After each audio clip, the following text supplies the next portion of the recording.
You can't say the color black without walking on eggshells.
I say, hold up, got my glizzy, bang, bang.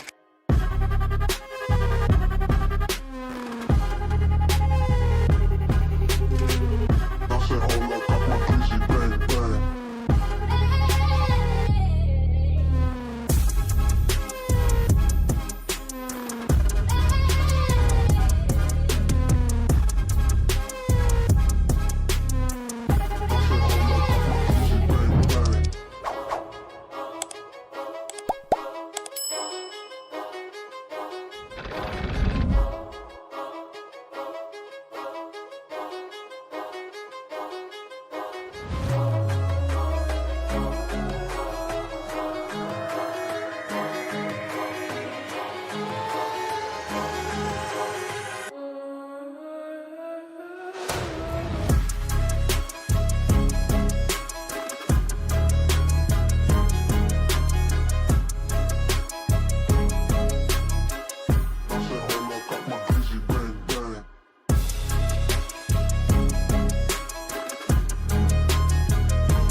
You're tuned into Foolery. Make sure to hit the thumbs up button and subscribe. And consider donating with super chats, stickers, memberships, or you can even gift memberships to other chatters. Or use the tips link in the description to write a message for TTS that will be read on stream. Hit the like button, or you eat black. And that's a fact. Jack. Enjoy the show.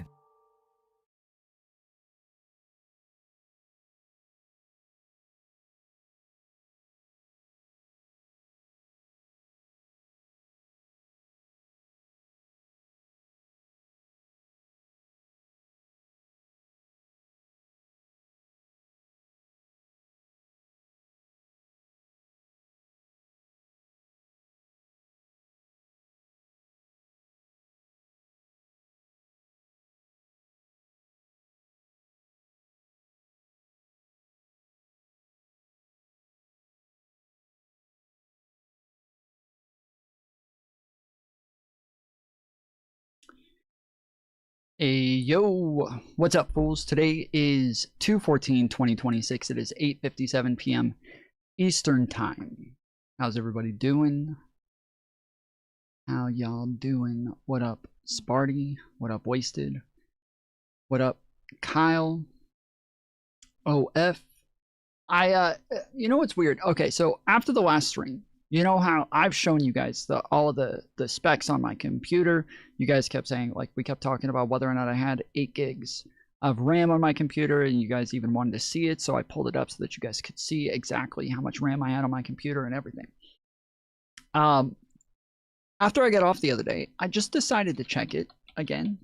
Just randomly felt like, oh, you know what? I'll check and see one more time if it has 8 gigs on it, and it has 16. It has 16 gigs.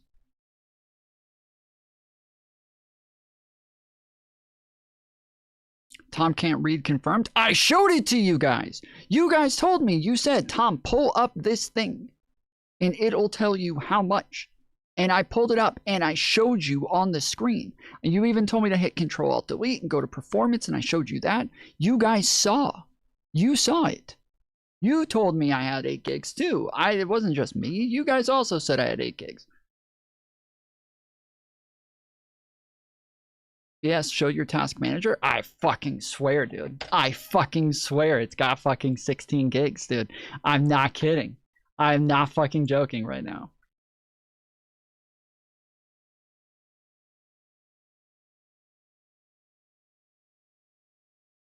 Boom.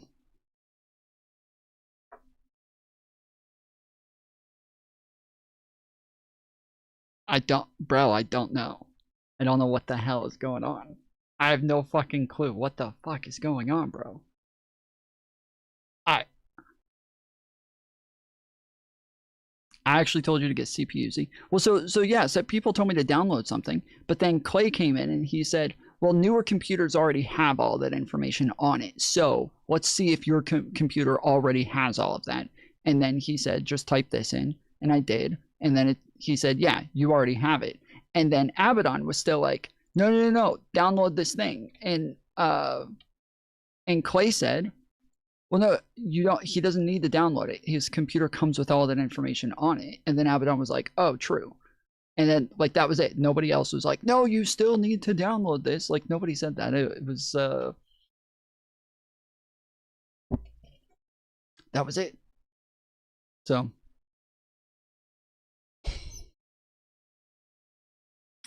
But yeah, 16. It's got 16.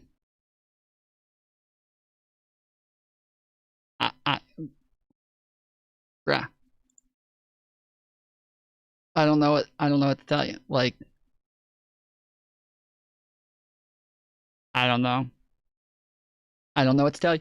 And also, today, I went and opened up my computer because I was like, wait, I remember earlier when I first got this, and one of the things that I kept telling everybody is that the RAM stick that I have, it only has one. And the RAM stick that I have is in the second slot. It's not in the first one. And everybody was again like, bullshit, it's not in the second one, dude. It's in the first one. And I was like, no, it's not. It's in the second one. And then I took a picture of my actual thing and showed you guys, and you're like, okay, wait, it does look like you only have 3, not 4. And I'm like, no, I have 4. It's just in the second one. And then, so then again, somebody said, here, pull this up. It'll tell you which ones are taken and which ones aren't, which ones are, you know, in use right now, which ones aren't. And so I did. I pulled it up and it said it's in the second one. Okay. So I went and I opened it up today. The first one is literally blocked by the GPU. You can't get in there. You can't get in there. I took it out today. I took the because I thought maybe there was a second one in the first one and it was just loose or something, and I don't know, maybe there were 2 8s there the whole time, and I like one of them just, but no, there's nothing else there. There's still only one RAM stick there. I plugged it, but I took the one RAM stick out from the second slot, tried to put it into the first one. You can't put it in the first one. You can't put it in the first one. It's blocked. Now, you remember when I first got it, I didn't have access to my USB-C port. I still do not have access to my USB-C port. I still can't get it to work. Somebody had said, I think it was Wasted, said like lots of times they come unplugged. You just have to go plug it in. You'll just open it up. There will be a loose wire just sitting there and you can plug it in. There are no loose wires. I've checked so many fucking times. There is nothing. There's nothing unplugged. So I do have like a warranty with them, and I have like a deal with Geek Squad to where I can just take it in and have them fix it. So you probably have to take out the no. Like literally, if I took the GPU out and put a RAM stick in there and then put the GPU back, the GPU wouldn't fit. It's one or the other. Either you put something in the first slot or you have the GPU there. That's it. There's no other options.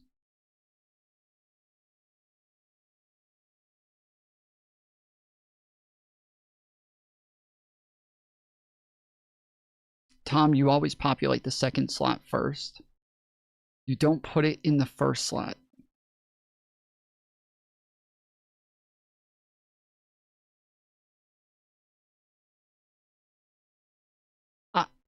Literally everything that I've read said that you put it in the first slot. You always put everything in order: first slot, second slot, third slot. Like, you always do it in that order because it sends information to them in that order. And if there's nothing there, it's giving like an error first, then going to the second one. And so it's going to do that every time, and possibly even leak RAM if you're missing the first slot.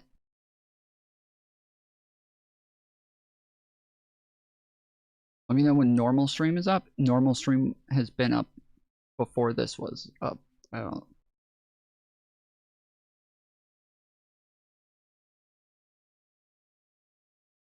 I've always heard you do 2 and 4 first. No, you always do 1, 2, 3, 4. Yeah.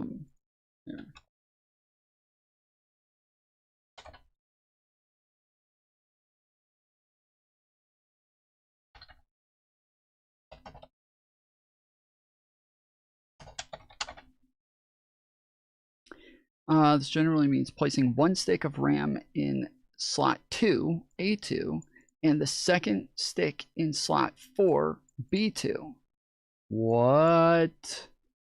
Bruh. Every other time I've looked this up, it said the opposite. And everybody in chat every time said the opposite as well. They're always like, no, do 1, then 2, then 3, then 4. Every single time. You're going to cause issues if you don't. But yeah, this is A1, or sorry, A2 and then B2. That's fucking insane, bro. Vindicated? Yeah, you're right. That's insane, dude. Literally everybody has told me not to do that. Like, every single person, every time. Even when I've talked to like all of chat, every single person in chat every time is like, because last time when I told them, I was like, dude, it came in the second slot. Everybody's like, there's no way. There's no way it came in the second slot. It wouldn't even be working right now. So that's what some of them said in chat. Some of the people in chat said it literally wouldn't even be working right now if it was in the second slot, not the first. Like, holy shit, bro.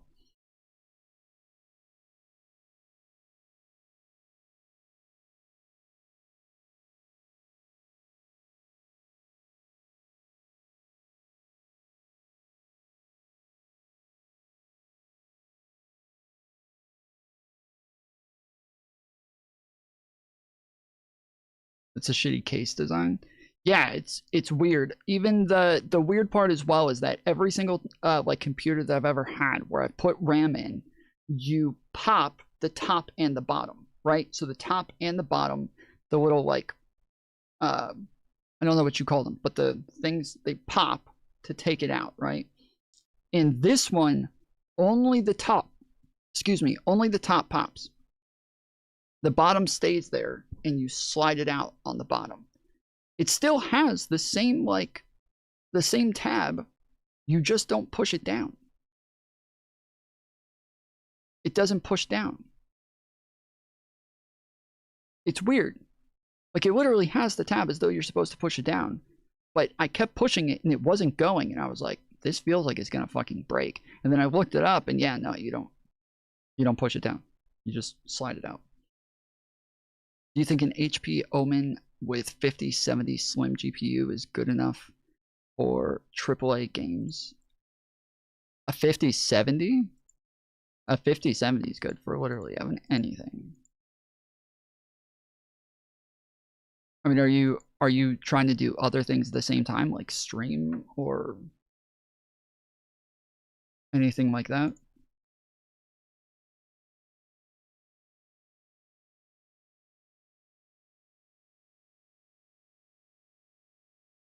No, strictly gaming.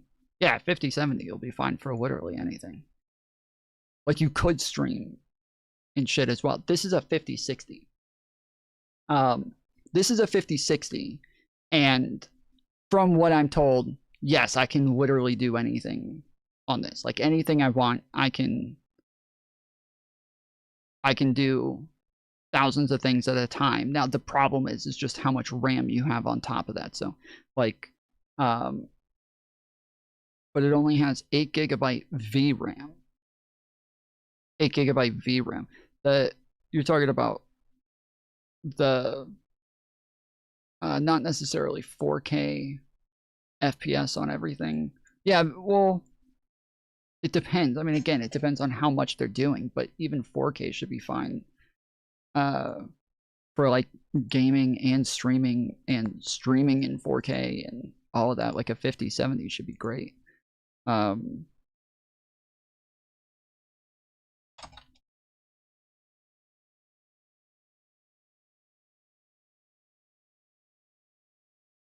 Yeah, 8 gigabytes of VRAM is fine. Like 8 gigabytes of VRAM is fine. This is also 8 gigabytes. So yeah, 8 gigabytes of VRAM should be fine. I'm not like a very tech savvy person, but just based off like what I have, what I know about what I have, and the fact that that is a bit more than what I have, says that yeah, that's more than enough. Like, what kind of game are you trying to play?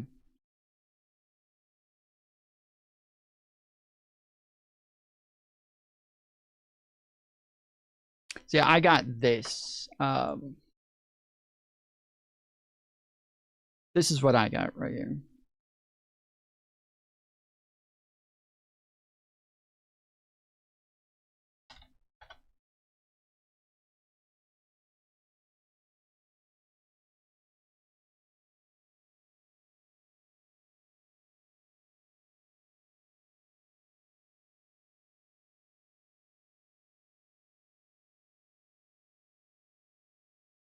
Yeah, it's the 5060, 8 gigabyte, 16 gigabyte DDR5, 1 terabyte.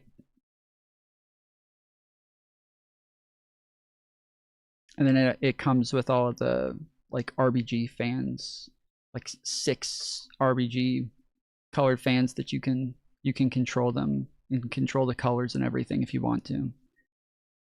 Yeah, something else that I realized is, so this right here, this plug on this, I realized that it has like half the plug hanging off right here, and that it's just unplugged. And I like messaged a couple of people. I was like, is this supposed to be unplugged like that? Or is that the USB-C port that's just coming out of the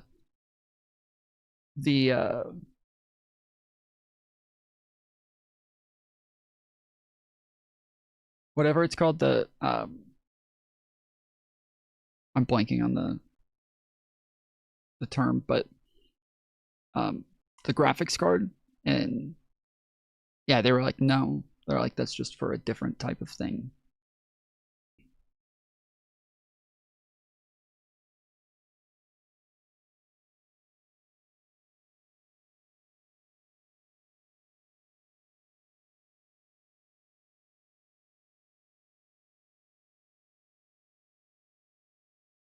So yeah, now that I know that I actually have 16 gigabytes, I'm actually like, I'm wondering if I even want to buy more now. I was getting ready to buy 32. I was getting ready. Well, no, I still want to buy it. I still want to buy it. Yeah, fuck it. I do. I still want to buy it because the type that I'm buying actually is like a perfect. It perfectly matches up with my computer specs. So, to be able to even go to 32 would still be, yeah, that would still be great. And the problem is that one of the things that I'm wondering is that, because again, you guys remember, I pulled up my processing last time, and I was doing it while I was playing video games because I kept lagging, and everybody kept telling me like, yeah, no, see, it says that he's using all 8 gigabytes of his RAM right now, and so he that's why he's lagging out. He needs more RAM because it's using all 8. Like, I wonder if there's something that happened to where like it was just not like, it just wasn't like counting all 8 or something. I don't know. I don't know what the fuck is going on. Get another 16 for sure. Well, but then yeah, I would have to get rid of the 16 gigs that I have. You should offload one onto the CPU. Offload one what?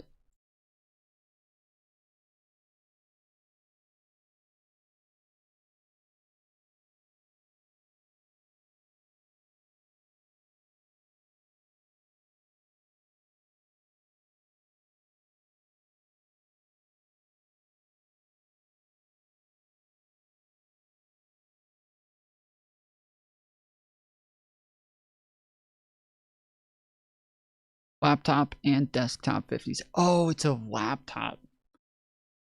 Oh, yeah. I mean, you should still be fine. I mean, yeah, you might not be able to like do as much as I was saying before, but yeah, you should still be fine.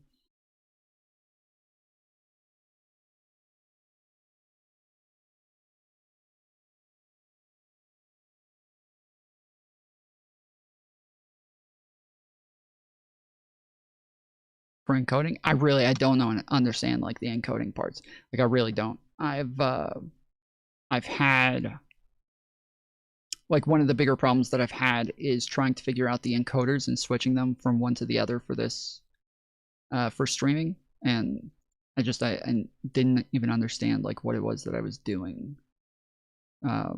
And that's like one of the things that eventually got it to where I was able to figure it out and make it to where I was able to do numerous streams and not have as much problems, is because I was actually I actually kept like switching up the encoders and changing everything up. So make sure the flux capacitor is binary. I got it.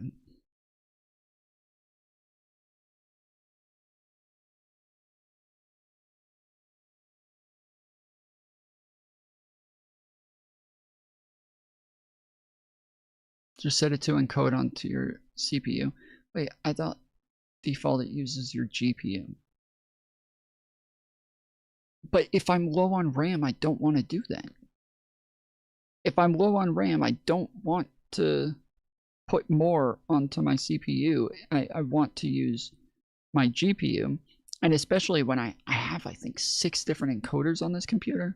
And some of them are specifically made for streaming. Like the AV1, I think is what it's called. There's 2 different types of AV1 that I have.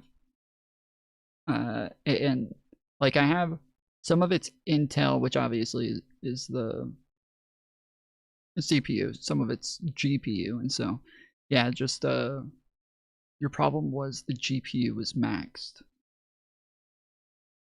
Again, I don't know if that's actually the case. I don't know if the GPU was actually maxed or if I did have it on the CPU before.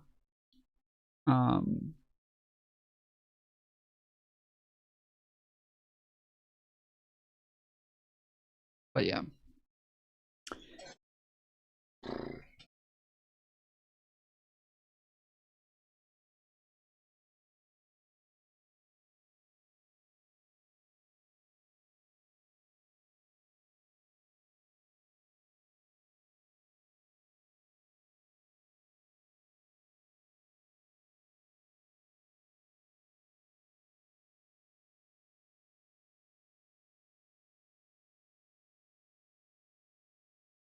I just got this new shirt. One of the things that I hate about these like athletic shirts is every time when I lean forward for a long time, it slides forward like this. I fucking hate that shit. But putting a jacket on top of it actually makes it slide up even more. So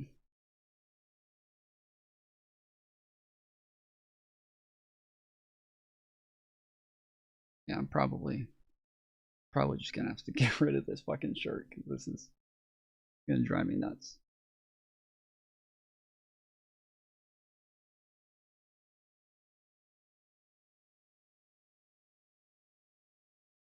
I'm trying to get Tom to make his OBS. Well, Vandred doesn't believe in VRAM, remember? He believes VRAM is fake and gay.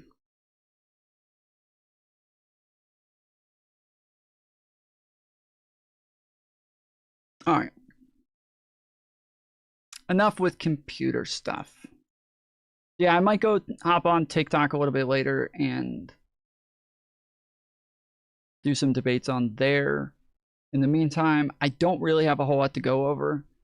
And I did go over all of the recommendations in Discord, but there's just not a lot to get into right now. So,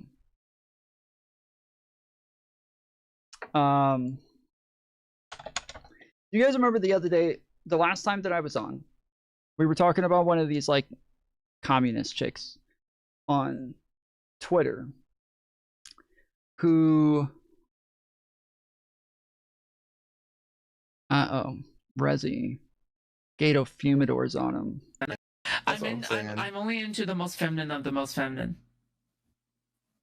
That's what I'm saying. I need to have a little girl to wrap myself around. Oh, like you're like big spoon is what you're saying? Oh, I get you. I need to have like a 12-year-old.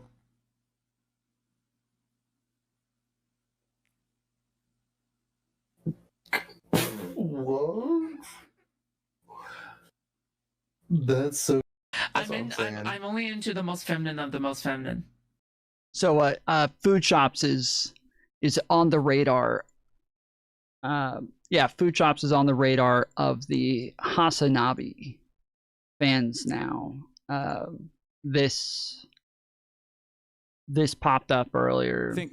I forget what they're called. I think no, it wasn't Loanerbox. Loanerbox didn't work. Hutch didn't work. They tried to like promote Hutch a lot. They tried to promote Loanerbox a lot, and it didn't work. And I think the name was what? Food Shops. You left out details. She is an admitted pedophile. Oh yeah, I forgot. There's also that as well. Apparently, this person got outed as a pedophile. Yeah. So it did. They didn't get outed as a pedophile, just to be clear. They were pretty open with the fact that they were, you know, they had some unconventional attractions. Didn't really work. It didn't really work. It didn't work at all. She self-admitted. Well, it turns out there are ops that I don't even know exist out there, but one thing is a guarantee. They are going to be sex criminals in some variety, some way, shape, or form. This is like the primary driving force. I never knew if that is a he or a she. Food Shops goes by she. Behind almost all of my ops. You know, if you exist for a long enough timeline and you're an op of mine, you end up getting into trouble in this way somehow. I don't know why, but in any case, I forget what they're called. I think, no, it wasn't Loanerbox. Loanerbox didn't work. Well, just to be clear, Hassan has also had some allegations against him when it comes to engaging with underage girls. Now,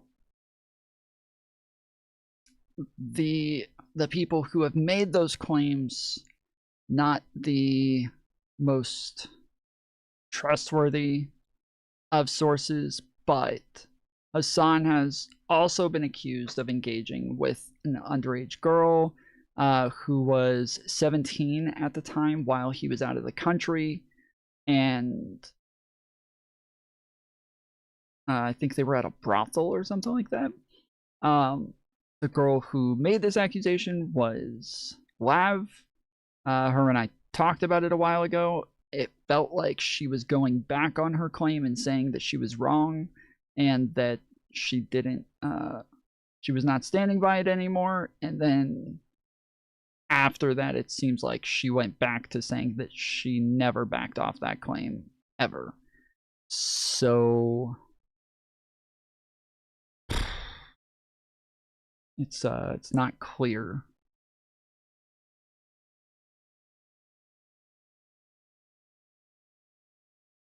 Not clear where that one currently stands, but I think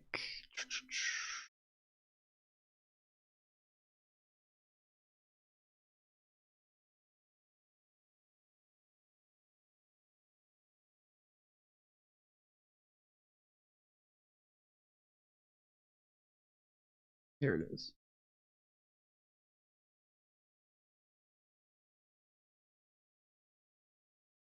It is my belief, and I have alleged that Hassan Piker slept with my friend before she was 18 years old. Yes, I have repeatedly said this.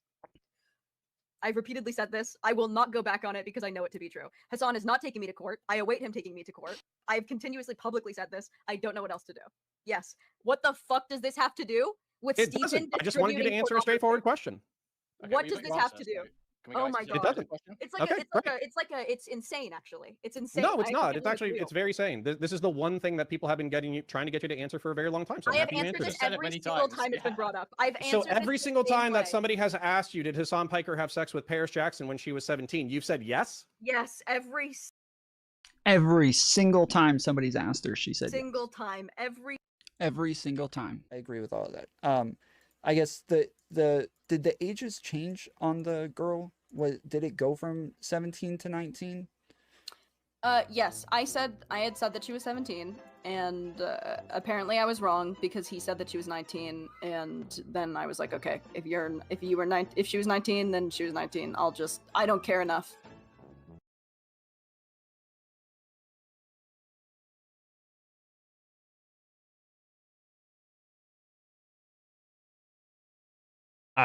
Who knows? Who fucking knows, dude? But again, yes, Hassan says that everybody who he beefs with, all of his ops end up having these issues. So yeah, so this, I guess, Gato Fumador is now going after food shops for this because Hassan is bringing up food shops, and so. When it comes to black folks, you really don't want to talk about us unless it comes from voting. When is the last time you spoke about Sudan? I'm gonna fucking ether you. Any other black folk want to engage in radical activist language in this fucking chat? Suck my fucking cock, okay? You stupid fucking radlib. Get the fuck out of here. Get the fuck out of my chat. Fucking stupid, moronic, fucking radlib nonsense. Suck my fucking dick. Fuck you. You think you have a pass in here to fucking speak like this? Get the fuck out of here.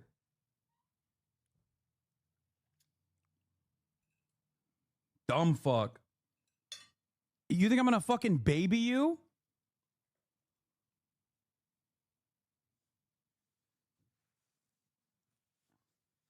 Go ahead. Go post a fucking clip about how much of a fucking white supremacist I am. Suck my dick. Annoying, dumb fuck. God damn, dude. This kind of attitude is so insanely repulsive. Like, what the fuck do you think you're doing? We're talking about fucking creating a larger, broad, people-back movement and fucking creating solidarity, and you immediately got Root.com article regurgitators in here instantly being... He's always saying this, like, Roost.com thing. I don't know what this is. Every time he says it, like, I try to go look it up and see what the fuck he's talking about, and I can never find whatever it is that he's referencing here. He says it's all the fucking time. Root.com. Like, what is this? What are you talking about? What is that? He's so obsessed with this website. I don't know what it is. Like, sweetie, you don't understand black people. Shut the fuck up. God damn. That attitude left a... Is that Hassan? He's losing it since the dog electrocution video. It was an electric dog. It was just an electric dog, bro. The dog is electric.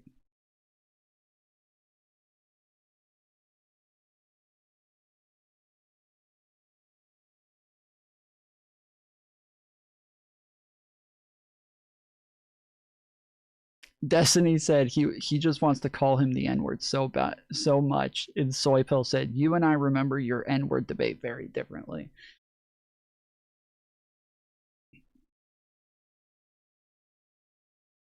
I don't know. I don't know what N-word debate he watched, but I watched one where Hassan said over and over and over he didn't think it was that big of a deal. He didn't think it was a problem. He didn't think there was anything wrong with it. He just wouldn't do it personally, but he didn't think there was anything wrong with it. Bro, this is wild. This is actually wild. So the like right wingers are sewing out over the fact that this girl, this is Brett Cooper. She went and met some like provocateur kick streamer. I don't know. I don't remember what his name is. He's like, his whole thing is that like he has a square jaw and he like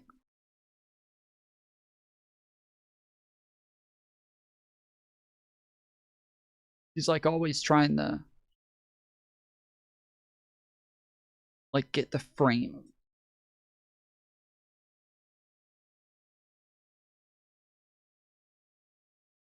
Clavicular? Yes, that's his name. Yes. So she met Clavicular and somebody screenshot her meeting him for the first time and then made a big deal about the way that she looked at him, right?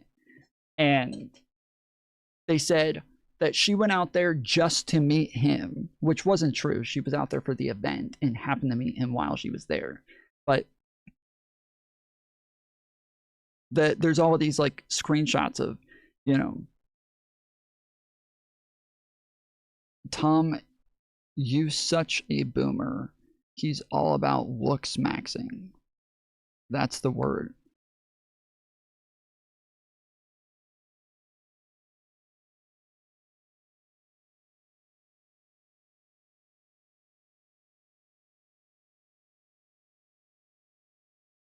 They're all making a big deal about the fact that if that was my girl, if that was my wife, I would divorce her right now. If I saw her look at another man like that, that's it. Like, that's, I'm assuming this is what this is. Compare and contrast the visceral, dulled reaction to setting for a faithful beta willing to commit his life to you versus simply being in the orbit of a charismatic alpha male.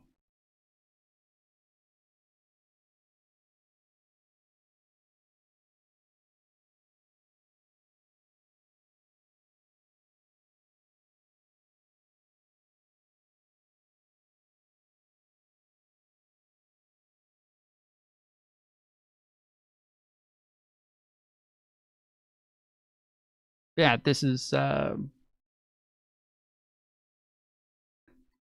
been a thing from a lot of these guys.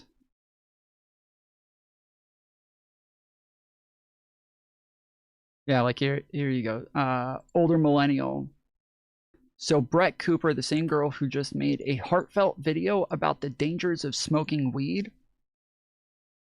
But this was her when she flew across the country to meet the ketamine addict Clavicular. Yeah, okay, Brett. It's from the older millennial.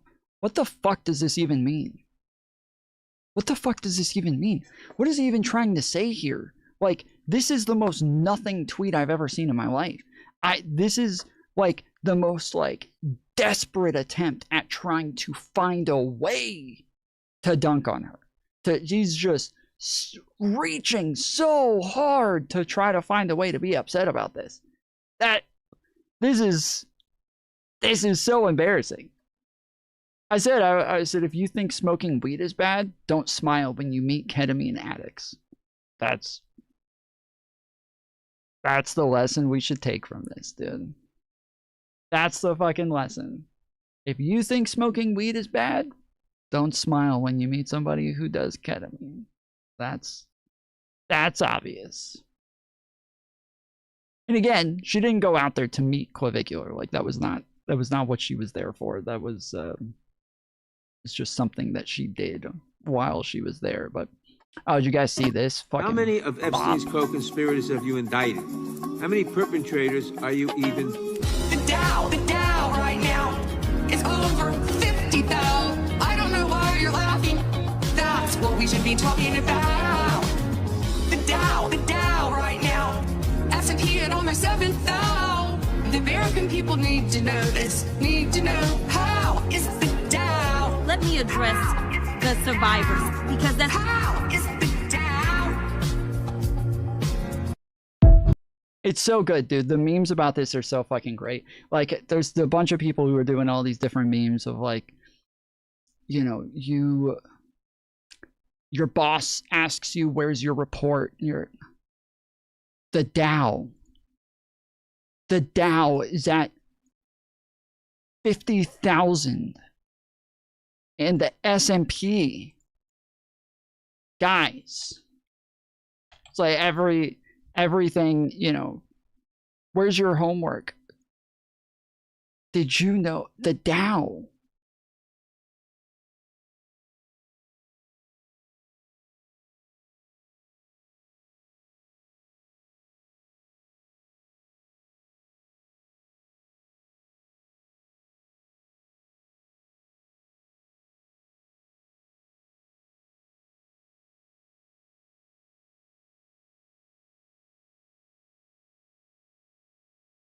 That report ready? The Dow. The Dow right now is over. The Dow is over $50,000. I don't know why you're laughing. Meg, did you take my laptop? Annie, the Dow. It's 50,000 somethings. It's over 50,000. I think someone pissed on the floor. Guys, the Dow. The Dow is over 50,000. Hey, do you have that report ready?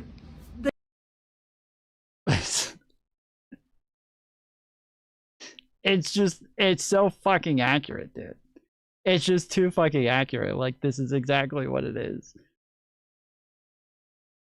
Greetings. Hi, what are your specials? Well, you know, it's funny. Since my time as waitress, I have completed more orders than... sorry, what are the specials of Excuse this me!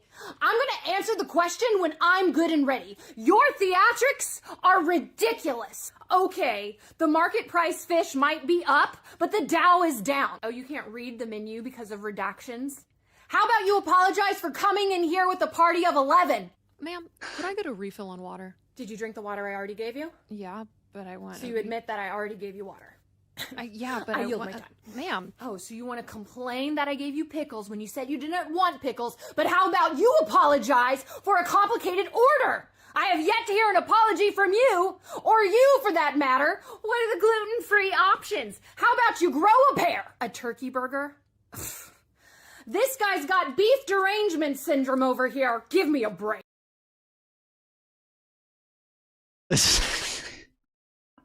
Like that hearing is gonna go down in history as just like one of the most embarrassing things this country's ever dealt with, bro. That is, we're gonna have like, you know, D-Day, Pearl Harbor, Pam Bondi's fucking congressional hearing. Like, this is, it's gonna be right up there next to 9/11.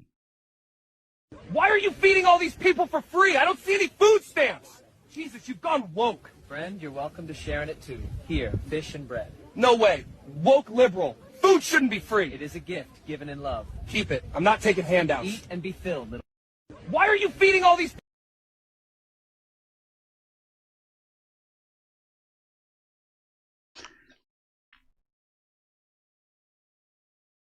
I sent this video to Mantis the other day, and then today, or this morning, I sent it to her this morning, and then a little bit later, she sends me the same freaking video that I sent her earlier. Lads, I'm after getting on a boat, and I just ended up on a rebirth island. Had a bit of an introduction there. Now I think we're all rotating the zone. That was always a horror of a place to go because you get shot out from either side. There should be land down here, like a big strip. There you go. See, I told you, I was here before. Like, I came here because I was told it's a prison. This is literally a Call of Duty map. What the fuck? I used to hate this rotation from here, and you have to get back up to prison. And I am geeking out here, man. It's the weirdest feeling ever because I know this area so well, even though I have never stood foot here in my entire life. And I know there's like a bit of land that goes out there. Isn't like what the? That's so fucking cool, man. The amount of fuckers I sniped from there. Looking into there as they're spawning in. There's literally meant to be a buy station right there. There's a buy station right there. In fairness now, the houses have seen better days. But there's houses there, there's one there. It's the fucking cul-de-sac, dude. It's the fucking cul-de-sac. There was a rake of tents there, and a buy station. I finally found a mini-map anyway, and yeah, it's...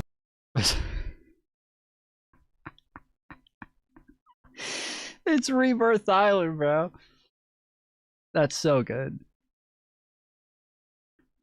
This is the courtyard in the back. It literally has like the water tower and everything. It's literally everything, bro. It's exactly fucking Rebirth Island.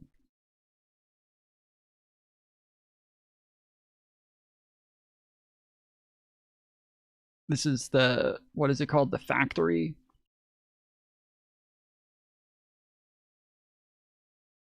It's exactly what I thought it was. That is the fucking Rebirth map. It's literally again like the video game. Wow.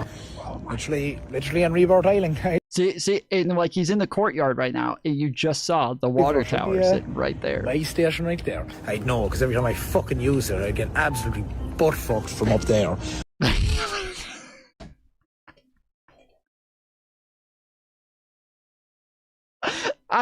I didn't even make it this far into the video, dude. I didn't even make it this far before I started sending I spent it out about 2 years religiously playing Rebirth Resurgence through COVID.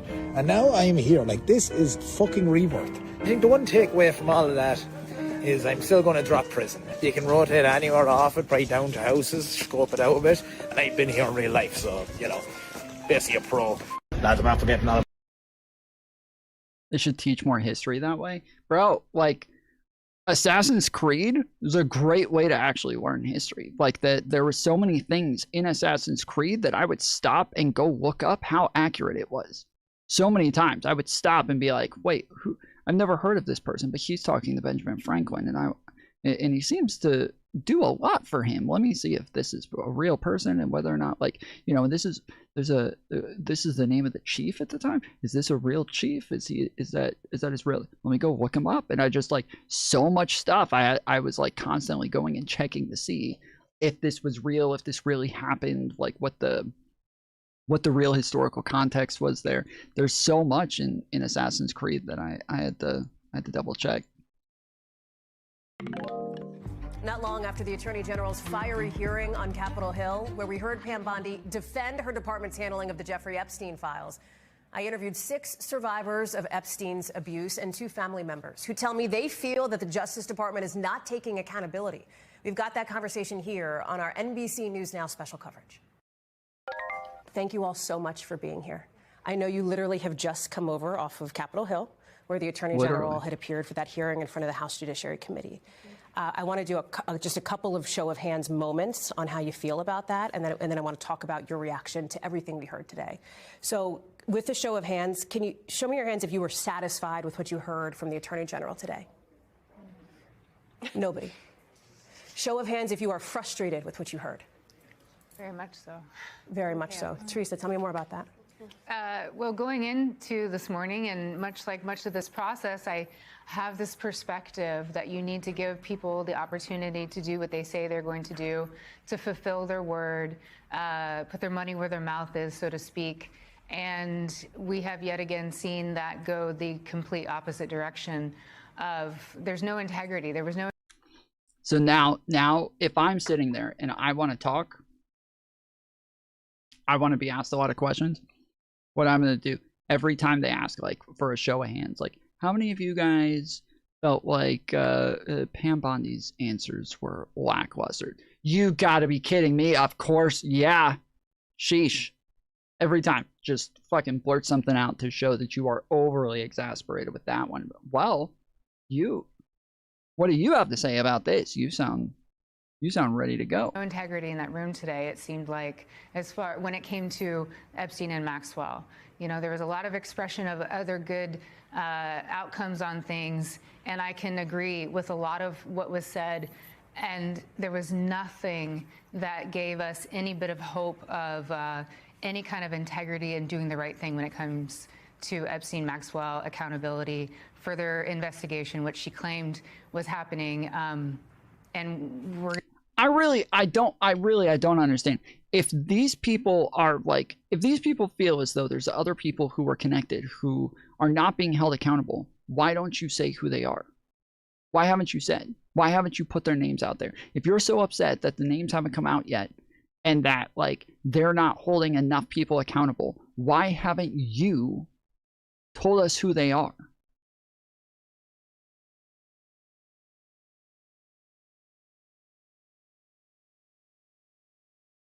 there was a period where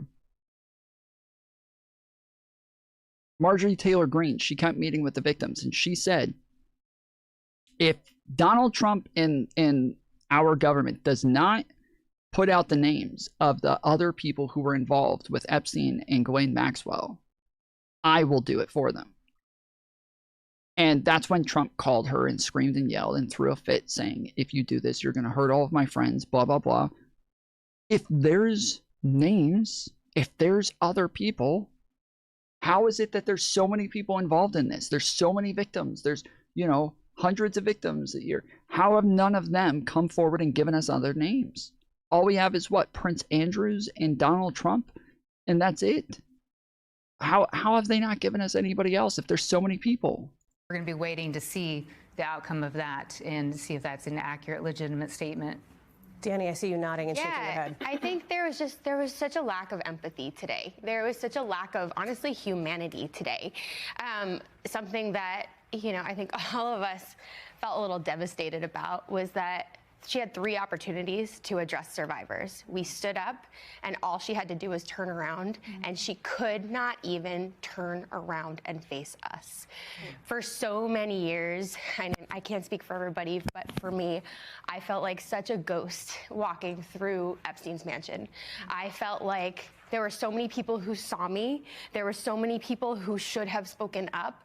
And instead, I felt like I was less than nothing. And now to not have A.G. Bondi turn around and acknowledge us, it is the exact same type of victimization. It's horrible.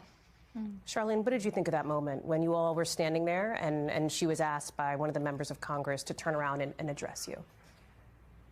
I felt really degraded. I felt that she's not taking at all any accountability. She's not following any kind of transparency. And honestly, the thought that I have is birds of a feather flock together.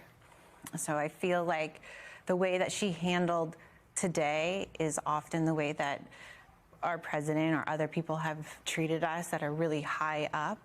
And you sent it to me the other day.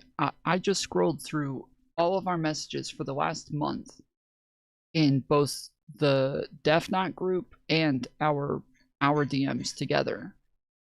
I don't see anything. I don't see anything here about Ro Khanna.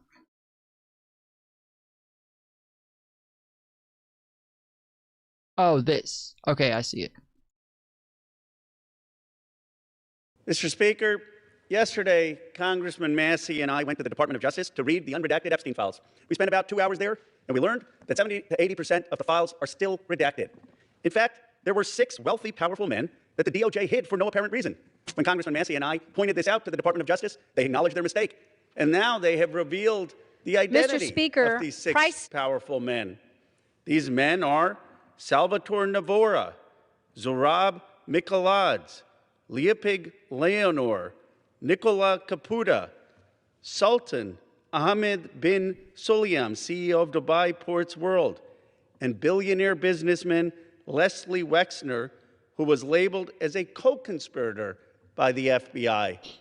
Now, my question is, why did it take Thomas Massey and me going to the Justice Department to get these 6 men's identities to become public? And if we found 6 men that they were hiding...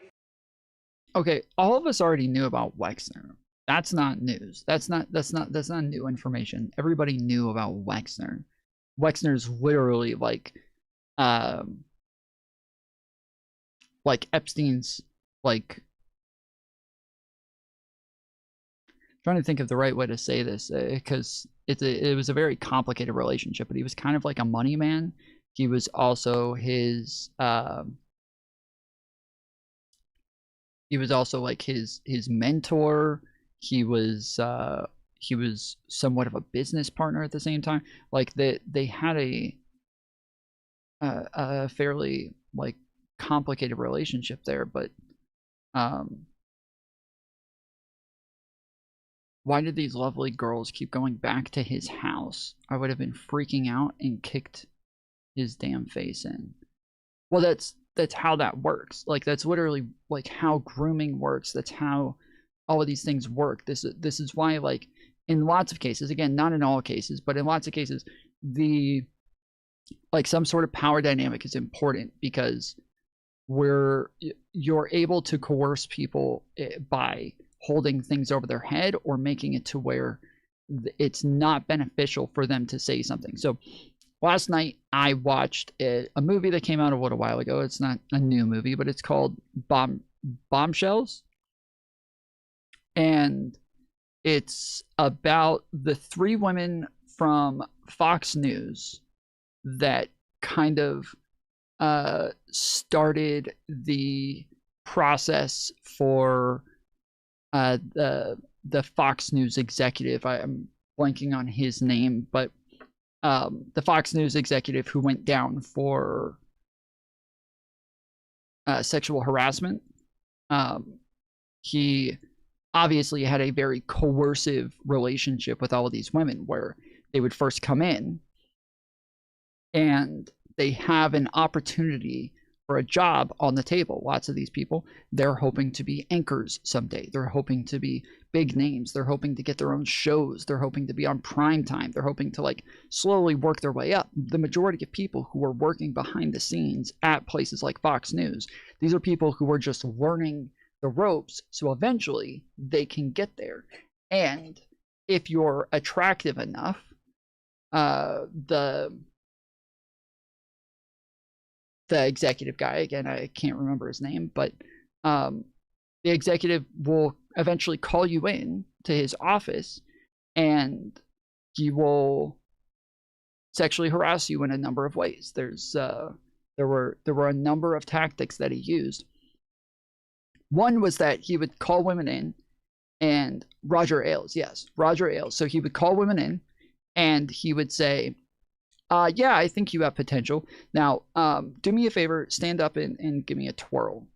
And they would stand up and, you know, spin around, and he'd be like, okay, good. Can you pull your skirt up some? And they'd be like, what? He's like, this is a visual medium, right? Like you're like a paid model, a paid actor. Like you have to look the part. You have to look attractive enough to be on the air. I need you to pull your skirt up so that I can see if this is what we're looking for. If you you know, if you fit the mold. And so they would pull their skirt up and he would keep telling them more and more and more and more until like their underwear is showing. And then he would give them a speech about how I think you have potential, but the most important thing to me here is loyalty. I will be loyal to you and I will make sure that you're taken care of. But I need you to prove to me that you're capable of being loyal as well. So I'm going to need you to think of a way to prove to me that you can be loyal. And yeah, like sometimes he would just come on to them and just start like kissing them and shit like that. I just saw the clip about this with Margot Robbie. Yes, that is who is in the clip, is Margot Robbie. I'll pluck you out and put you at the front of the line. Correct. Yes. So this is their boss, right? This is somebody, they're all working for their lives, trying to get a position in as an anchor. But as far as conservative networks go, it's just Fox News. There is nobody else. You don't have other options. And so if you're somebody who wants to do conservative news, you want to be an anchor, you want to make it big in conservative news, you don't have anywhere else to go. You don't get to go to this one and then go to other conservative networks. And that's one of the things that they talk about in the movie, is that once you're at Fox News, you don't leave Fox News. Like Fox is like a dead-end road. You can't go anywhere else. It's working at Fox ruins your reputation. And so it makes it to where like nobody else will ever want to hire you if you work at Fox News. They show a lesbian liberal girl who works at Fox News, and she's upset because she took this as the first job because they're the first ones to give her an offer. But then now that she has a lot of experience, Now nobody else will hire her at like MSNBC, CNN. Nobody else will hire her because she worked at Fox News. And so it's kind of part of the process. Is if you're upset with the sexual harassment, what are you gonna do about it? You can't go anywhere else. You can't do anything else. You're stuck. And so that's what Epstein did with a lot of these women. Is he would offer them money, offer them tuition, offer them, to pay for their college, to hook them up with high profile modeling agents and producers and production studios. And like he had a lot of connections, and so he was always able to make it to where these women would be able to get in wherever they wanted, as long as they did what he wanted them to do. And yeah, it puts you in a position where it's never just given to you, right? It's never just, oh, you want to go to college? All right, here's $700,000. Like, no, it's, oh, you want to go to college? Okay, we do this thing. I'm not going to give it all to you, but I'll pay each semester for the money and for the education, and then as long as you're still around and you're still loyal and we still get along, I will keep paying each semester until this is done. And sometimes that can take 4 years, sometimes that can take 8 years, sometimes, like, who knows? But that's like you're having to kind of dedicate your life to this guy so that he is able to make your longer dreams come true that are past 8 years, 10 years, whatever. And so, yes, it is the coercive nature of the relationship that makes it to where when you're saying, I don't know why these women ever went back, I don't know why they didn't just kick him in the face, I don't know why it was, why do you think he was able to do this in the first place? Why do you think he would ever even offer to do the shit in the first place? Why do you think he would feel comfortable enough to where he thought he could get away with it? Because, yeah, he knows that a lot of these women are not going to talk when he puts them in these positions. And then there's even other girls who were recruited. So they would have, like, say, Ghislaine Maxwell would find a pretty girl walking around the mall, and she would go talk to her, and she would say, hey, I've got a job for you. Will you come to the house at this time and I'll pay you $200? And normally when somebody's willing to pay that much money, you don't ask a whole lot of questions. I mean, if you've ever seen the Tenet drama, like, you just don't ask a lot of questions because you don't want to screw up the opportunity. So they'll say, yeah, I'll pay you $200 to show up at this time, and just plan on being there for like an hour. And then they show up, and then they tell them to take off all their clothes and give him a massage, and then they leave the room, and then Jeffrey does whatever it is that he does with them in private. But if the girl ever said no, which happens, if the girl ever says no, what they do, because now they're thinking, oh shit, okay, so she said no, she's uncomfortable with this one, and she's like strong enough to where she might just turn around and go tell people, and now we're going to get in trouble. So what they do instead now is they say, hey, I'm really sorry if that made you feel uncomfortable. I didn't want to put you in a position to where you were unhappy with what was happening. So really sorry about that. If this isn't for you, that's fine. What you can do instead, because I want to make sure that you're taken care of, is I will give you $200 just to find me other girls who will do this. Okay? So you go find another girl, you bring her here, and every time you do that, we'll give you the $200 as well as her. We'll give you both $200.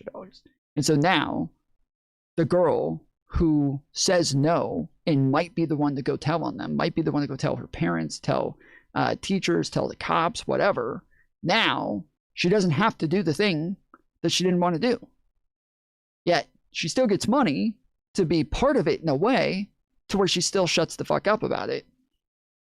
And so, yes, this is always like, there's always a way to make sure that anybody who starts to look like they could be a problem, they're able to still give them something to keep them quiet and make them keep coming back. And a lot of times the girl who says no and goes and picks girls, those girls will come. Most of the time they'll just do what it is that they're told to do because it's an adult telling them to do it, 1, and 2, because they're getting paid a lot of money to do it. But around that age, when you're in middle school, high school, it's really nice to have your own fucking money. To get $200, to be able to go out with your friends on the weekend and do whatever the fuck you want with it, that's a lot of fucking freedom. That's a lot of freedom. That's a lot of like, that's something that high schoolers are willing to do just about whatever for. So it is a very important thing. But then even if those girls do it, you know, sometimes they'll do it, but sometimes they won't. And then they turn that girl into a recruiter as well. And so now you keep having these like branches of girls like going out farther and farther, where another girl brings in another girl who now brings in another girl who brings in another girl. And like, it just keeps fanning out farther and farther. So a reason a lot of them won't come forward is because many of them were models that knew what they were doing and did it for the money, and they would recruit more girls that would see them making money.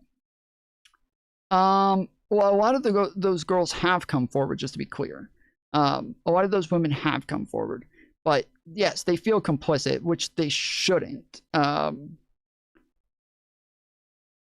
Yeah, they don't realize that they were manipulated. So if you watch the Netflix documentary on this, there is a girl who talks about the fact that she brought other women in. She recruited other women, and that like it's taken her a really long time to realize that like this isn't her fault, and that she was a victim too, and that to like finally stop blaming herself for what happened to other girls. And so yeah.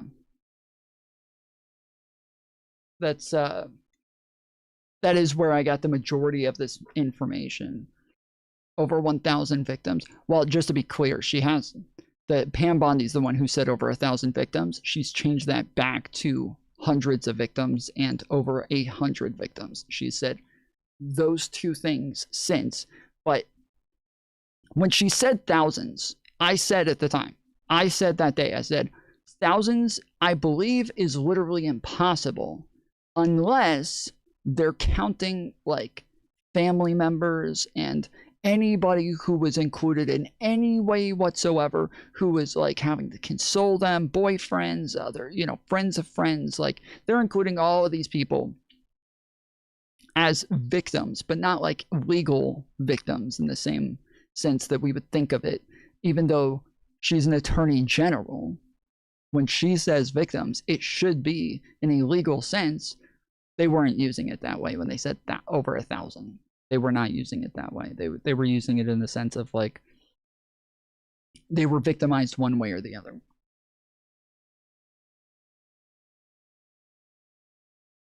So yeah. In 2 hours, imagine how many. Anyways, the point is, we all knew Wexler was part of this. Like, we knew he was part of it in some way. We just don't know how. And that's the part that's really frustrating. But for Ro Khanna to sit here and be like, I had to pressure them to come out with the name Wexler. It's like, what the fuck are you talking about, bro? Wexler's been brought up in every single video, every single article, every single documentary, like everybody's known about Wexler this whole fucking time. What are you talking about? Ro Khanna comes off as kind of fucking stupid to me sometimes. He really, like, I don't know. I'm really confused a lot by people who really like Ro Khanna, because he comes off as fucking stupid sometimes, dude. Is it just me? Does anybody else find them to just be dumb as fuck sometimes? Many men they are covering up for in those 3 million files. But the story gets worse. The reality is that Donald Trump's FBI scrubbed these files in March, long before Thomas Massey and I passed the Epstein Transparency Act. Thank you, Mr. Now, my bill is clear. The Epstein Transparency Act requires them. What is happening? They keep playing something. It sounds like somebody's stopping him, but every time it just stops, and it sounds like they're just playing a clip over him. To unredact those FBI files. And yet the Justice Department said to me and to Congressman Massey, we just uploaded whatever the FBI sent us. And guess what? The FBI sent scrubbed files. That means the survivor's statement to the FBI, naming rich and powerful men who went to Epstein's island, who went to his ranch, who went to his home and raped and abused underage girls. Or they're definitely covering something up. I'm guessing CIA had something to do with it. No, if this was CIA, like it would have been done already. Like truly, it would have been done and over already. If they just went and told some of these senators and congressmen, like, hey, this is a CIA thing, like we can't talk about it, we have to stop pushing this, like they would all shut the fuck up about it already. That's not the case. That's not what it is. It's not the CIA. Donald Trump, when he got yelled at, when he yelled at when he yelled at Marjorie Taylor Greene about when she said, I'm going to get the names if the DOJ doesn't, like I'll release the names if the DOJ doesn't. And Donald Trump called her and screamed and yelled at her and said, you need to stop. You're going to get my friends in trouble. That's what it's about. That's what it's about. That's it. Like, whether or not Donald Trump himself has done anything like untoward in this scenario, I have no idea, and I don't have any like evidence that he did. Well, any substantive evidence that he did. But I do know that he is protecting people for sure. We do know that. That much we know for sure. There's no question about it when it comes to Donald Trump protecting people. We know. We are positive that's the case. That fight to release the Epstein files came directly from President Trump. And I know a lot of people have a hard time with that, but that is the truth. He fought the hardest to stop these files from being released. That fight to release the funniest thing is the fake moral outrage from the left. They support pedos. Maps are only a thing on the left. That's a illogical thought process. Like, to say that maps are only a thing on the left might be true to an extent, but it's not really true. But the majority of the left doesn't support maps. The majority of the left is not okay with maps. The majority of people that we're talking about here who were in illogical but true.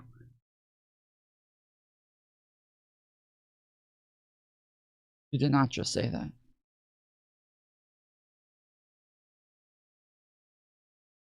Do you know what logical means? Anyways, so if I say neo-Nazis only exist on the right, therefore, anytime some right-winger acts like they're against racism, that can't be true. That moral outrage is bullshit because neo-Nazis only exist on the right. Like, well, even if they only exist on the right, that doesn't mean that everybody on the right is a neo-Nazi. Like, it's a very small percentage of people on the right who are actual neo-Nazis. Like, this is a very small portion of the right wing. So why would we expand that out, this small percentage of people, out to the entire right wing just because they're on the right? Like, that doesn't mean anything. But with that said, tons of neo-Nazis on the right are totally in favor of, like, one, lowering the age of consent, two, Republicans already are, like, Republican states are mainly the ones who have lower age of consent for their states, and three, there's tons of right-wingers who are who don't even believe in like age of consent laws whatsoever. Like Nick Fuentes has talked about the fact that like age of consent laws are woke bullshit, and that that like nobody really cares. Like 15 and 16-year-olds are adults. Like blah blah blah. Their beliefs don't line up with the right. Oh my goodness! When you say the right, it lines up with the right. It doesn't line up with conservatives. It doesn't line up with Republicans. It does line up with the right. Just the same as somebody who defends maps, they don't line up with liberals. Those people don't line up with liberals, but they do line up with the left, just not liberals. They're closer to fascist. Fascist is generally right wing, bro. Like that doesn't. You're not differentiating anything. The fascism is going to be right wing. Fascism's right wing. Communism, socialism are left wing. These are things that I'm against. I'm against communism and fascism, but I'm not going to deny that there are left-wing things. Those are what left-wingers, those are left-wing beliefs. And I felt like she was treating us just like everybody else has in the justice system and beyond. I was looking at you all. The cameras there had shown a view of you in that moment, on your feet, in front of this hearing room, in front of all of these cameras. And I wonder, Jess, Liz, all of you, if you can take me, what was going inside in your mind? What was happening in your mind? What were you thinking as that moment was happening? Trump has a history of not keeping his hands to himself. Plus, he's a narcissist. I can't imagine him being around these activities and not being part of it. Yeah, it's I'm not denying that Trump is part of these things either. I'm just saying that we don't have conclusive evidence to say that he is. There's a lot of stuff that like needs to be looked into more. There's a lot of stuff that is very suspect, like very suspicious about Donald Trump, and a lot of the evidence that we have right now makes him look really bad. But it's not conclusive. We don't have like any sort of smoking gun there, so we can't make any sort of accusation that he did this exact thing to this exact person. Like, we don't have that. But yeah, he looks sus. He looks very sus, and there's a lot of people who are like way too quick to make accusations of like Trump did this. We know he did it. He's the commander and pedophile. Like, it kind of all it does is just like hurt your own credibility to make these sorts of accusations. So you can talk about like how suspicious it is. You can talk about like the evidence against him that makes him look bad. You can talk about like all of the court cases and shit like that. Like you can even use the logic that you just used a minute ago. They're like, yes, he has a history of not being able to keep his hands to himself and crap like that. Like, there's evidence there that you can talk about and say, this guy looks sus, bro. Like, that's fine. But a lot of people are just too quick to like actually make the accusation, and it's a bit much. Fascism is not right wing or left wing. But the definition has been changed to claim far-right ideology, Tom. So, kind of. Okay, so fascists claim to be third positionist, okay? But the idea, the way that we currently today colloquially identify right-wing versus left-wing, conceptually, fascism falls on the right wing now. Them claiming that they're third positionist doesn't mean much when they fall on the right. Like, this is like when people claim over and over that they're centrists, but they have all right-wing beliefs, right? So I don't care that they claim they're centrist. They're fucking right-wing. Like, they're just a right-winger. That's it. They're just pretending to be a centrist, but they're a right-winger. That is what like fascists did. That is what Mussolini did. I can debate if you want, and I don't expect the woke left knows what fascism is, let alone genocide, racism, sexism, and I mean, if you want to hop on, we can get into it. But yes, that it is not. It is conceptually right wing, like it just is. Yeah, if you want to jump in the Discord, just hop in the waiting room, and I'll pull you on.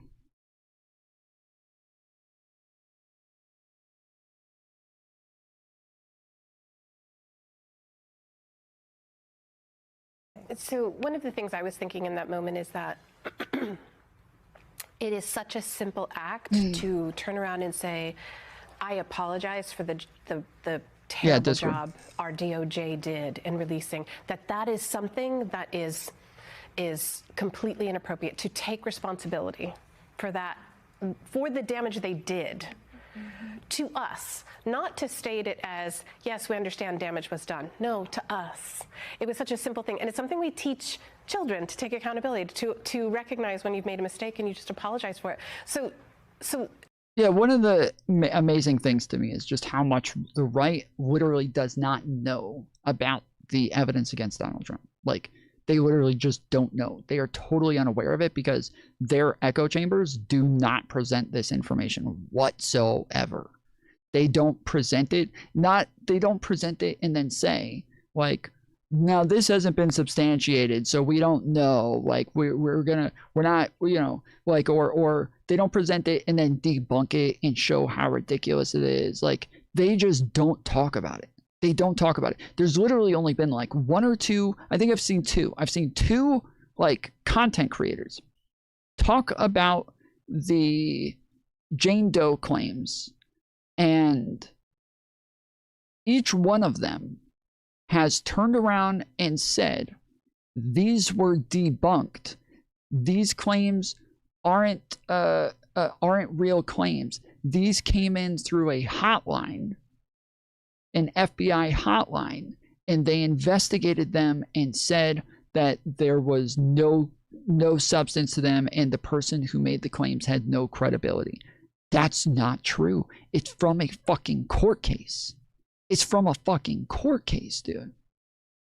I'll be right back. Okay. Yeah, but they keep claiming that it was from a hotline. It wasn't from a hotline.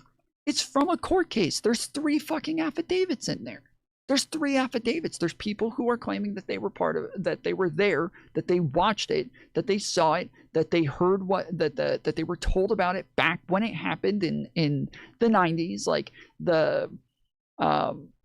like there's literally a witness there. There's the actual person who was raped. Like, this is all fucking affidavits. This is not from a hotline. What are you talking about?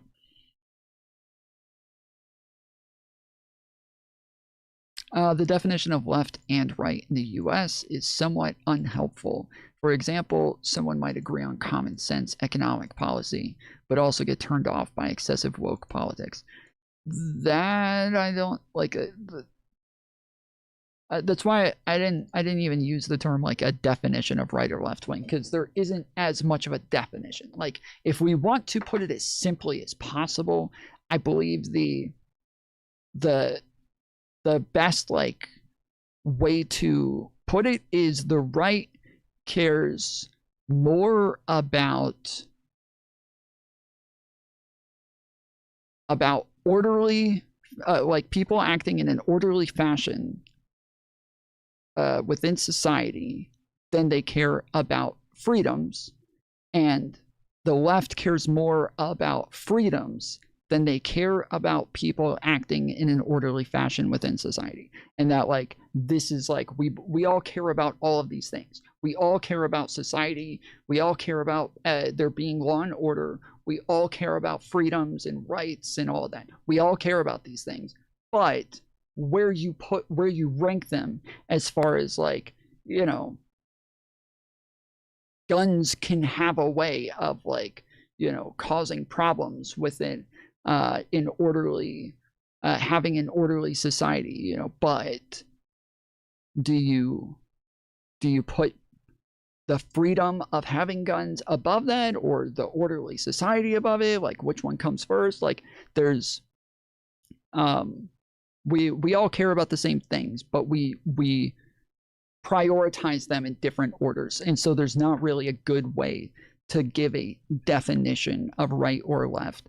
It obviously comes from like the French Revolution and who was siding with the king versus who was like bucking against the king, and the people on the left were the revolutionaries and the anti-establishment, anti-government, anti-king group, and then the people on the right were the establishment, pro-king sorts of people. And the socialists and communists will call anybody who's a liberal right-wing for that reason. They still use that old definition. They're still using a very old definition that says either you're a socialist and a communist and you're anti-government, or you're right-wing. But in order to be on the left at all, you have to be like a socialist or a communist. And it's stupid. Like colloquially today, we don't use these words this way anymore. Legend Killer Justin, welcome to the Tom Foolery Show.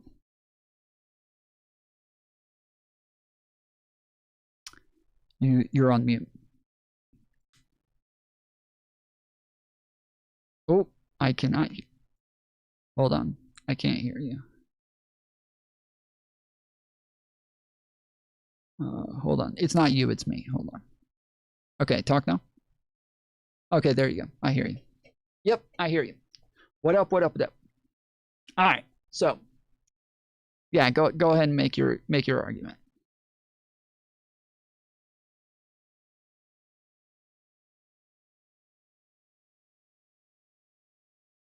Oh, wait. Hold on. My audience cannot hear you. Give me just a second. I gotta switch this. Okay, talk again. Like I've seen the definitions of fascism where it's a far right, authoritarian, intolerant, all this, which I think either political party can actually do that. Not everyone does it, but there are some that do this. Both sides can be authoritarian, yes.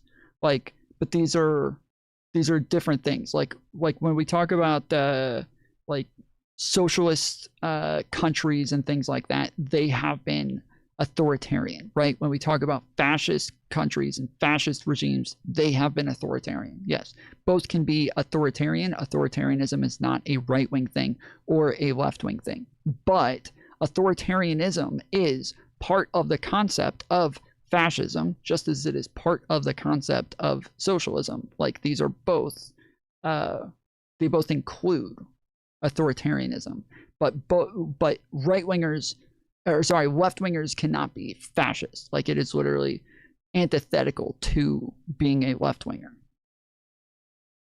Well, I'm not talking about the average. Oh, sorry, I'm not talking about the average Democrat. I'm talking about the ones you see, whether it be what I consider woke left or alt-right.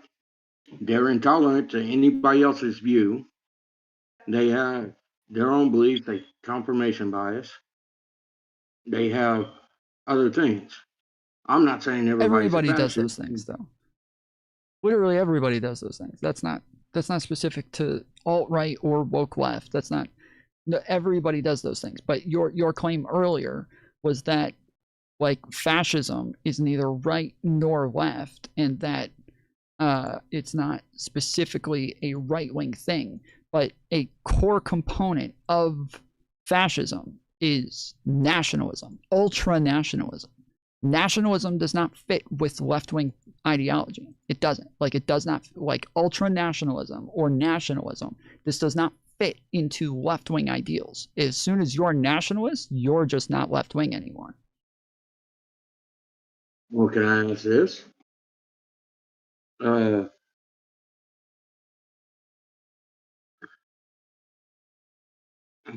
trying to think the best way to put it.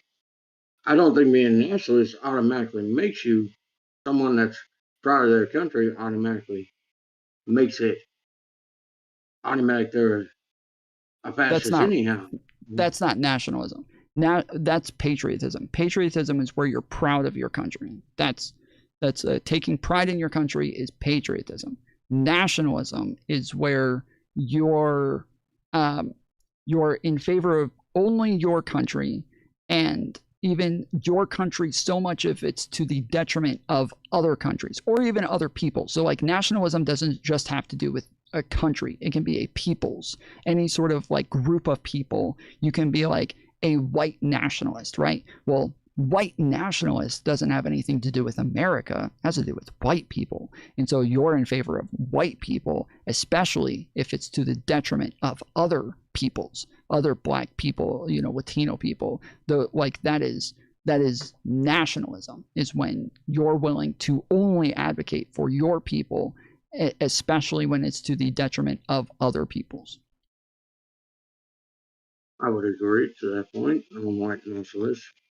I mean, okay, but I look at it that this is way, right wing. because I did. Okay, I've done history. I got a history major. I studied some things. I don't think, let's say, 1933 to 45 was all because they were ultra naturalists. On I'm sorry, say that again. Ultra nationalist. I think they had a. Yeah, that's the word I'm trying to think of. Well, I'm like fascism. As I said, I didn't say that happened because they're ultra nationalists. I'm saying in order for them to be fascist, they would have to be ultra nationalist. Like the two like main components of fascism is ultranationalism and authoritarianism. There's a bunch of other aspects to this concept of fascism that exist as well, but the two like main parts that will always be there is ultranationalism and fascism. I mean, sorry, ultranationalism and authoritarianism. Yeah, I would agree to both those have to be. But look at how they act towards anybody that questions them or criticizes them. Anybody that they suppress free speech for sure. Yeah, but all that is just part of authoritarianism. Like that's just being an authoritarian, right? Anybody can be authoritarian. So like what a thing that a lot of people do is where they'll see Antifa out like stopping people's freedom of speech, right? And they'll see Antifa, you know, shutting down freedom of speech and making it to where people can't protest or people can't be heard, and they are definitely shutting down freedom of speech. But then they'll see that and they'll say, look at them, they're fascists. No, that's not fascism. That's authoritarianism. That's being very authoritarian. And even it wouldn't even count as authoritarian either, because you have to be in a position of authority in order to be authoritarian. But the point is that it's not authoritarian. It's not fascist just to be authoritarian. Like authoritarianism is one thing, and it feels like when you're saying fascism isn't only right wing, it sounds like you're really saying authoritarianism isn't only right wing, which I would agree with, but fascism is only right wing.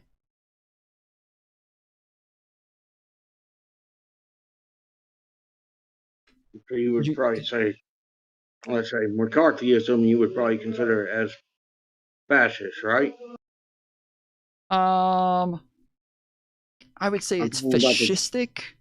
I wouldn't say it is fascism, but it is fascistic. Like McCarthyism is a little different because he's not in like a position of authority to where he can really dictate things like a dictator would.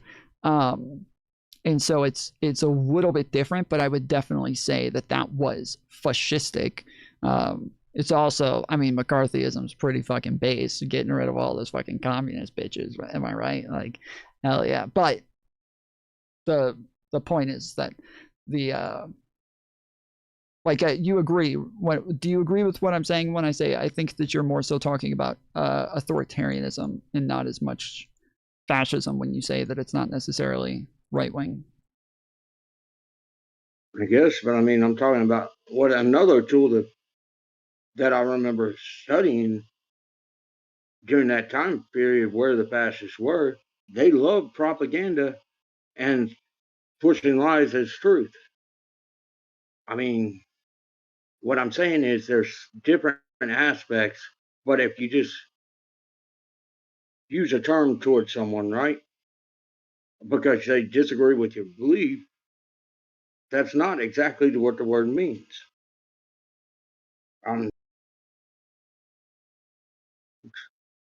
That's what I'm saying. I'm saying that it doesn't mean that. I'm saying that you're. Yeah, I'm saying that you're describing authoritarianism when you say that, not fascism.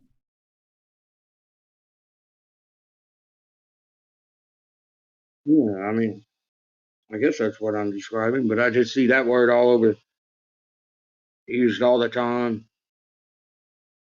There's What also, word? I see fascist used all over, not here, but in general.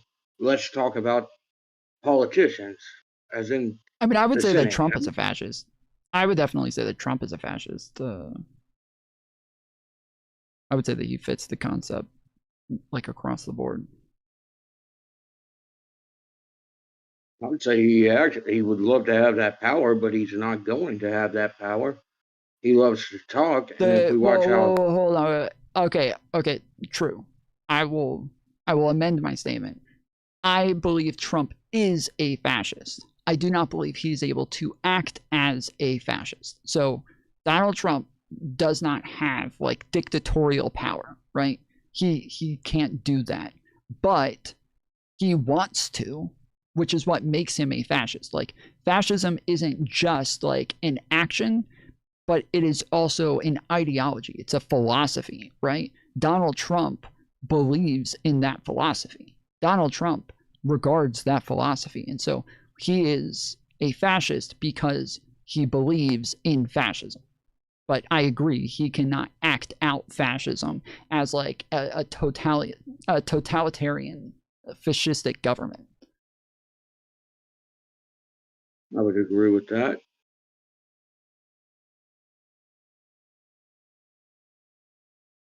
You could honestly believe it. While I'll agree that like fascism is used too much, in a sense, or to an extent. But I do think that Donald Trump acts in fascistic ways.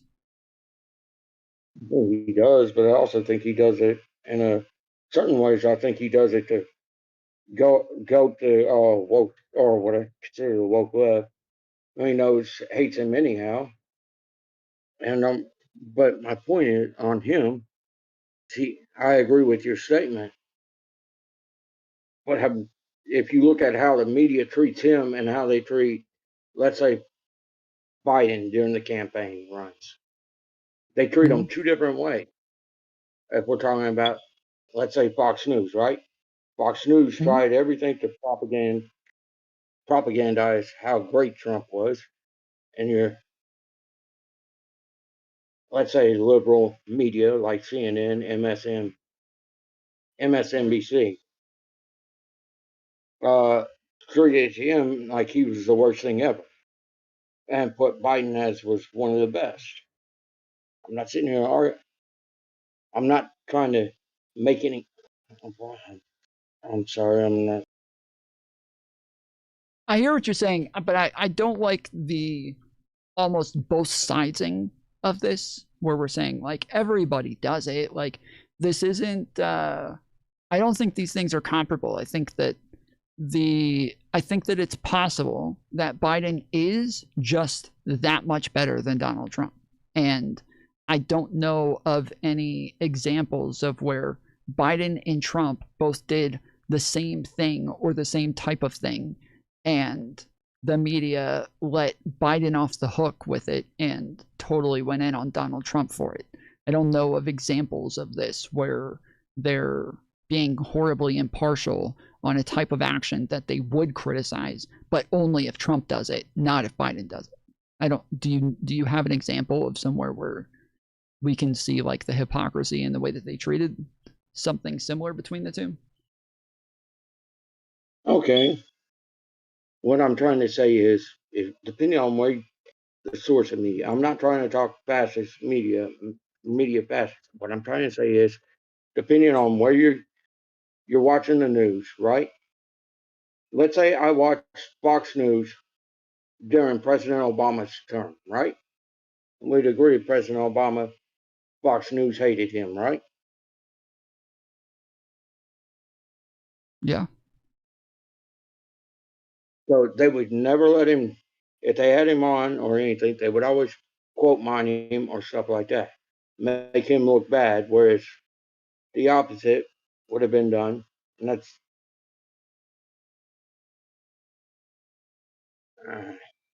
that's what I'm trying to say is there's a difference in how they portray or how they report the bias part.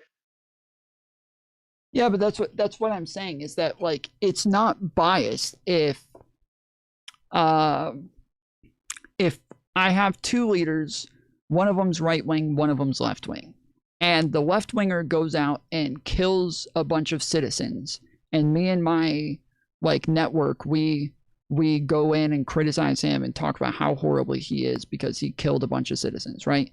But then when the right wing leader comes in, we never criticize him for killing a bunch of citizens if he never killed a bunch of citizens, right? Like if I don't see like the bias being as strong as you're making it sound when Donald Trump is doing a bunch of things that are actually like horrible and unseen in our country. The amount of times that he's having to go to the Supreme Court over and over and over for things that he's doing because nobody's ever done them before. And we have to now have like all of these new precedents set and all of these new decisions made on things because he's constantly trying to find new ways around the law to do things that historically nobody else has been doing.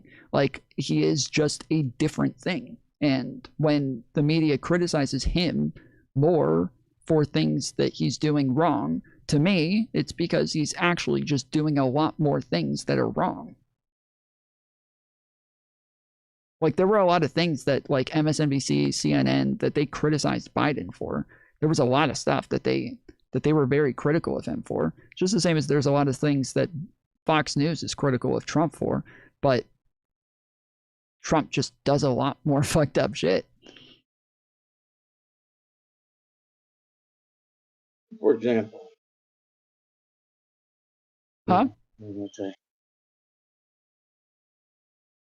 Didn't all right, the same or from what I've recognized, just pattern recognition, the Republicans from 2010 at least, until the end of President Obama's term, right? They opposed absolutely everything Obama did. Or am I wrong? I mean, there were things that that like liberal media criticized Obama for, like something that a lot of right wingers seem to not know is that they keep bringing up the fact that like nobody said anything during Obama's administration about the deportations and the kids in cages and the way that people were treated. Obama was literally given the nickname during his administration. He was called the deporter in chief because of how fast he was deporting people and how wild it was. And he was heavily criticized for the way that he was doing deportations. He changed the way that he was doing deportations. Now, it wasn't liberals as much who were criticizing him. It was the more progressive base that was upset with Obama for the way that he was carrying out his deportations. Liberals don't have a problem with like deporting people as much. But the same with like the drone strikes. Like liberals and liberal media were heavily critical of Obama for the way that he carried out drone strikes.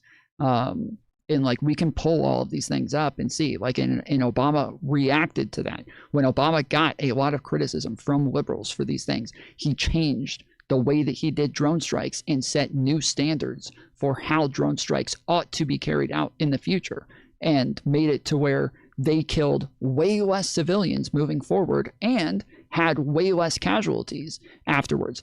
The Donald Trump got rid of all of the standards that Obama set up and then set the record for most drone strikes in a single administration and the most casualties. Like he just got rid of all of the protections, all of the guardrails to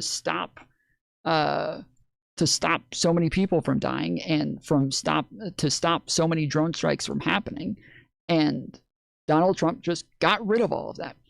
But when people criticized him for it, everybody said, oh, nobody cared when Obama set the record. No, they did. We can pull up the articles. They're still on the internet. They're all over the place. I'm not arguing that. I'm not MAGA. I'm independent. No, wait. No. I'm not arguing that you're MAGA. I'm saying that the scene, what you were saying was that liberal media was not criticizing Obama, that they didn't really say anything about Obama, that they weren't like holding him accountable, that if he did something wrong, they wouldn't say anything about it. But if Trump does something wrong, then they make a really big deal about it. And I'm saying, well, no, they did hold Obama accountable. They did.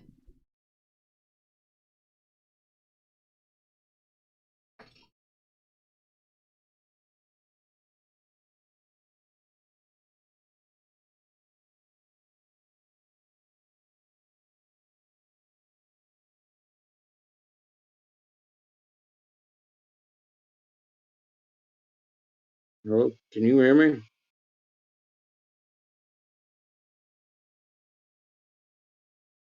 Yeah, sorry, you cut out for a second. I wasn't able to hear you for a minute. I hear you now. Go ahead. All right. For example, I know you're a Democrat. I know you like President Biden. But one thing I heard President Biden run his campaign on, which I have a problem. And I'm not saying Trump didn't say it stupidly either. But when I went and go find the press conference where he said that stupid phrase, there were fine people on both sides, and then you hear Biden, I started my campaign. It's like, did he read the press conference or listen to the press conference? Because Trump clarifies what he was not talking about. Yet that seems to go over Biden's head. And the media knew this back in 2017. Now, I'm not arguing whether Biden was I'm not trying to do a Biden versus Trump. What I'm trying to say is when you have something that's been caught and someone's running on that, that's a problem to me. It seems like a lie. Now, Trump loves to run his mouth so much it ain't even funny. But the one thing I know about Trump more than anything else is, and I'll put it this way, if it benefits him or his family, he'll do it. If it won't, he won't do it.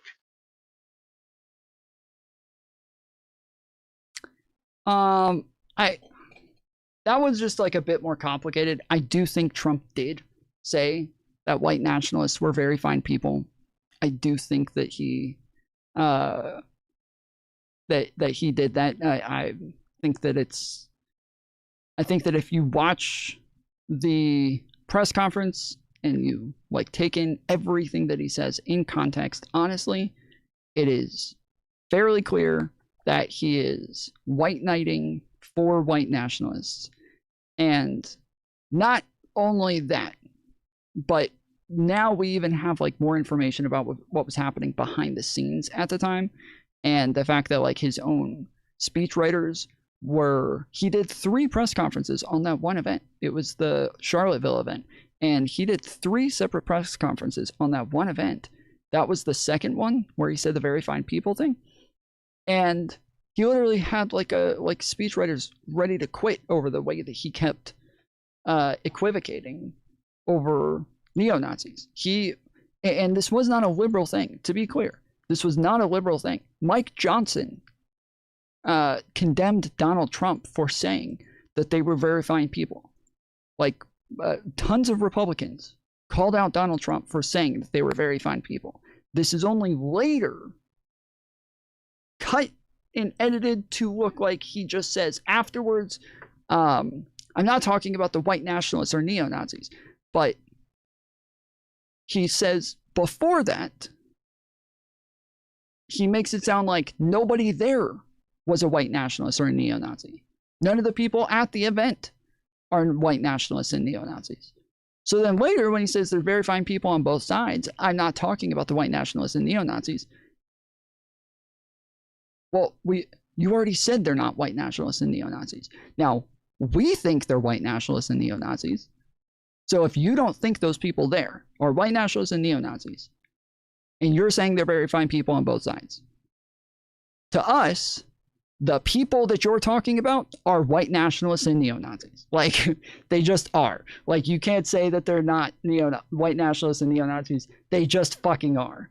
But the major problem with what it was, he said, like, what he did there and said there was that he was just white knighting and playing defense for white nationalists and neo-Nazis throughout the entire press conference. That one clip, that one statement is just the thing that kind of represented that that sentiment from everybody. But yeah,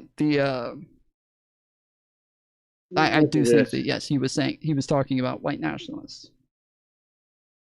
Let me ask you this then, Tom. That phrase is, we can pull up the transcript, but do you think he was talking that Antifa and the other ones that he considered were causing trouble at that? Do you think they were fine people too? Yes, I think he's Because saying that the Antifa people are very fine people as well. That's all that was there. Just so you know, that's all that was there. It was Antifa and neo-Nazis. That's it. There was nobody else there. About, because I know what the media did, because they went straight from the press conference, which was over the stock market, straight into all this questioning, the gotcha questions on that. I think he was stupid for saying that. But if we pull that transcript, he does say that phrase, I'm not talking about white nationalists and neo-Nazis, or something towards that effect. They should all be condemned. Like right after he says that phrase. Mm-hmm. I'm not sitting here trying to argue whether he's racist or not racist. What I'm saying is, catch him on something where he doesn't have a way for backfire, because that's one thing that I saw used. Well, again, this was not just liberal media. Republicans condemned Donald Trump for saying it as well. It was not only liberal media. And if you look at it again in its full context, the entire time he is equivocating on behalf of white nationalists and neo-Nazis. And it's, as I said, it's complicated. But if I tell you, you say, how do you feel about the white nationalists and neo-Nazis who were at the event? And I say to you, who says they're white nationalists and neo-Nazis? Well, it sounds like I don't believe the people who are there are white nationalists and neo-Nazis, right? Now, in the very next sentence, I say, I think there are very fine people on both sides, but I'm not talking about the white nationalists and neo-Nazis. They should be condemned completely, okay? If I'm already telling you I don't think these people are white nationalists and neo-Nazis, but you think they are, okay? This is just a difference of perspective. But then afterwards, if I'm saying I'm not talking about the white nationalists and neo-Nazis, well, that's fine. We don't care if you're talking about white nationalists and neo-Nazis, because we disagree on what a white nationalist and a neo-Nazi is. We disagree on this. We think the people who were there are white nationalists and neo-Nazis. You don't. So now that you say you're not talking about white nationalists and neo-Nazis, well, we don't care when you're talking about white nationalists and neo-Nazis. We don't care if you're talking about them, because what you call white nationalists and neo-Nazi is not what we call white nationalists and neo-Nazi. So to everybody watching, when he says that they're not white nationalists and neo-Nazis, but also they're very fine people on both sides, not talking about white nationalists and neo-Nazis, everybody hears he's calling white nationalists and neo-Nazis very fine people. That's what everybody fucking hears.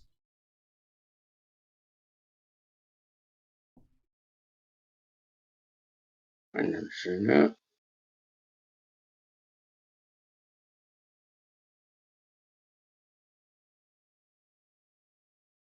Like, if we say, if you and me were standing at the border, okay, and I've got my back to the border, and you're standing in front of me talking to me, and you're looking at me standing in front of the border, and you say, are you going to let illegal immigrants in? And I'm like, no, we are not letting any illegal immigrants in whatsoever. None are coming over this border ever. And you're like, okay. And then right behind me, you see hundreds of people just running across the border, right? They're jumping over a gate. They're breaking wires and clipping wires and running through. And you say, wait, what about those people? And I turn around and look at all the people climbing, jumping the wall and running through. And I go, oh, them? No, they're not illegal immigrants. They're fine. Do you think am I letting illegal immigrants in?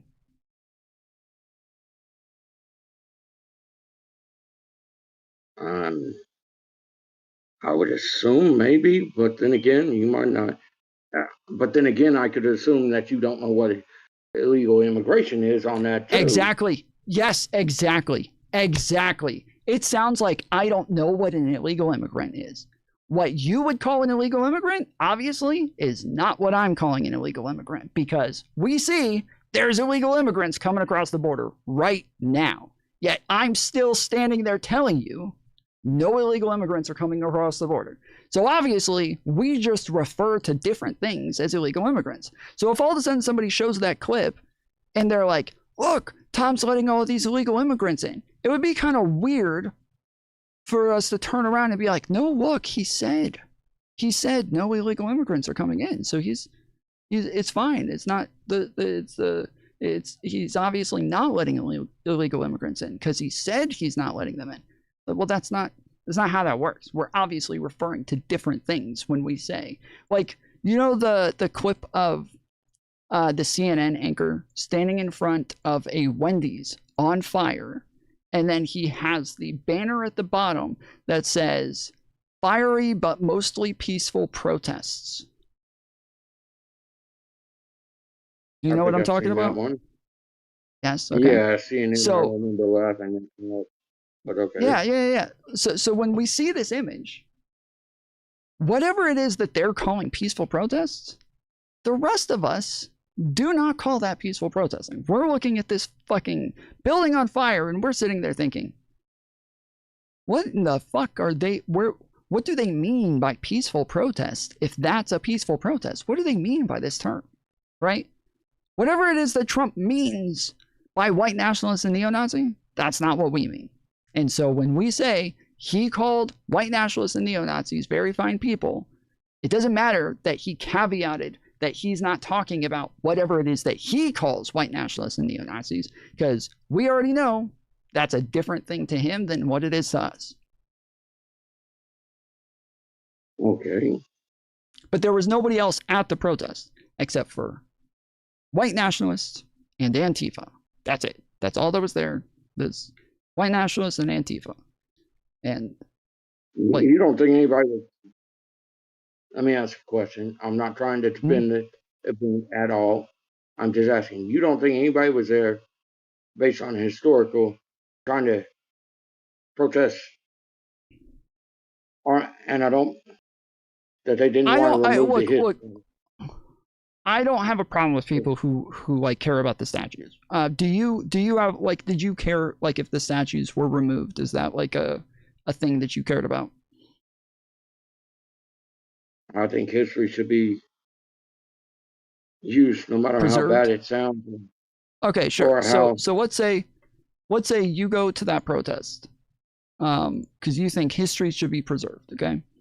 And you get there, and there's a bunch of people waving alt-right flags, flags with swastikas on them, KKK flags, people marching with fucking hoods and everything, rebel flags, like all the shit, right? All of the iconography in our country that kind of represents far-right, like, racist people.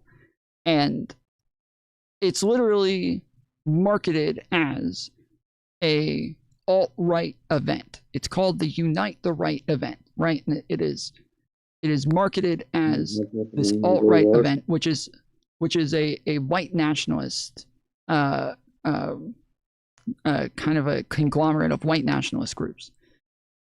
If you get there and you're part of this crowd with swastikas on their flags and racist iconography everywhere. Are you still marching with this group just because you care about the statue? I'm probably trying to get away from that group because I don't. Well, it depends. Swastika, okay, because I see this on Facebook I agree. enough, where we try to when I say the woke left, are the ones that put swastikas and the Confederate battle flag, which was not an official flag. It was done in the battle, and they're trying to compare both them as the same. They're not. The Confederate states were strictly state, not centralized government.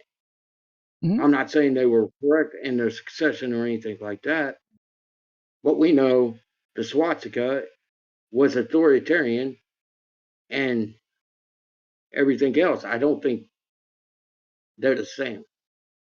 But when you put people that don't know anything and want to combine stuff because they know it's got, let's just say, negative connotations, that You're saying the rebel flag is separate from the swastika? It's a Confederate battle flag. I mean, but that's what you were talking about, is the rebel flag, yes? Yes, I'm talking about. Okay, yeah, I get what you're saying. So the point overall, though, is that, like, if I'm at, like, a protest and there's a bunch of people marching, chanting, pigs in a blanket, fry 'em like bacon, and they've got, like, ACAB signs and shit like that, I don't want to be with those fucking people. I do not want to be with that group of people. I am not there to support their message. And the larger group of people they have surrounding them as they're holding these signs and chanting these things, the more it looks like there's a lot of people who support that message. The people who stayed at that protest, as you said, you would have gotten away from these people. You would have moved away. You would have not wanted to look like this was something that you were part of. The people who stayed, this is what they were part of. The marches the day before were a bunch of people carrying tiki torches saying, the Jews will not replace us. Like, this is what the fucking protest was. It was now even just the idea of, like, rebel flags, all, you know, the statue, all these things. In Nazi Germany, they don't still have statues of Hitler. They don't still have flags with swastikas flying around. They don't have those sitting around in their parks. They have museums where they put that shit, where people can learn about it. They put it in their history books. They put it in museums. They put them in specific places to where this is where you go to learn about this sort of thing. But they don't put them up as a cultural icon, right? They don't put this up as something to be to be, like, held up high as some great thing. This is not. They put them in places where it's appropriate, and that's what we should do with Confederate stuff. I don't have a problem with Confederate statues still existing. I don't think people should destroy them. I don't think that they should tear them down. But they should go where they belong. They shouldn't be, like, in our parks and look like this is something that is representative of us today, when the Confederate flag is a rebel flag. It is not, the name was not the rebel flag, but it is a rebel flag. It was part of a rebellion. These were people who wanted to secede from the United States. This is, like, the most un-American thing I can think of, as people who did not want to be Americans anymore. This is not something that I think should be flown in America as a symbol of treason, but on top of that, a symbol of people who wanted to keep slaves. Like, it is a racist icon. That's what it is. They can exist. They just need to be in appropriate places. And people who are still there, flying rebel flags or Nazi flags or KKK flags or any of those things, anybody who has a good head on their shoulders, they're not going to want to be in that group. They're not going to want to be with those people. They're not going to want to be represented by that stuff. Yes, I've done the history there. And see, I notice a lot of people love the radical Republicans versus Lincoln. But those people that are there hating and racist or whatever, I have no interest in it. I don't care about them because I don't believe in their ideology, or if that's what you call it, ideology. Is that the term I'm thinking of? Sorry, say that again.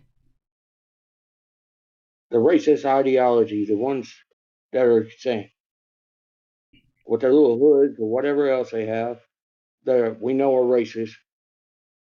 I think they're low intelligence beyond else. Mm-hmm. However, why do you think Trump would say there's very fine people on both sides? Why did he say that? Why would he say it? Because I think he's stupid and he loves to talk and say anything. He's not stupid. We can't always take away Trump's accountability by just saying he's stupid. He just says things, right? We cannot, we don't do this with anybody else, especially not somebody in such an important position. He's the president of the United States. We can't always just, anytime he says things, just be like, he just says things. He knows what he's saying. He did this press conference 3 times, and every time he did it, his people kept telling him, you have to stop equivocating on white nationalism. You have to stop equivocating on racism. And he said, those are my people. I don't want to look weak, like I'm throwing my people under the bus. So he kept equivocating to try to make it sound like the reason this blew up so much wasn't just because it was a racist protest. The racist protest, for the most part, was kind of ignored. Nobody cared. Nobody made a big deal about it. The reason it blew up is because they fucking killed somebody that day. They sent tons of people to the hospital. The white nationalists did. They fucking murdered people. And then, after they murder somebody, Donald Trump decides to start talking about how there were very fine people on both sides. That's fucking insane. That's insane. While I might even agree, some white nationalists might be very fine people. That's an insane time to say something like this when somebody's daughter just got fucking murdered by one of them.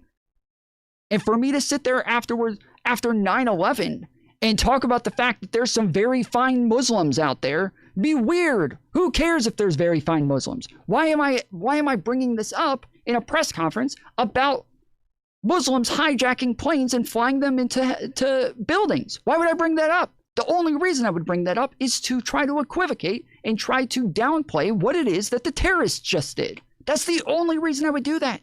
Donald Trump is there in a press conference to talk about white nationalists who just murdered a woman, and he starts talking about the fact that there's very fine people.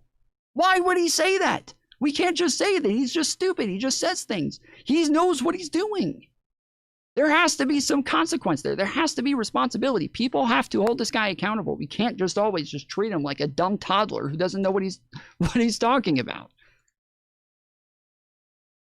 Oh, I'm not saying not to hold him accountable. That's not my point. My point is, when I see that. But I'm asking you, why would he say this? Because I'm wanting you to really engage with. Why would he say it then? Why would he bring this up in a press conference about that rally?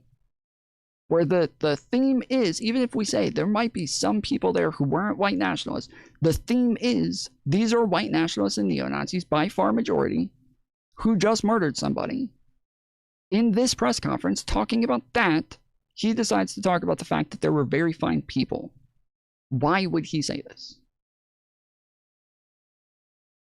I have no clue why he said it. I have no idea why some of the things he says. Okay, well, I know. I know. CNN knows. Joe Biden knew.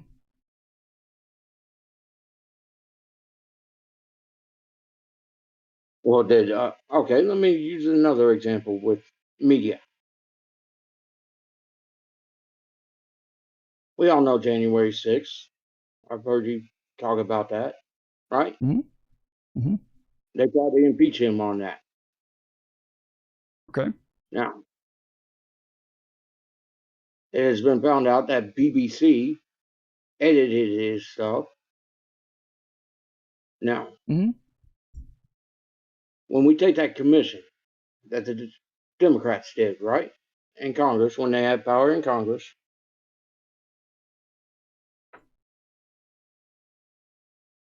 were they trying to get to the why it happened, or were they trying to go after Trump and that he was the instigator? He was. So these are all separate issues. Like the BBC edited Trump out of context like a year ago. Like this is 4 years after the matter. They weren't trying to like, you know, do some historical revisionism. We all knew what happened. We all knew what was said. This had been played a billion times. They weren't trying to change it and like gaslight everybody on what happened that day. They supposedly, and they apologized for it. They said they fucked up. They fired people. Like they weren't trying to like pretend as though this was the reality. They did edit him out of context. They edited it in a way that was dishonest. That wasn't the there are other people in the waiting room. I will get to you guys soon enough. I apologize for the wait. If you want me to get off, but yes. I'll get off. Well, I'll get to them in just a little bit. But the point is that we're at 50 minutes right now. We'll be at an hour and 10 minutes. So I'll put like a 10-minute cap on it if we don't if we don't wrap up that quickly. But yeah, the BBC just accidentally edited it wrong, where they had other clips in between those, but they had to shorten it, and they went and edited that part, the parts that were in between, out, and then it made it look like he said something different than what he actually said. Again, they apologized. They admitted their mistake. They fired people.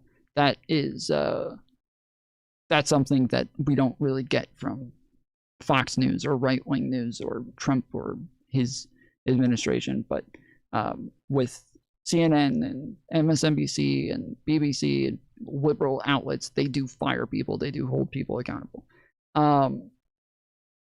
The Donald Trump, the reason why do you think January 6th happened? Why do you think not like he told people to go do it, not like he said fight like hell, and there all of a sudden everybody's like, oh well, if he says fight like hell, I have to run inside of a Capitol. Not anything like that. Why do you think it happened? Like, why did people decide to go inside of the Capitol? What was like the motivating factor there? Okay, I think it was a combination of things. First off, keep repeating the Democrats stole the election, because I see that it's same with Russia collusion. Who kept saying that? Who kept saying the Democrats stole the election? President Trump. Any Republican, Trump did. Any MAGA, Trump did. or yeah, Trump did, and the Republicans that supported Trump. That's one way. There weren't many. There weren't many at the time who were saying that the election was stolen. When this happened, Trump was kind of sitting on an island by himself, saying that the election was stolen. And he when on the day that he goes to the Capitol, so he's been tweeting for weeks now, for a month now, that the election was stolen. In the last week, he starts tweeting about other Republicans, saying that they're traitors, that they've turned their back on him, that they're not doing their job, that they're not being loyal to him, they're not being loyal to MAGA. He starts talking about Mike Pence, saying Mike Pence isn't going to do the right thing. And when he's talking about this, what he's talking about is when all of the senators go into the congressional halls to certify the election, right? And Mike Pence, the vice president, is the one who certifies the vote. He pulls out all the ballots and reads them from each state, what was sent from each state capital. He goes and reads all that. And Donald Trump had this entire plan to use fake electors, and he wanted Mike Pence to use those fake electors to challenge the vote, to pretend as though there was some votes that he had that he didn't have. But either way, the Donald Trump, after saying all of these things, saying that on January 6th, all of them are going to be in there. They're going to turn their back on MAGA. They're turning their back on your president. They're traitors, and they're not doing what they're supposed to do. He decides to hold a rally on January 6th, right by the Capitol. Like it was not too far from the Capitol, right? And then says that we're going to go to the Capitol after the speech, right?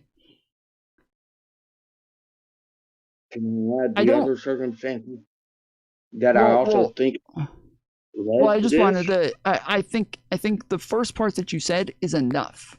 Like when you're saying they tried to impeach him for this and blamed it on him, when he says the election is stolen and the Republicans and the Democrats are in that building right now stealing it from me and stealing it from you.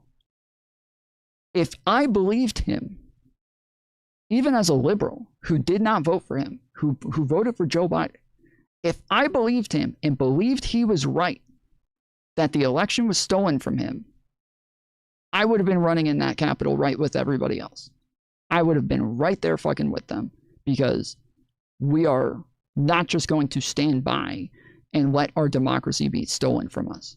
If we had a bunch of fucking representatives who were colluding to steal an election, even if it's not for the fucking guy that I voted for, I'm an American first. I care about democracy first. They are not going to steal the fucking election from anybody, right or left. I would have been right there with them.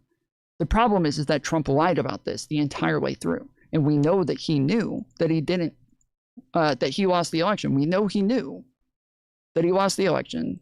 He wasn't just deranged and just too stupid to know what's going on.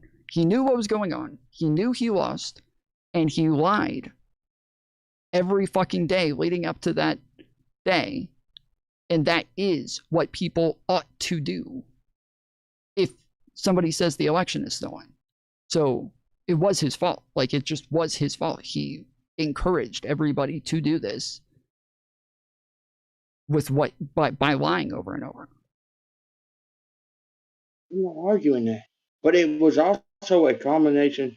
If you look at how the summer of 2020, where everything was being these riots, because that's what I consider January 6th, as a riot more than a insurrection, because if it's an insurrection, it's one of the worst ones I've ever seen. I'm not saying they didn't break the law. I'm saying they did break the law.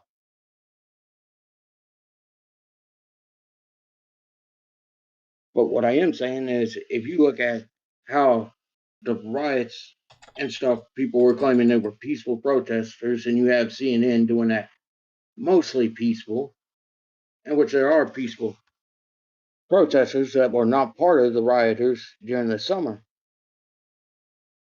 So it all led up. I mean, they saw it all that way, and I think Trump egged on by keep saying the same stupid lie over and over, just like I think when you have top Democrats claiming Trump was a illegitimate president, that he stole the election. I'm not arguing in that point. I think he copied what the Democrats had ran about Russia. I think he did it on purpose.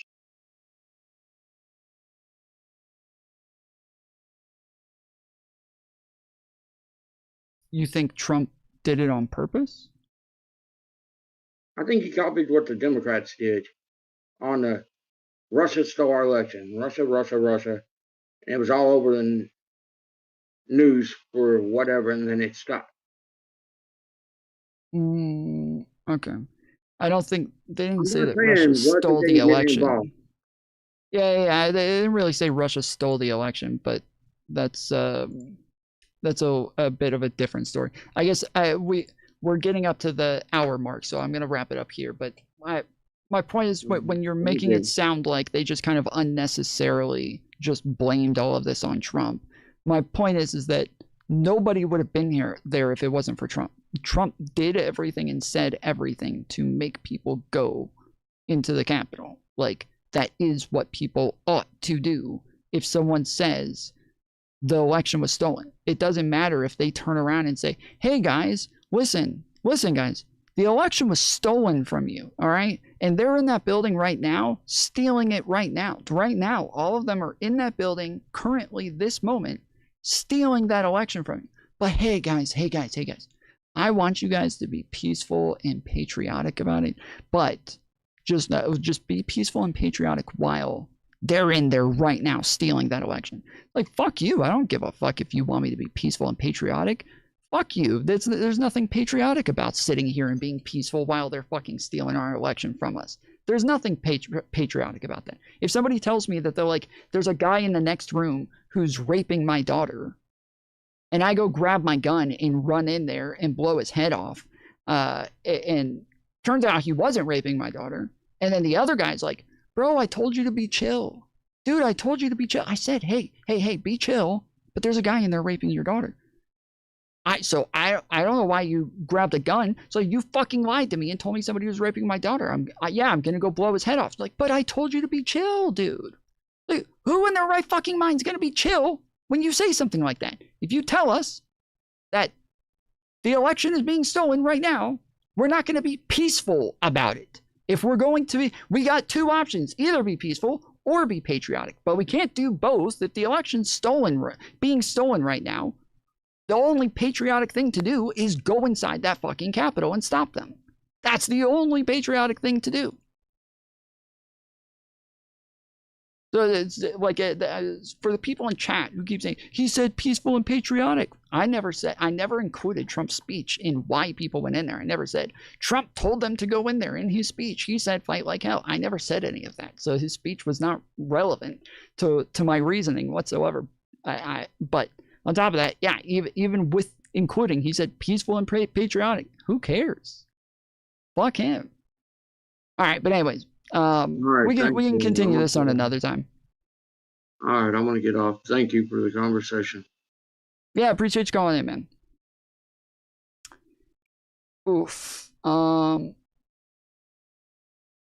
Hey, were you in line first, or was it Marshmallow? Hello? Hey, can you hear me? Yes. Were you in line first, or was it Marshmallow? Marshmallow? I think Marshmallow was first, but if you want to talk to me aside too, go ahead, sir. I'll pull Marshmallow in, and then I'll try to be quick. Okay.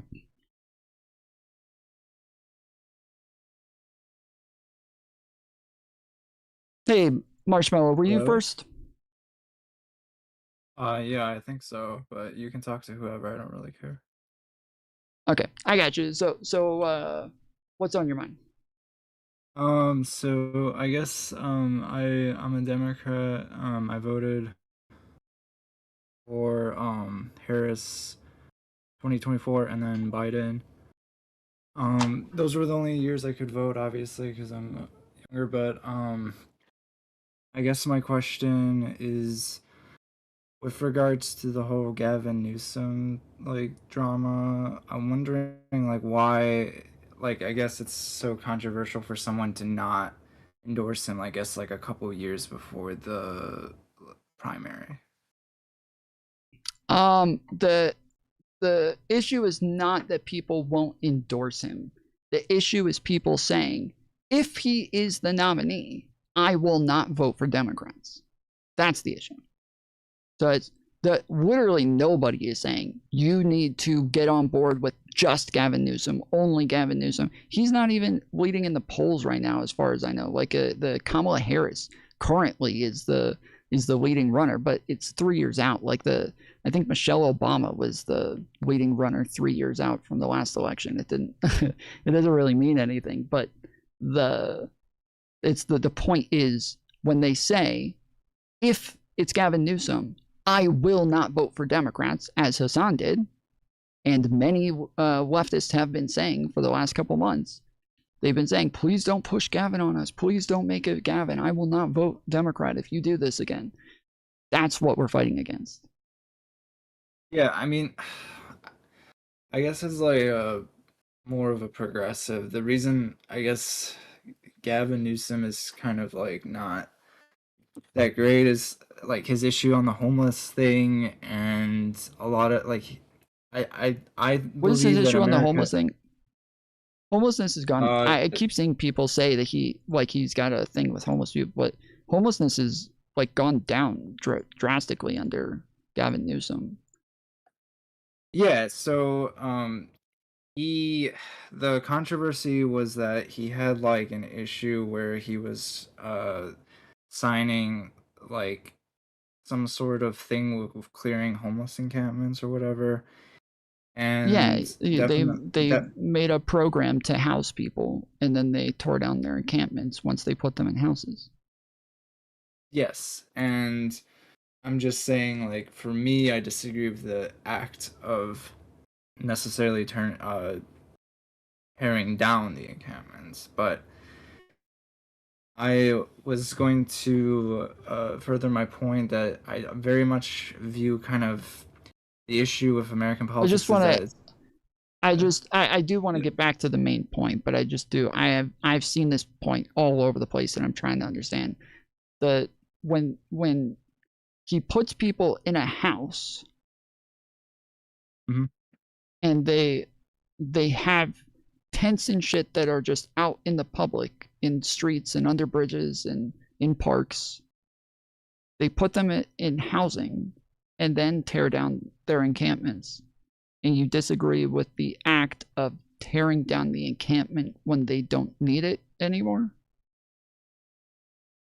Like they should leave it all in the public spaces where nobody's staying. I don't agree with giving them housing. I would have to see like what percentage. I agree with that. I agree with that. That is definitely like I agree with that, especially when like drug addiction is one of the major reasons for them being homeless in the first place, or them having like some sort of mental illness to where they might have violent outbursts. Like, yes, just putting them in housing can be insanely detrimental to the problems that already exist. So I agree with that part, but like that aside, when they do put them in housing, the encampments are not needed anymore, right? Like we agree, like there's nothing wrong with tearing it down if they're not needed. And by the way, I would vote for Gavin Newsom if he was, because I voted for Biden, I voted for Harris, so I'm definitely not. Okay. I wouldn't not vote for Gavin. I'm fine with voting with Gavin. Okay. I'm just saying that I guess the issues.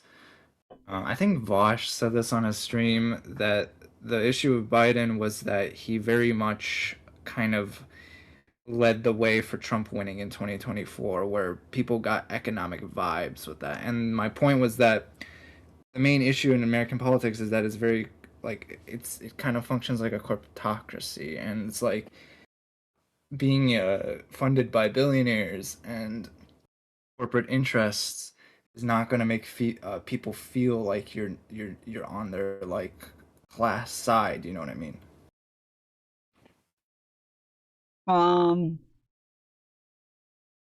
I guess I think to me, like, it's going to be more about your actual like voting history, not just who you get money from. I think that like who people get money from can definitely show some aspect of a possible bias, but it does not necessitate that. And their voting record is going to be way more important to me. And then once we see their voting record, if their voting record goes against like blatantly what it is that their constituents want, then now where that money comes from matters.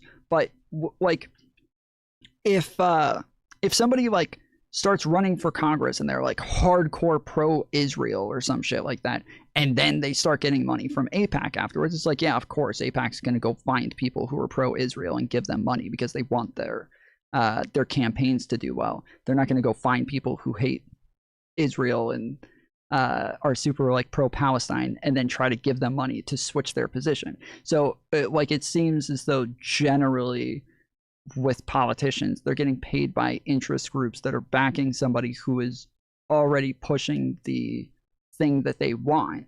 But as long as like what it is that that politician is voting for isn't something that's going against what the constituents want, I don't think it's that big of a problem. But on top of that, as far as I understand, Gavin Newsom's not even a legislator, right? No, of course. Am I wrong on that? He's Gavin not a legislator, Newsom, right? The issue are not his policies necessarily, even though I find the act of tearing down an encampment violent, and I prefer more of a peaceful resolution to that. My point is that the act, like for instance, him going on podcasts like with other like right wingers may make like a voter who is very fixated on their class interests not willing to vote again, and we're just gonna have 2024 all over again. You know what I mean? Like the candidate's not exciting enough. That's why I think AOC is a way better candidate. What you said earlier that you felt like Gavin Newsom was part of the reason that Trump won in 2024? What No, was that? Why did you? I said Vosh said on his stream that Biden's I'm not saying, because the facts don't correlate with what voters feel. Like people felt they had economic vibes that inflation was increasing under Biden, even though it was likely going to be going down due to their policies. I mean, that's as far as I understand. You can correct.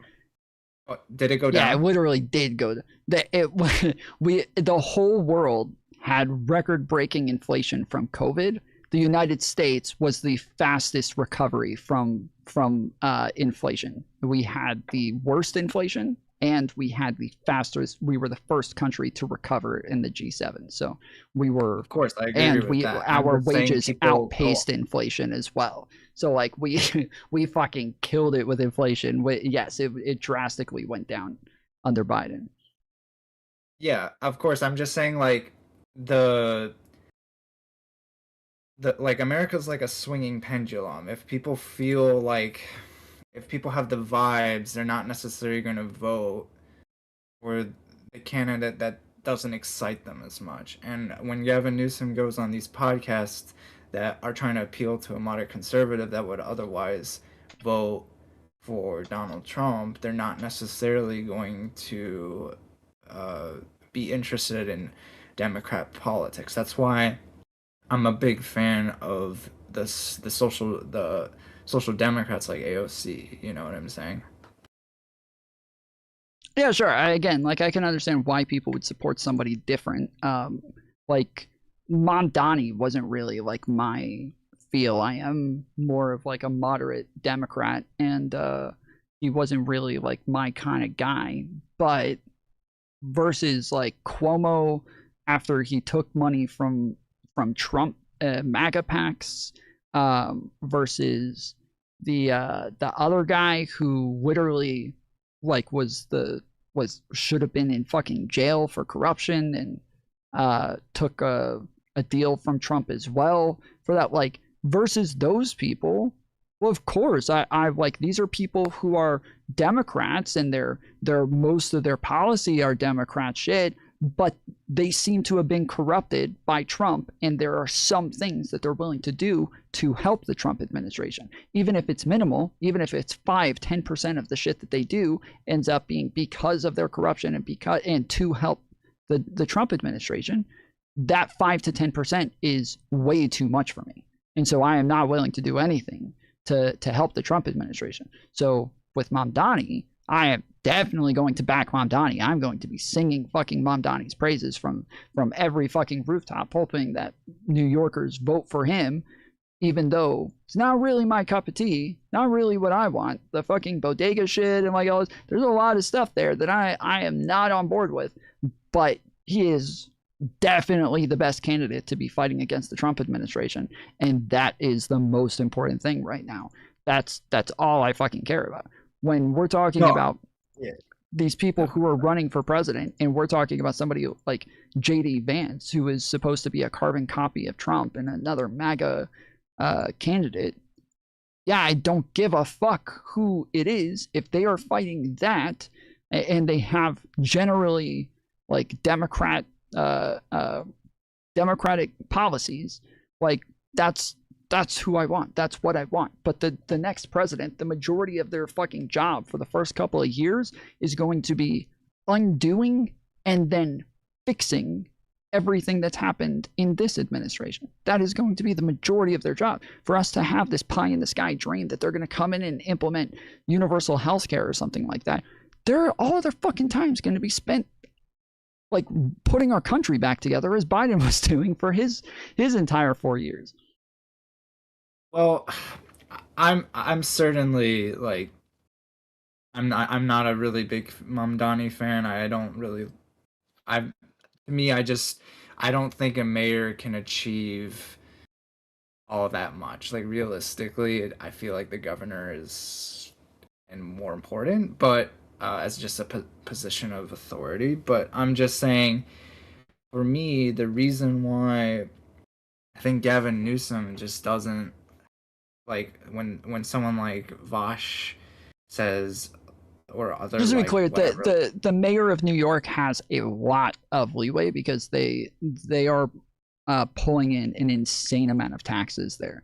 Like they tax everybody at a much higher rate, and then they even have higher like property taxes. They have higher what is it called, consumption taxes. Like they have much higher taxes across the board. Sales taxes, like they have much higher taxes across the board to where they can like they're like their own little fucking state. Like the mayor has a lot of authority there. I doubt that he can tax like people like the rich I'm just saying he has the class authority to do it. It doesn't have to be the governor. Yeah, like I think people tend to they don't really understand that a leader can't necessarily do everything in America. They view it as like, oh, he's going to be revolutionary. It's just I think it's like overhyped to be like, oh, this guy's like whatever. But I'm just saying, my point is that with someone like Gavin Newsom, the issue is he was extremely based when dealing with Trump on Twitter, like for like 100%. But then like he goes on the right-wing podcast, it's like, why are you trying to appeal to that? Like you should be. Well, he brought right-wingers on his podcast. Yeah. No, wait, that was his podcast? Yeah, it was his podcast. He had Charlie Kirk on. He had Steve Bannon on. He had a bunch of people on. You should not be appealing to those guys. Those guys are like, Steve Bannon is a criminal, and like if he wants to cement himself as like a leader, like you shouldn't. Like I understand why a lot of like sock Dems or social, like why democratic socialists or even communists, if they even exist, don't like want to vote for him. I agree. He did. I was not happy with the way that he dealt with like the Charlie Kirk interview. It's not what we do here on YouTube. The way that he dealt with that is like, to all of us, this would be considered like unethical, irresponsible platforming across the board. I think for him, it seems obvious that he had a different agenda. That I don't know if you know this, but as somebody who grew up a conservative and in a Republican family and spent 30 years of my life being a Republican, the right wing considers Gavin Newsom to be like the devil incarnate. Like he is a representative of like evilness. Well, some of them, because there is this kind of like small wave of the the looks maxers and the alt-righters saying, oh, Gavin's more based than Vance because he has more of the like. Well, sure, but that's why I'm saying is that he needed to, because he's considered the, like when you think of like the woke states and shit like that, or woke cities, like you're thinking of like Portland, Colorado, but like mainly California, like especially with after the Biden administration, where the right wingers are all freaking out about open borders and shit like that, and the amount of immigrants that live in California. This is like the hate for Gavin on the right was at an all-time max, and it has always been that he is the worst. He had just had a massive beef, like very public beef with Elon Musk towards the end of Biden's administration during the campaigning.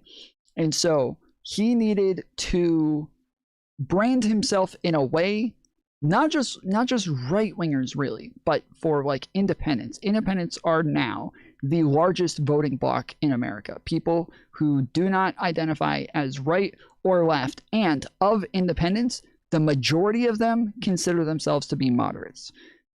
By far the majority. Obviously, like socialists and communists, or like even, you know, groypers, like all of them consider themselves independents as well. But in America, the majority of independents are moderates.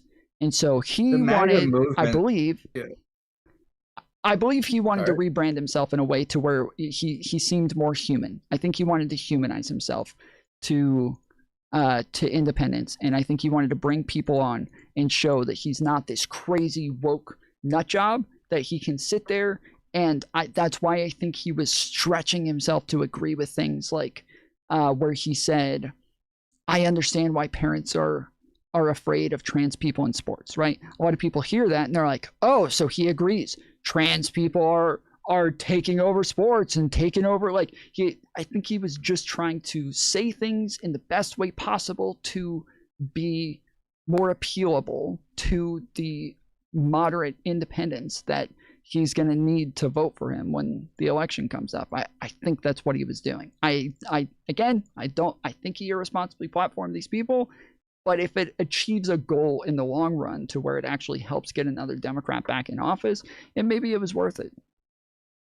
My understanding is that, I guess if you talk to most independent voters, they don't necessarily have a coherent worldview. Like, some people will say this is fascism when it's clearly a communist belief, or they just don't understand the definitions of words.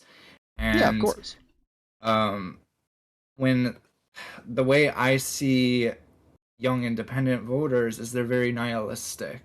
They want something highly emotional, and the MAGA movement is splintered because they see the contradiction within the Israel first dichotomy that's going on. And I'm not saying that Gavin Newsom should appeal to groypers, but I'm saying he should capture a lot of the nihilism among young people that they see in the contradictions of corporate Democrats. And Gavin is never going to appeal to populists. Gavin Newsom is like the hallmark, like what do you call it? I keep wanting to say administration, but that's not the people who are in power, the elite, like the establishment. Like he is like the establishment guy. He's never going to appeal to populists. All he can do is make himself seem more reasonable to those who are willing to accept an establishment candidate. That is the best for him. I'm not going to say it's unhinged, but I think it's warranted.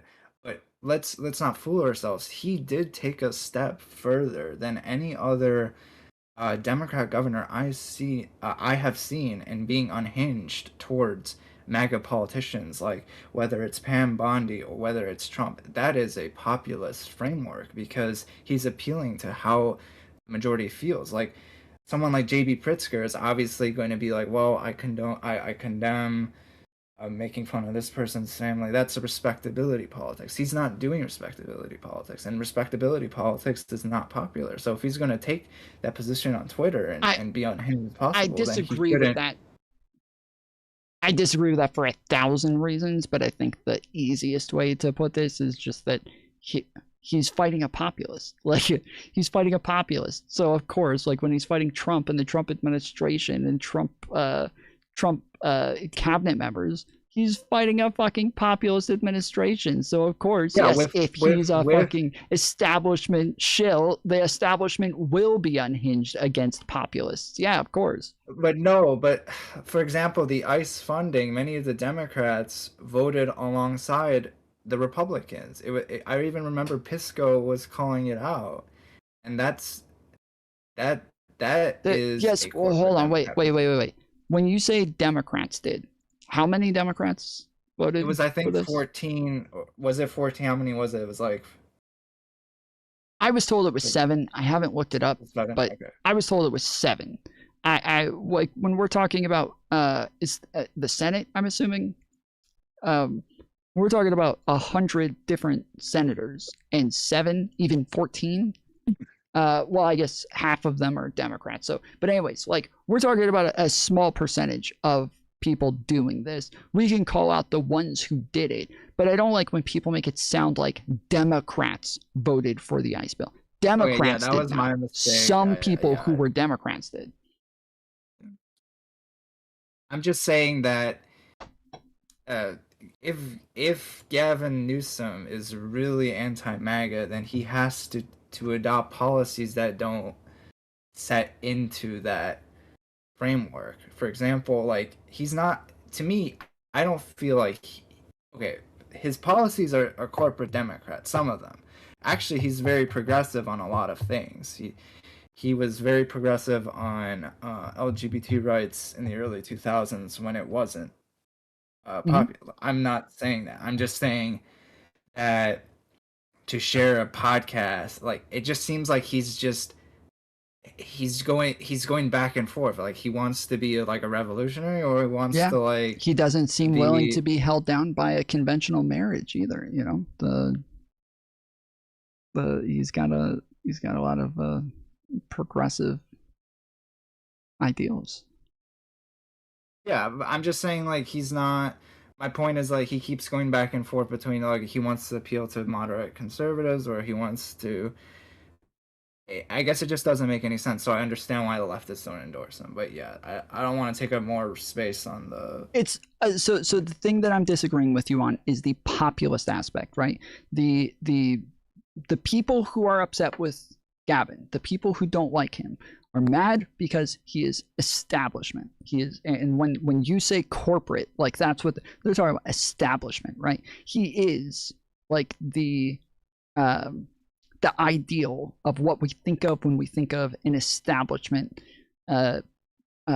politician. Like he looks the part. He looks like if you could draw a fucking establishment politician, it would look like Gavin Newsom.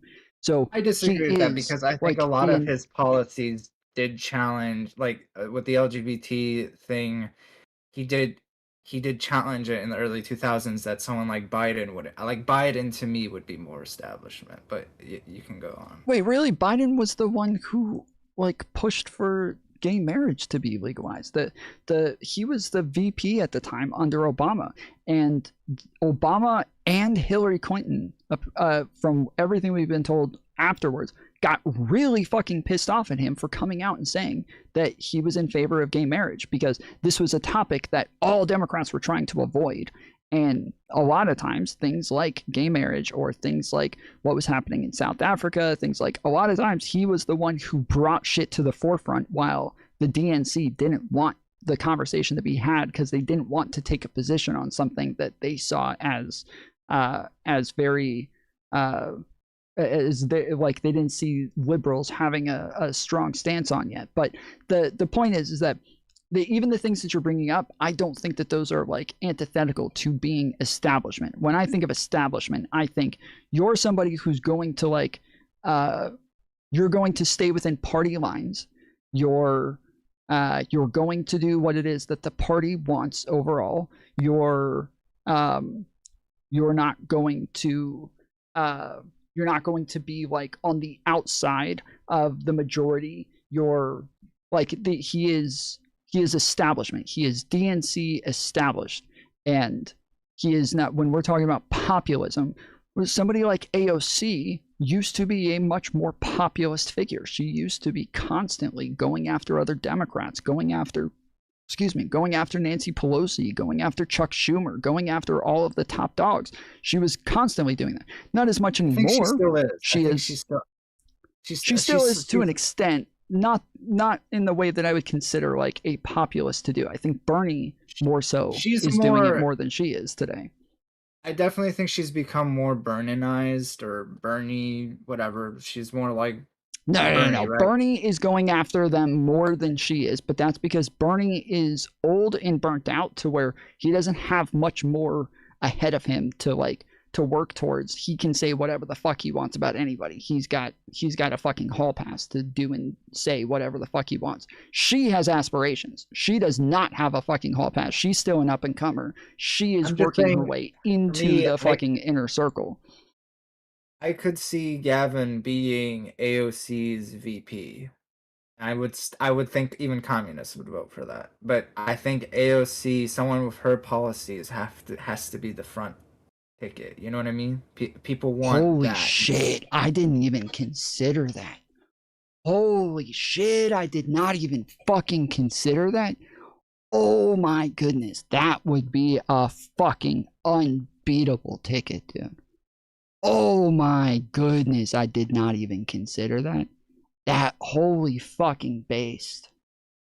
Holy fucking based. Well, I mean, I don't know. I didn't see anyone else say that, but one's in chat if y'all think that would be a fucking killer ticket. That is I'm excited right now thinking about that. That is, I got a fucking Woody over here. All right. Well, I appreciate you calling in. Yeah, if you ever want to call in again and talk about the leftist stuff, I generally don't get into that as much, but I'm always happy to. So I mean, I'm generally probably a democratic socialist or or even at my most right, I'm a social democrat. So yeah. Okay. See you. Okay, cool. So wait, do you like Hutch? No, I don't. Okay. Wait, are you asking why or? Well, yeah, sure. Why? I think he. The reason why I don't really like Destiny or Hutch is because I feel like they treat it as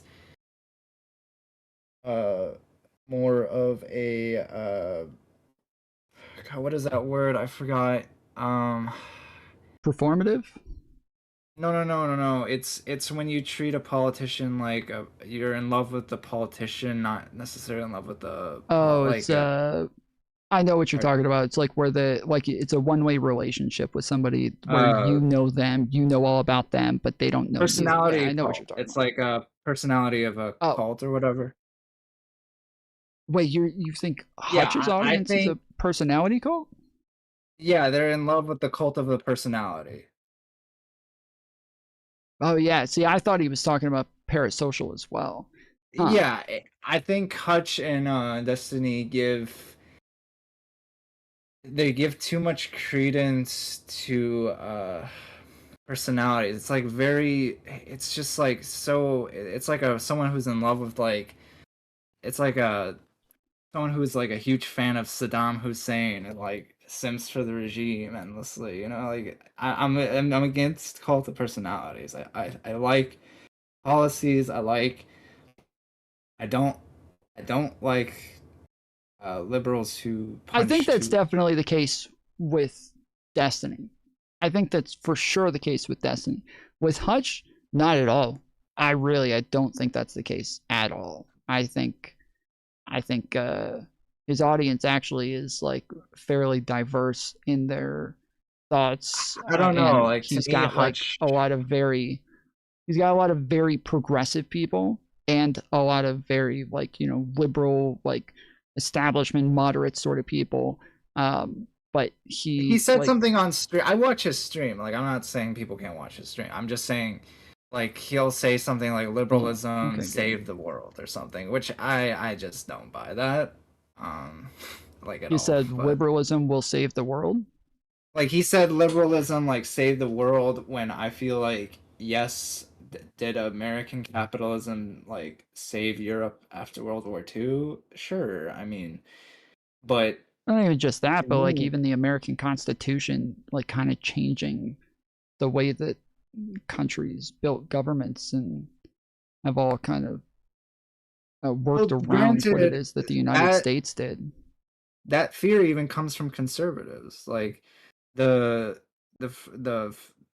theories of liberalism and conservatives come from the Enlightenment, and like philosophy Yeah. from that era. It's conservatism is not necessarily bad on principle. It's when you create a cult of personality and become fascistic, like with the Trump and MAGA movement.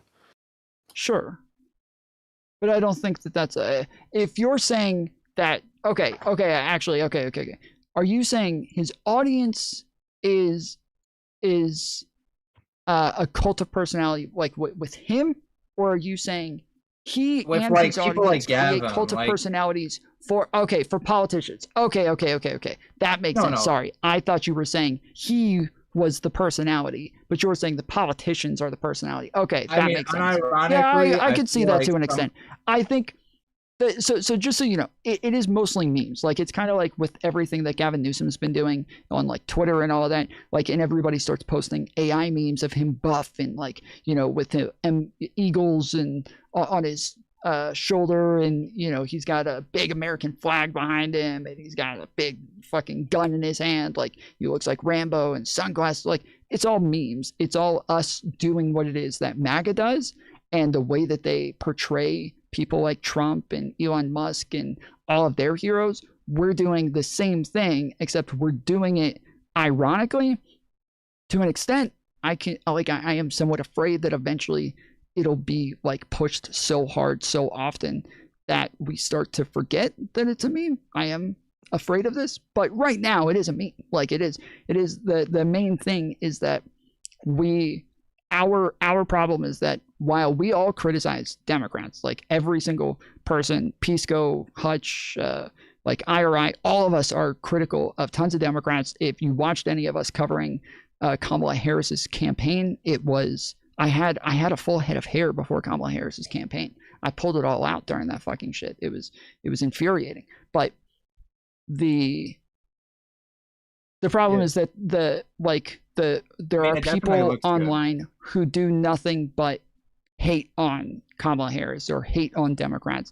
They might hate on Republicans as well, but they don't sound like they're on Democrats' side. When I like criticize Kamala, when I criticize, you know, other Democrats, it's very clear that I'm on their side and I want them to do better. Nobody ever questions whether or not I'm voting for them. But with people like Kyle Kowinski, he literally just flat out lies all the time about Democrats and like makes shit up and does it just to fucking hate them, just to talk shit about them, calls them the do nothing Democrats and everything. And it's problematic when you get on the internet and you listen to everybody on the right who does nothing but praise Donald Trump, praise the Republicans, praise how great they are. And then you flip over to and then they also hate on the Democrats. They talk about how bad Democrats are. But then you flip over to the left and you watch people like Cenk Uygur, Kyle Kowinski, Hassan, like all of these people on the left, they also hate on Republicans, but they also hate on Democrats. And so to any viewer flipping through these channels, they see, oh, well, at least one side actually likes their politicians. The other side, both sides hate Democrats. So everybody hates Democrats. And I think this is like part of this mentality is part of what's leading to Democrats having such low approval numbers. It's not that they're not doing the things that people want them to do. It's not that they're doing the things that they're supposed to be doing. They're doing all of it. It's just that people do nothing but fucking shit on them. Yeah, but like, okay, for example, Cenk Uygur, is it Cenk or okay, whatever. The point, it's Cenk. The reason why I think he's worse than Hassan, because at least Hassan is not going to fucking, like, Hassan's never gonna go to like a fucking the right wingers like he's not gonna do what Cenk does. You know what I mean? Like, Cenk, I feel is a scumbag. Like, I hate enlightened centrists. Like, I hate people that are like, oh, like both sides, I like peace and love. Like, to me, they just, they don't they don't have any principles. Yes, but both sidesing everything, I think it's the same as like somebody like Kyle Kowinski talking about how both sides are corrupt, both sides are bad, both sides are like that. I feel like that is the same exact fucking brand where they do the like, oh, the media, they're not going to tell you the truth. I'm the one who will tell you because the media is not going to talk about it. Like, they all do the same fucking rift. It's lazy as fuck. The Democrats are 1 billion times better than anything coming from the right. And we can criticize them, we can hold them accountable while also putting them up as the best thing smoking right now. And that there is a prominent part of the left right now that is all of the biggest political content creators. They're all of them, with fucking Kyle Kalinske and Jake Huger and Anna Kasparian and Hassan Piker, and we can go on and on and on. Brianna Joy Gray and Crystal Ball, and it's all of them. They all fucking do nothing but talk shit about Democrats. So there's a new brand of Democrats who are coming out and doing the thing that actually creates, yes, a cult of personality to say, hey, we love these guys. We love these. No, but I feel like, okay, with Hassan, I'm going to say something controversial that you're going to disagree with. I don't think he's as bad. He definitely does endorse Democrats if they toe the line on progressive values. He will show up and he will endorse he literally said the other day he will never endorse a Democrat. Well, then he interviewed Mamdani. He supports He AOC. interviewed him, yes, but he does this thing where he says that he doesn't want to influence his audience on who they vote for, and that's why he wouldn't tell people who he voted for in the last election, because he doesn't want to influence people. The motherfucker's an influencer, and he pretends that he doesn't want to influence people. So but anyways, I did stretch this a little bit too far. So but I appreciate you coming on. I'm happy to get into this another time. All right, thanks. Fuck, the other guy left. Well, buddy, I'm so sorry I left you there forever. If you want to come back, if you have time, you can hop back in. But there is nobody else in the waiting room, so if anybody else wants to jump on, if anybody else wants to call in, join the Discord. The link is in the description. And then there's also... Aram Sound tipped $20. This tip for the continued strength to not rope yourself after these calls. Bald. Thank you. But yes, let's get some W's in chat for Aaron, everybody. Aaron the muff fucking whale over here, bruh. On a daily basis, sending those deuces. Let's go. Let's fucking go. I will admit, okay, so a couple of people told me in chat the other day that Hassan said that he's never going to endorse a Democrat. I don't know. I didn't hear him say it. I don't know if he said it. I don't know what the context was in which he said it in, but I do know that in the past, he did say he wasn't going to tell people who he voted for because he didn't want to influence people on the election. And so that would align with what it is that I've heard him saying.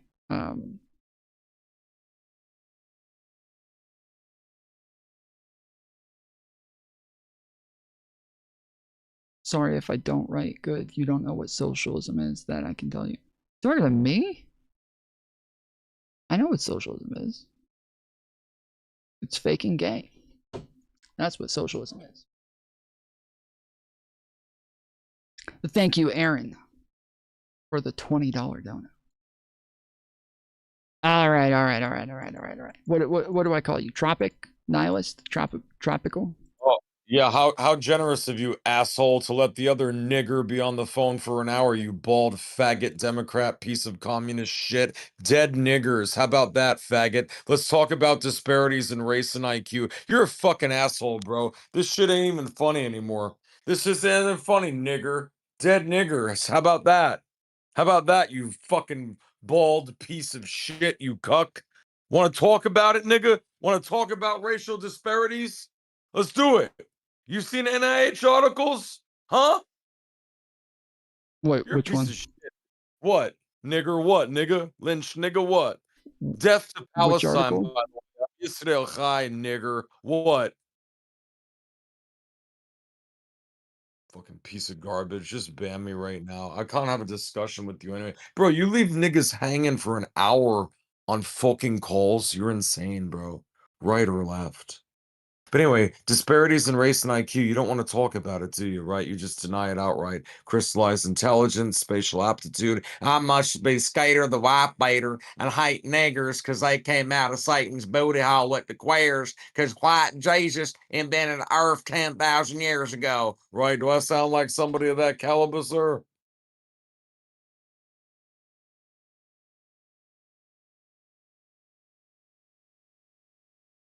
Sorry it took so long.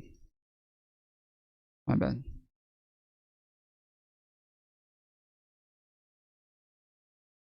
There wasn't even an adult in the room that could apologize for the damage done to children and girls. I know you're a Zionist. Wait, are you talking to me? Still not. I didn't see if you.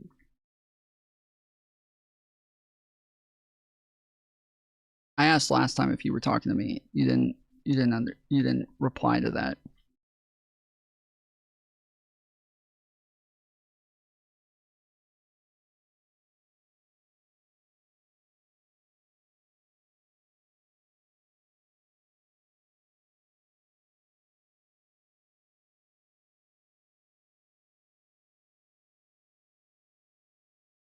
He's mad you're a Zionist? Oh, okay. I was about to say, according to like leftist term Zionist, I am not a Zionist.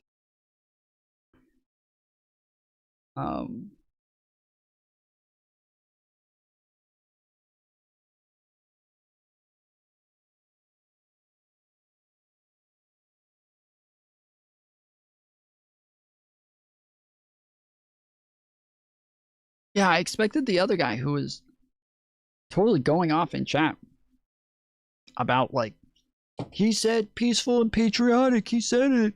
He said it. He's lying. He said peaceful and patriotic. I didn't say he didn't say it. I never like saying I'm lying. I didn't say he didn't say that. So I don't know where the lie came in. I didn't even say, like, if I had said Donald Trump at his speech on January 6th, he told everybody to fight like hell, and that's why they all went into the Capitol. If I had said that, then I guess it could make sense if you got mad that I didn't mention that he said peaceful and patriotically. But I didn't say that. I didn't say Donald Trump told them to fight like hell, and that's why they went in. I didn't say this. So, yeah, I expected that fucking idiot to jump on. If he's gonna sit there in all caps for that long in chat, why not just jump on?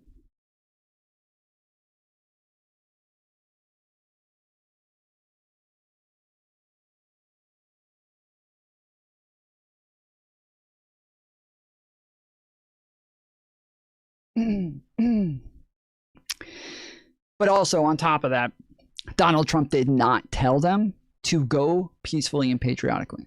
That is a lie. All of these motherfuckers who keep saying Donald Trump told them to go peacefully. He said go peacefully. He did not say. He did not tell them to go peacefully. He didn't tell them to go peacefully.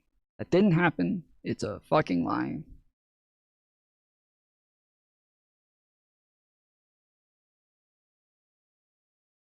He said, I know that you will go peacefully and patriotically. He did not say, go peacefully and patriotically. So, co-parter.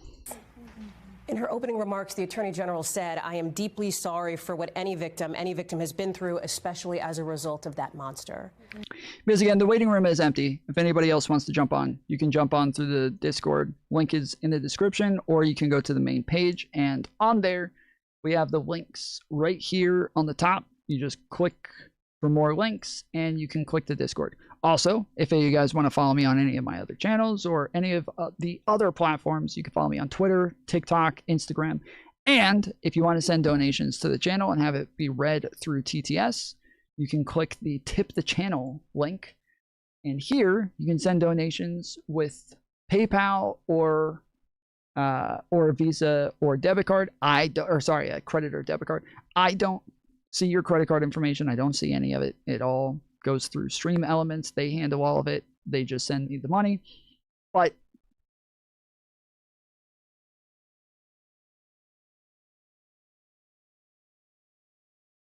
yes, if you'd like to contribute to the channel, it is all much appreciated. I am trying to get more RAM right now. We have a RAM goal right now. It did get lower. The other day we hit 200. it's gotten lower since, because I realized I put a ton of the super chats from the other day in there, including a $50 one. And so yes, I realized I fucked it up and had to subtract it. So we are back to 150. We got $50 to go. That monster, but not. So there's the crimes of Jeffrey Epstein, and then there's the crimes of the cover-up, and she's part of that continuing cover-up. So she didn't apologize for that. But when she said that monster, she said it as if he acted alone. Yes. And Epstein was absolutely a monster, but he didn't act alone. And I think that we now have more evidence of that from what we've seen in the files. And what is really difficult for me to wrap my head around is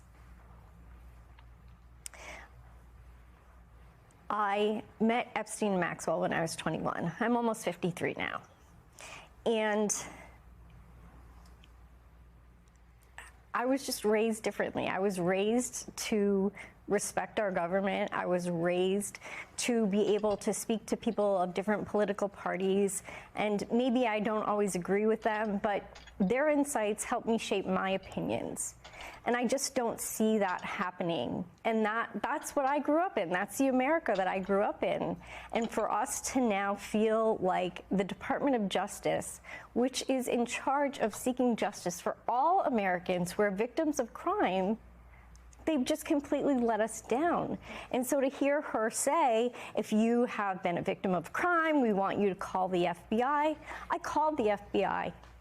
I called the FBI, and in the release of files, my intake report was released twice, once with part of my address, and once where my name was unredacted several times, including in a sentence that said, Stein was a victim of Epstein and Maxwell in the mid-90s.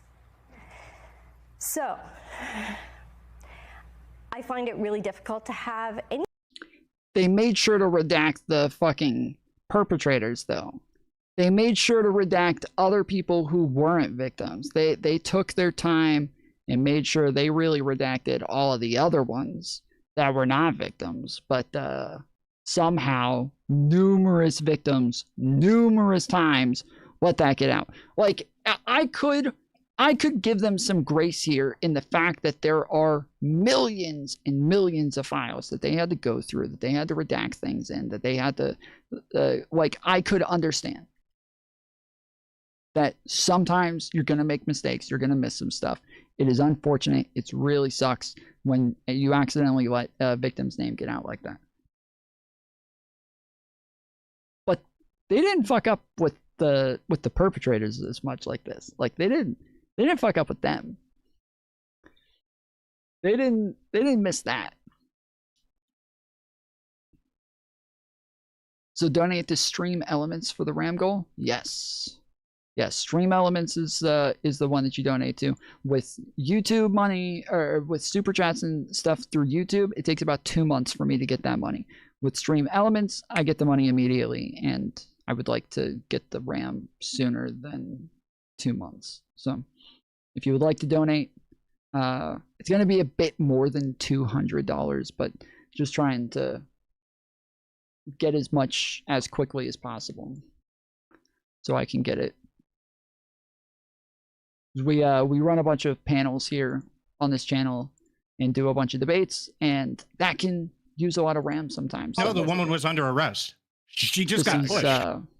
One of the panels we just did the other day with Pisco and a DHS agent past the ICE agent or type of DHS agent. And then we also did another one here. It is with Warner Box, Soy Pill. On this one was on the Renee Good shooting, and then the other one that I just showed was on the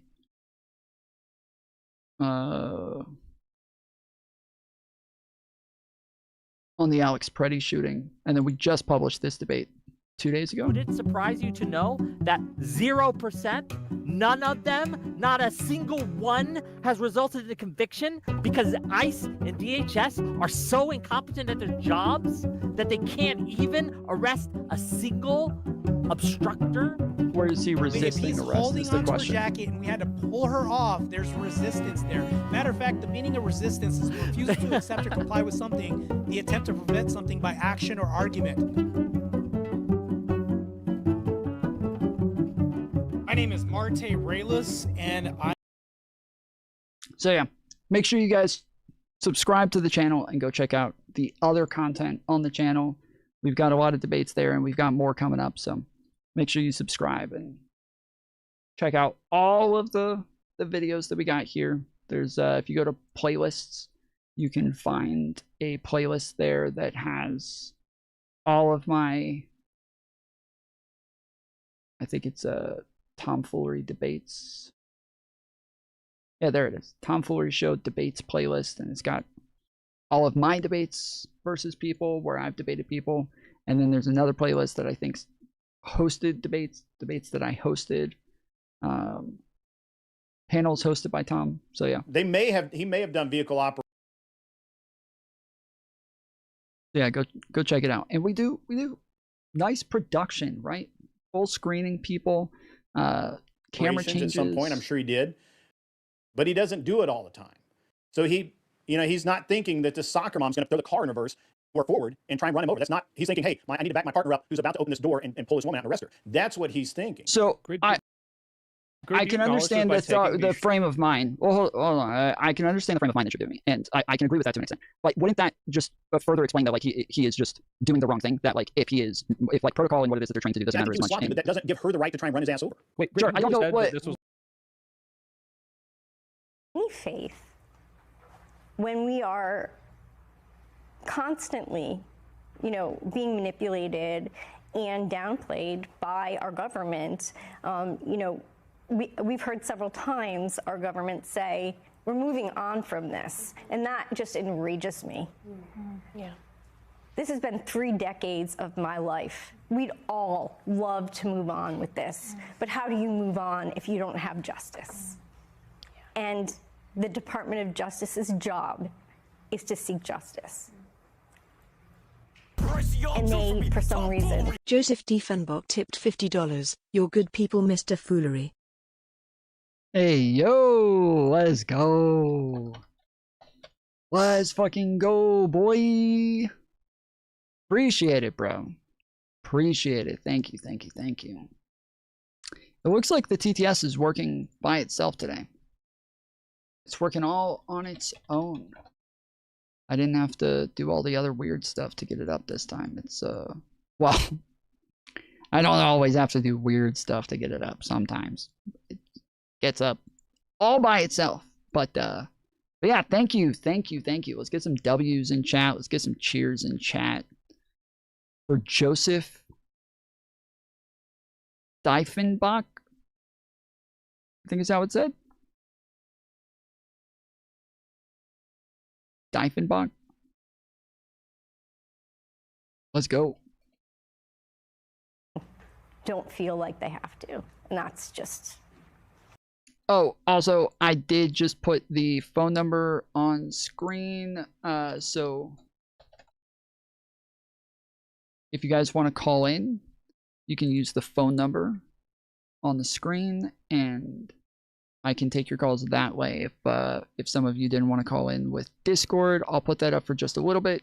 I'm going to take it down here shortly. So if you want to call in, go ahead and do it. If you try to call and it doesn't go through for some reason, I've had people say that that's the case. I don't believe them. But if for some reason that's the case, you can send a text message to that number and I will call you. Incomprehensible. You and I have talked before. I see a lot of emotion in your face. Yeah.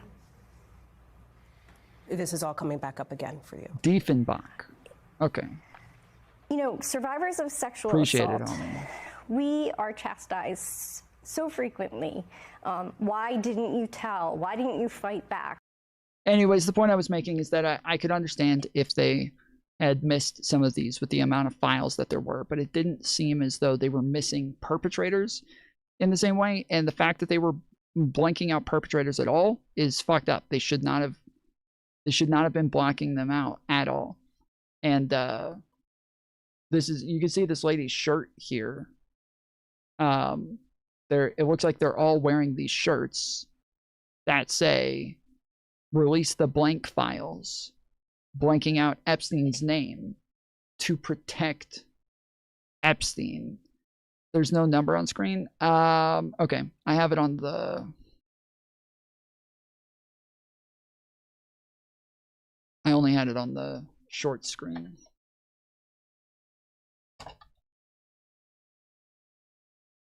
All of these questions.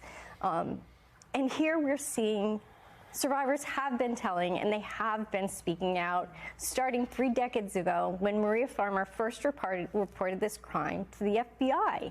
And over and over and over and over again, different branches of our Justice Department and law enforcement that should have protected us haven't.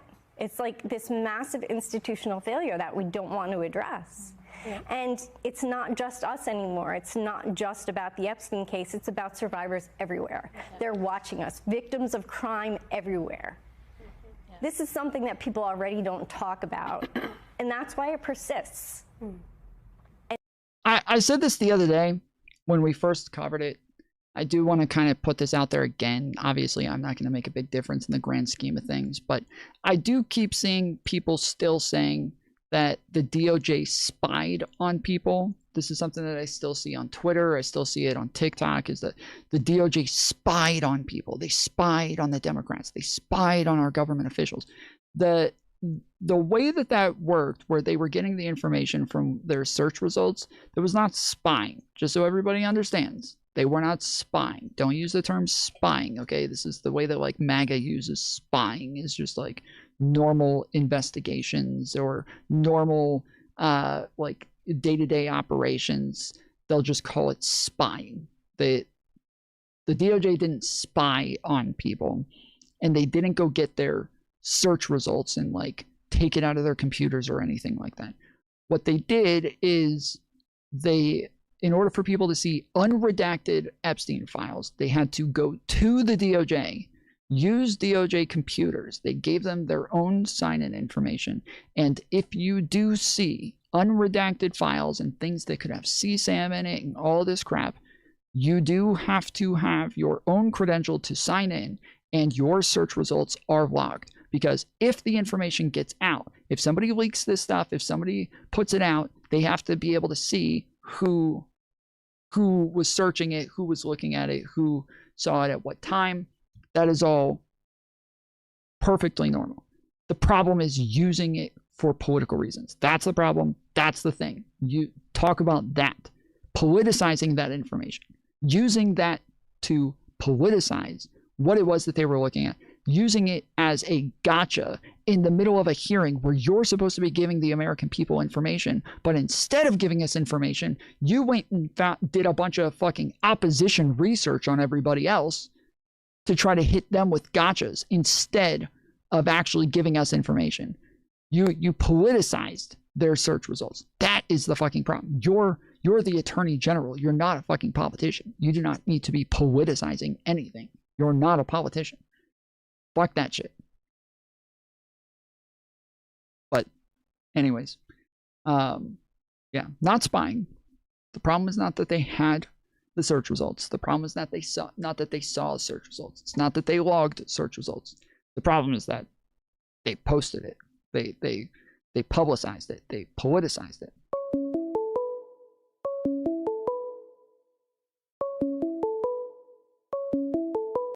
Call from Z-King. Z-Kang. Yeah, it's the one and only. What it do, homie? How you doing? Struggling, surviving. It's been a minute since we last had a conversation. So Yeah. It's nice to hear from you. Yeah. So we're talking about the Epstein files. I just want to sort of laugh at you with the fucking Pam Bondi hearing. That was insane. Like, I always knew she was like corrupt based on a few things that I saw about her, but like, she's fucking evil. Like, how do you not even acknowledge the survivors that are literally behind you that have waited decades for that moment? And you can't even look at them. It's fucking crazy. Somebody in chat just said the hearings are BS. They are a circus. They are meaningless, especially when Democrats aren't interested in answers. Dems just want to smear the administration. So the thing is that when Pam Bondi is there, she's able to respond and give answers. And every time they gave her an opportunity to answer, she didn't. So, like, if somebody comes on here to debate me and then I say they smeared me, when, like, well, I was there. I could have corrected them. I could have said it.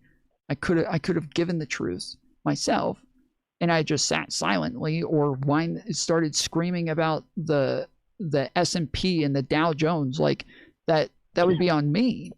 That would be my fucking fault, not them. But when we're talking about the fact that there are survivors there who are all saying they've been trying to get in touch with her DOJ to give them information, to give them witness testimony, to give them details, and that she has ignored them. And this is the AG of the president who has tried for the entire presidency to sweep all of this under the rug and say that it's a Democrat hoax, that he screamed and yelled at Marjorie Taylor Greene and told her that if she puts out information on this, she's going to get all of his friends in trouble. The fact that Trump is all through the Epstein files, the fact that numerous people part of the Trump administration were now found to have been lying about their entire relationship with Jeffrey Epstein, lying about whether or not they went to the island, lying about how close they were with him, that, like, all of this is important. And the fact that you will just ignore all of that and say, oh, it's just smears. It's just smears. She has a duty to answer for this shit. She has a duty to answer for the fucking bullshit that she's done here. And you backing her up is so fucking anti-American. It's disgusting. Sorry. Zeke. Oh, no. That was a very base rant. But you don't understand, Tom. The Dow was over 50,000, okay? This is a yeah. You know what fucking annoys the shit out of me about this, though? I can't believe I actually see some Republicans still going like, but this is the only administration to release the files. First of all, that little stunt that they pulled when they released like over 30,000 files, that was shit that was already public that we already knew. So they didn't give us any new information. And in every other action where we got and Democrats released that shit. The fucking the Bondi binders that she put out. That's shit that the fucking Democrats released. She just put out a binder full of Democrat stuff. What are you doing? Yes, and the fucking crazy part is every single new file release that we got was literally something that we had to force them to do. It was either by the House Oversight Committee, like, got them. They submitted something to force them to release like 1,400 documents, and I think that was in September. And then obviously EFTA passed, and we got some files. They didn't release all of them like they were supposed to. They broke the law, but every single step of the way where they were supposed to release the files, we literally had to force them to do it. They never release any new files of their own volition. So it just annoys me when people are like, but they released files. They didn't release any new information. We have to literally force it out of them. It pisses me off when people say that. Yeah, well, and then on top of that, the fact that, like, they say, oh, Trump didn't fight this. He signed the document. He couldn't fight it. He can't fight it. Like, exactly. Yes, he didn't have a fucking choice. When they voted for this, they voted for it, I think, at a 100% rate in the Senate, I believe. It was 100%. Yeah. Trump can veto, and if he vetoes, it goes back to the Senate, and then they have to vote again at I think it's a 80% rate or 70% rate, something like that. But they have to have a supermajority at that point in order to undo the veto. when they voted 100%, he has no like ambiguity there to be like, maybe if I veto this, it'll go back to the Senate and they won't be able to get a supermajority. It's a fucking 100%, bro.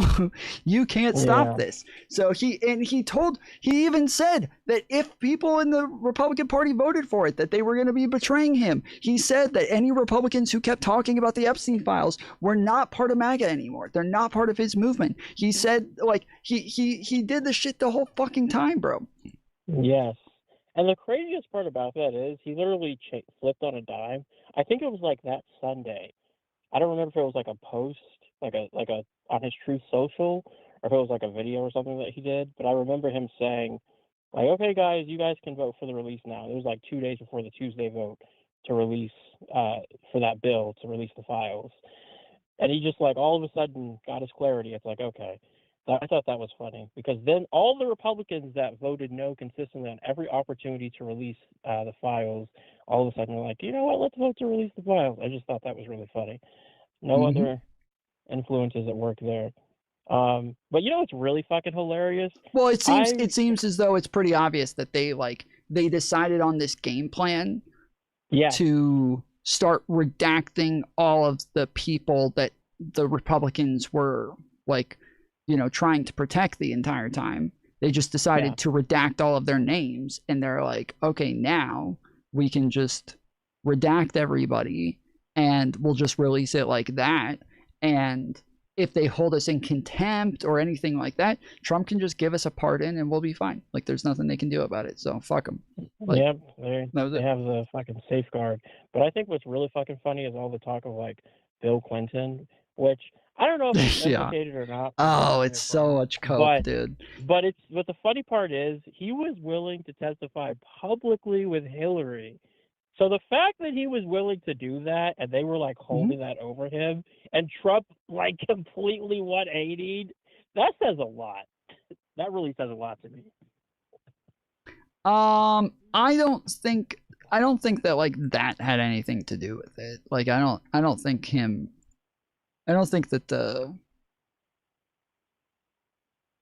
the what do you call it? The Clintons like wanting to testify had anything to do with what Trump was doing. I don't think that was relevant at all. Wait, so you don't, just to be clear, because he was constantly talking about the Clintons and all the Republicans are talking about the Clintons, and then the Clintons eventually decide they want to testify publicly. They want a public hearing. And Donald Trump like totally flips his attitude towards the Clintons. Oh wait, what do you mean he flips his attitude towards the Clintons? Like because at first he was talking about like, you know, Bill Clinton, he's in the files, and like all the other Republicans were like floating around that message. And then now that Bill and Hillary wanted to testify publicly, he wasn't talking about him the same way before. Like he flipped his attitude entirely. What? How did he flip his attitude? Like what changed? What is the difference? It was after they wanted to testify publicly. Like I think it was. Hold on. I understand when it happened and what you mean. I'm asking what did he do that makes you feel as though his attitude flipped in any way?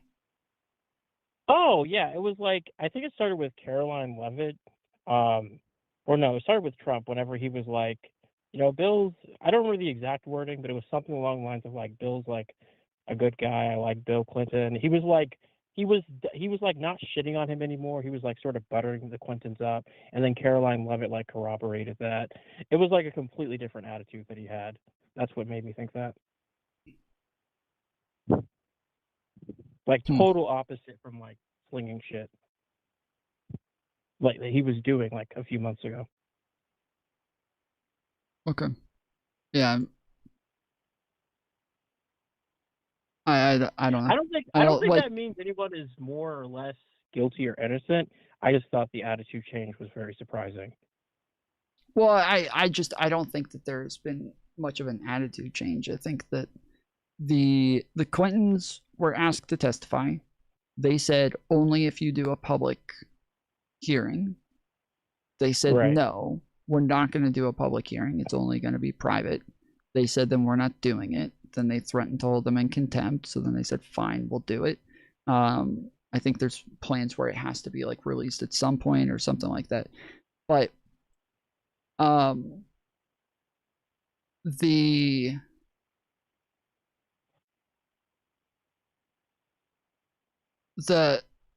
fact that like all of this that's happened, I feel like had nothing to do with the Clintons or their testimonies or anything like that.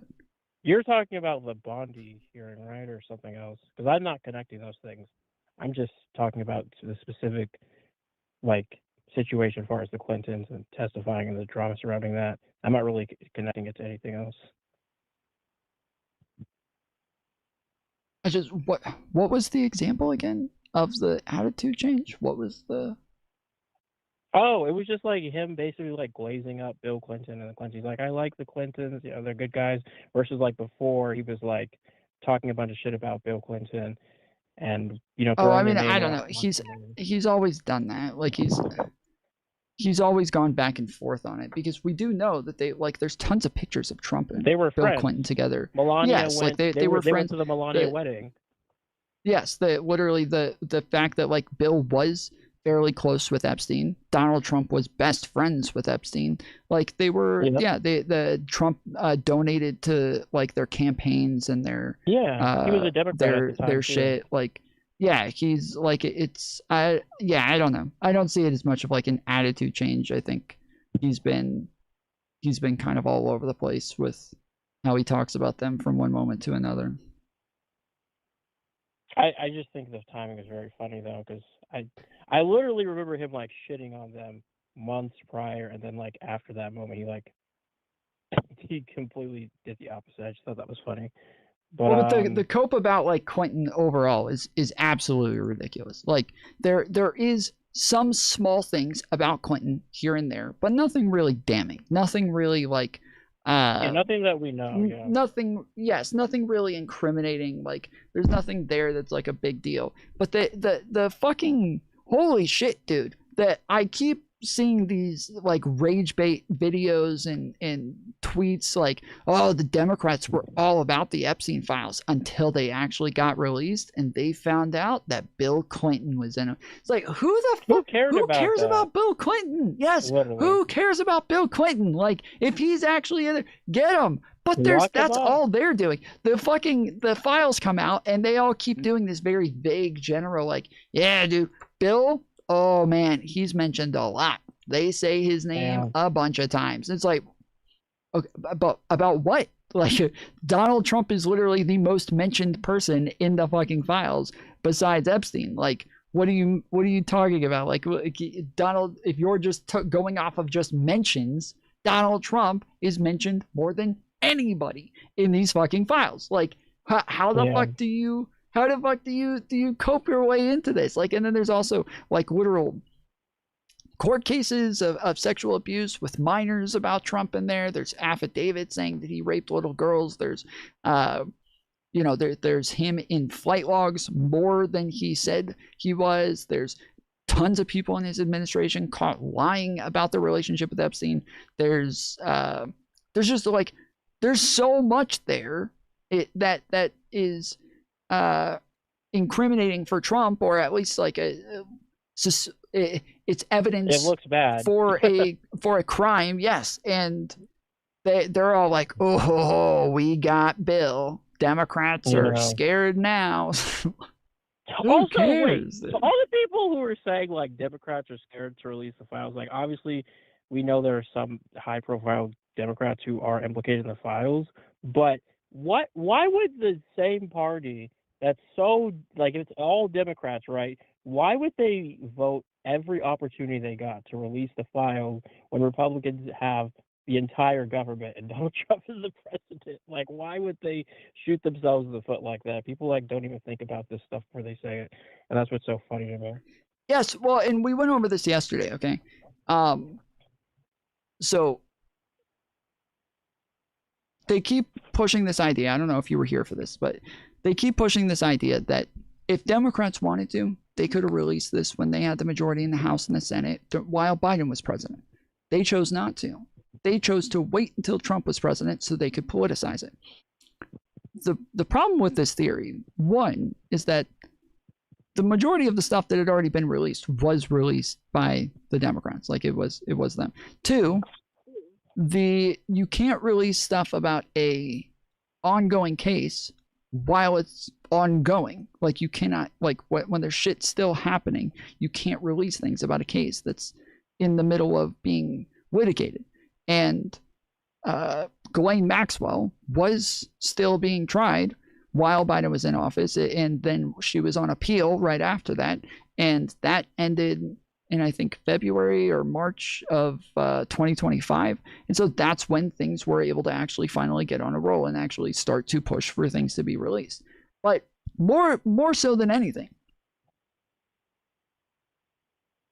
Democrats were the ones who pushed for Epstein to be investigated in the first place when his first investigation went through the fucking shitter, and the guy who tried him gave him a sweetheart deal. Democrats were the ones who were pushing for a bigger and larger investigation by the FBI. Donald Trump gave the Democrats tried to get a hearing with the prosecutor to try to find out what the hell happened there. They wanted a congressional hearing.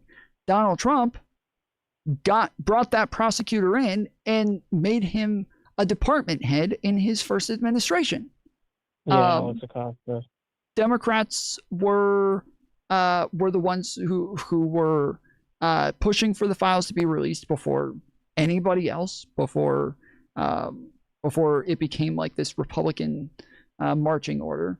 Democrats were like that. It was Democrats from top to bottom the whole way through. Like it was all Democrats. The shit that we had thus far with like flight logs and all this, like it was all Democrats. And then when even on top of that, all these, if there was stuff damning about Trump in the files, that would have been released already. It was released already. You guys just ignored it the whole time. You guys chose to cope about it the entire fucking time. You chose to ignore everything. It was released. The damning shit about Trump has been public for the longest fucking time, and you guys chose to ignore it. But it has all been out there. Massive cope. Democrats were dead silent about Epstein until Trump came in office. Really, so if I prove you wrong on that, will you... I feel like also that whole mentality from the right operates off of like the idea that there's like a direct implication. Like, let's say straight up, it's a situation where he was convicted on something and he got a sweetheart deal like Epstein. And let's say Democrats had something like that. I feel like that's the perspective they're coming from, where they're like, if they had something really damning on him, they would have released it. I feel like politically, if they were trying to like weaponize this for political reasons, I feel like just releasing stuff on Trump when we know Epstein was well connected to the Democratic Party, people would obviously know, like, well, why are you just showing us the stuff about Trump? I feel like that whole like political weaponization strategy doesn't even make sense when you think about it for just a little bit longer, because people would of course see the confliction there. Of course. Somebody just said in chat, Trump said he was going to release the files. He ran on it. That is totally untrue. Donald Trump did not say he was going to release the files. He did not run on it. Did. People, not him. Yes, people in his administration. So Kash Patel made it like his whole personality. Dan Bongino made it his whole personality. Pam Bondi said that she wanted to release the files. J.D. Vance said he wanted to release the files. Donald Trump was asked, will you release the MLK files? He said yes, right away. No question about it. He just immediately didn't miss a beat. Yes, I will release the MLK files. Will you release the JFK files? Yes. Will you release the RFK files? Yes. Will you release the Epstein files? That one, no, I don't know. I don't know about that one. That one's, there's a lot of lies in those sorts of things. And so I don't know about that one. Not so much that one. And then he says what you're explaining. He says, yes, he says, yeah, well, that maybe. whole phony world. Yeah. That's what he said.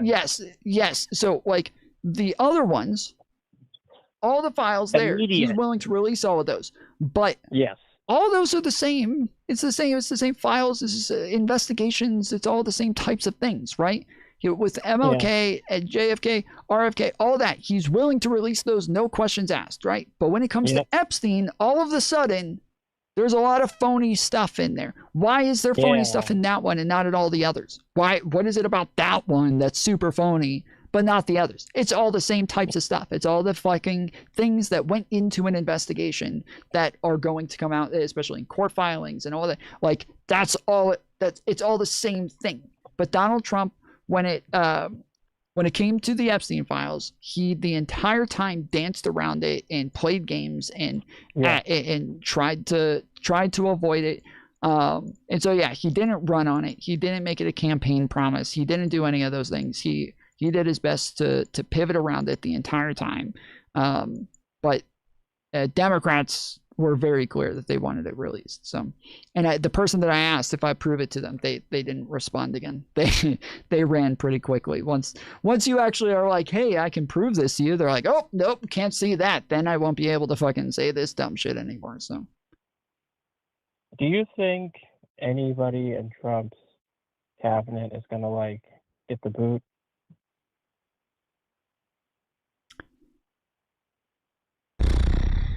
Over this stuff? No. Not just just beyond Epstein, like DHS being fucking crazy with Kristi Noem. Well, apparently, I think they've been Tom Homan now, right? Or at least they were talking about replacing with Tom Homan.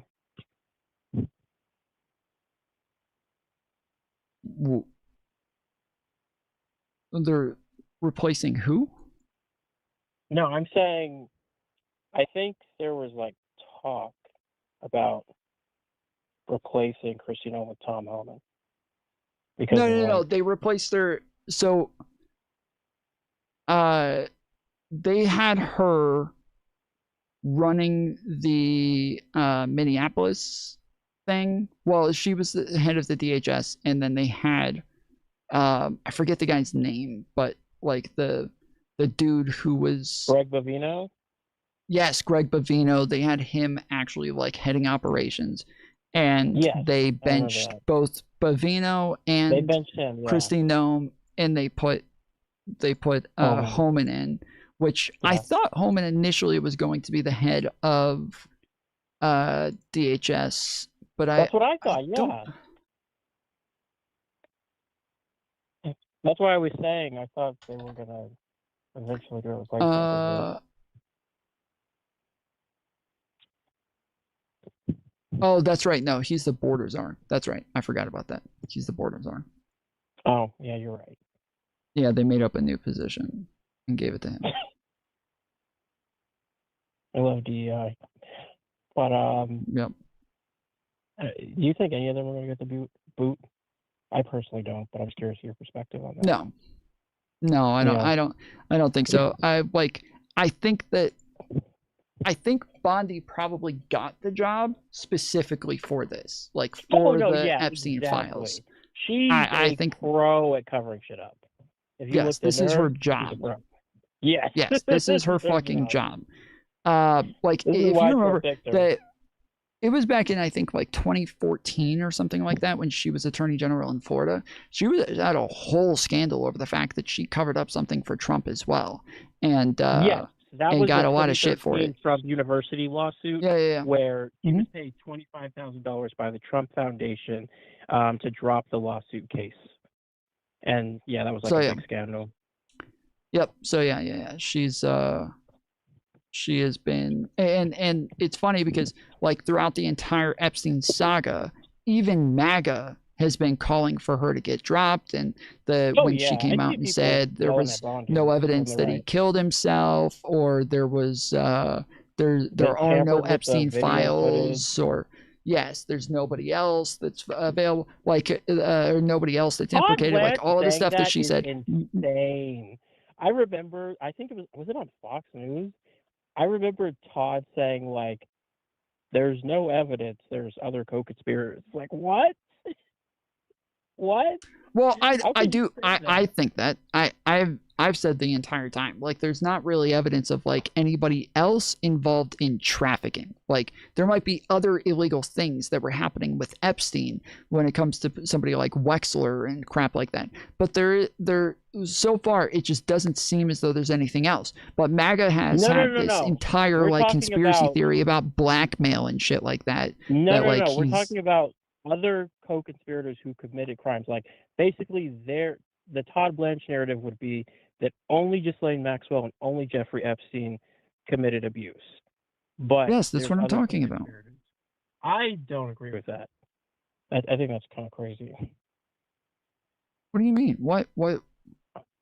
I think it's crazy. What evidence is there of anything else? There's no.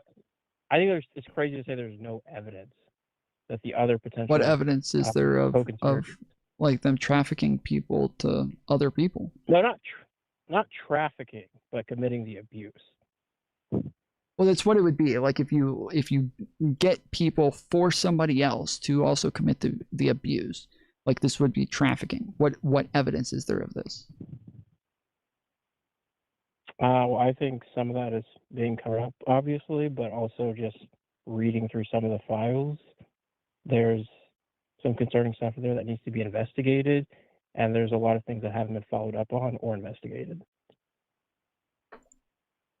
That's not evidence of there being other people. That's way too general and broad. Like, just yeah, I think there's evidence. What's the evidence? Well, there's evidence of things. I said that wrong. Sorry, let me rephrase that. So I do think that there are things that are not being investigated and not followed up on, but I do think there's also some evidence in the files, just like throughout, about certain people in there. Like what? Like who? Like, let's say, for example, like the Leon Black guy. Did you hear about that? No. Okay, basically there was an allegation from a girl saying that Leon Black, she was trafficked to Leon Black, and they went into pretty gross detail about what that experience was. And then there's other people referenced. I think like an email, there's like different email leaks describing like different allegations of abuse with specific people. A lot of these are Jane Doe's, obviously, but yeah, there's like different cases and different emails. Okay.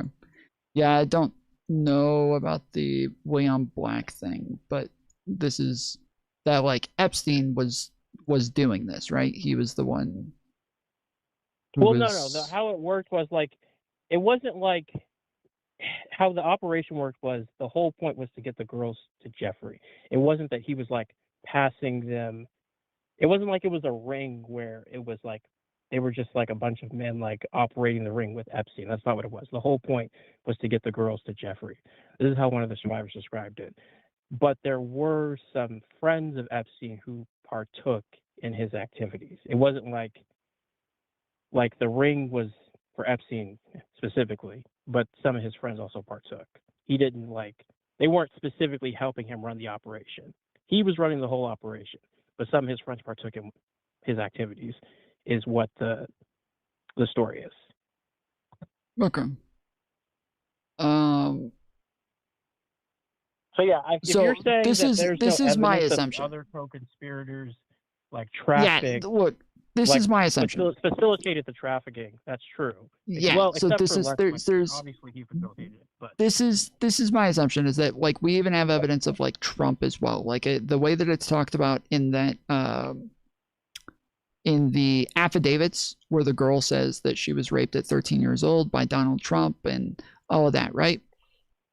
Yeah. The way that this is talked about, obviously, it's just like a party. They invite a bunch of guys there, and then maybe you happen to take a girl in the back and rape her. Like, my assumption from the beginning has been that the people who were involved in any way probably very early got like immunity, got deals to to rat on Epstein, to like to give information, and so they were able to come and give a lot of details on like operations and people involved and money and shit like that. Give testimony. Perpetrators that got deals. Is that your theory?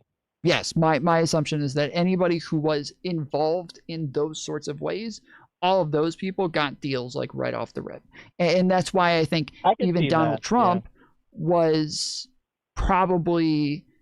This is why they started saying afterwards, like Donald Trump was what did they say he was? Mike Johnson said he was like a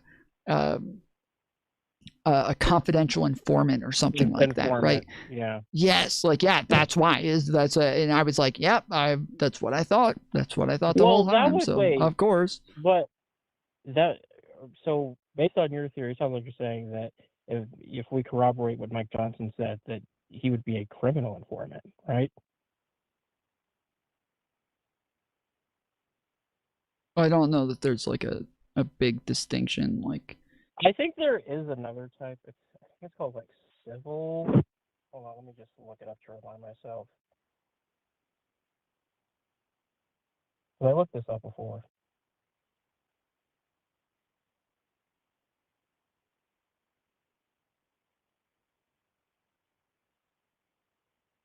Okay, so there's confidential informants, and then there's witness informants. That's what I'm mixing up. Yeah, I think confidential informants are people who are like there as it's happening, and they're giving you details as something is happening. Whereas, they're a part of which it. is why people made a really big deal about Mike Johnson calling him a confidential informant, is because that would imply that while that the investigation was happening and Donald Trump was still talking to Jeffrey Epstein at the time and talking to them. They're like, again, it's an involvement in the series of events. Yes, and so if you call him a confidential informant, but the idea that like Trump supposedly stopped talking to him in 2004 would mean that if he was a confidential informant, he was still engaging with him in 2019, that this would drastically change what was actually going on. But yes, Yeah, I mean, that sounds plausible as well. Well, Mike Johnson said that wasn't the case afterwards and that he misspoke.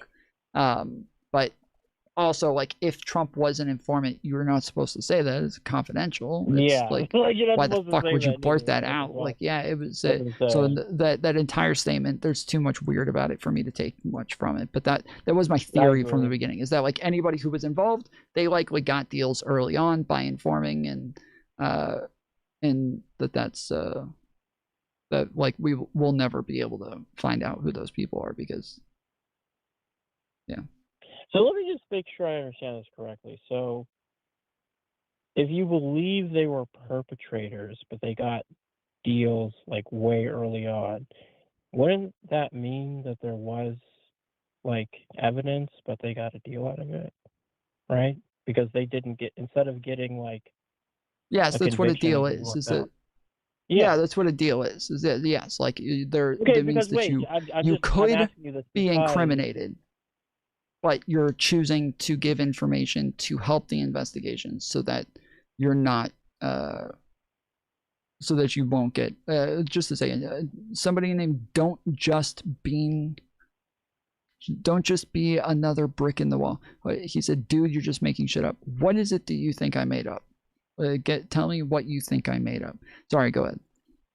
Yeah, I was going to say, okay, you said could be incriminated, because the whole thing that we were just like sort of debating about was like whether there's evidence or not of the co-conspirators, being co-conspirators, being complicit.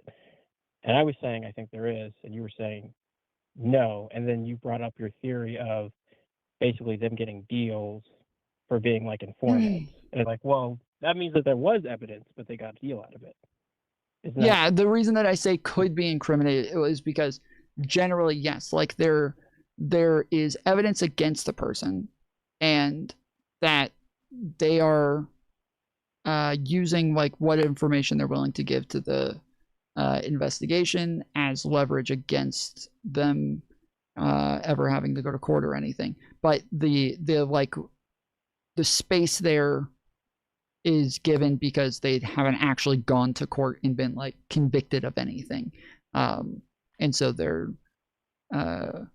like a plea deal type situation. Yeah, sure. Like it's pretty much the same as a plea deal, except you just never even go to court in the first place. A lot of this stuff was like depositions. Like I think Virginia, maybe the other ones too, but like I know Virginia for sure. I think she definitely went to court on some stuff. But like there was a lot of this was like depositions and tips and witness statements and that kind of stuff. So yeah. Yeah, like there was one day where I got pulled over and I had a bowl and weed on me, and even like empty baggies of there was no actual like weed. It was just a bowl with like resin on it, and then I had empty baggies with like residue of heroin on it. And the cops, when they pulled me over and they found the baggies and everything, said, you know, we're going to take you to jail. And I was like, please don't, man. Like, I've got school, I've got this, I got that. Like, please, for the love of God. And so they handed me a card and they said, here, you call this person on this day at this time, and you tell them, like, everybody who's selling drugs in this area and help them get arrests, and we'll leave this alone. And I was like, okay, great. Thank you. That's fine. And then I just took it and never called them, never did anything with it. But my thought was they might eventually come after me. And if they do, like, I'm just going to have to go to fucking jail at that point. But want to get my ducks in a row in the meantime. But they didn't. They just never called me or anything. But it is common that, like, they'll arrest somebody for drugs. And then when they arrest that person, they say, you tell us who you got the drugs from, and we'll either give you a lesser deal or we'll let you off. And like, then we get the bigger dog, and then they go to the even bigger dog and do the same thing. They catch them and they say, okay, we're gonna give you a deal if you tell us who you get it from. And they keep moving up the chain and get more and more people. And so yeah, that's. I feel like also, though, I don't think you're really making this case, but I just want to add this perspective.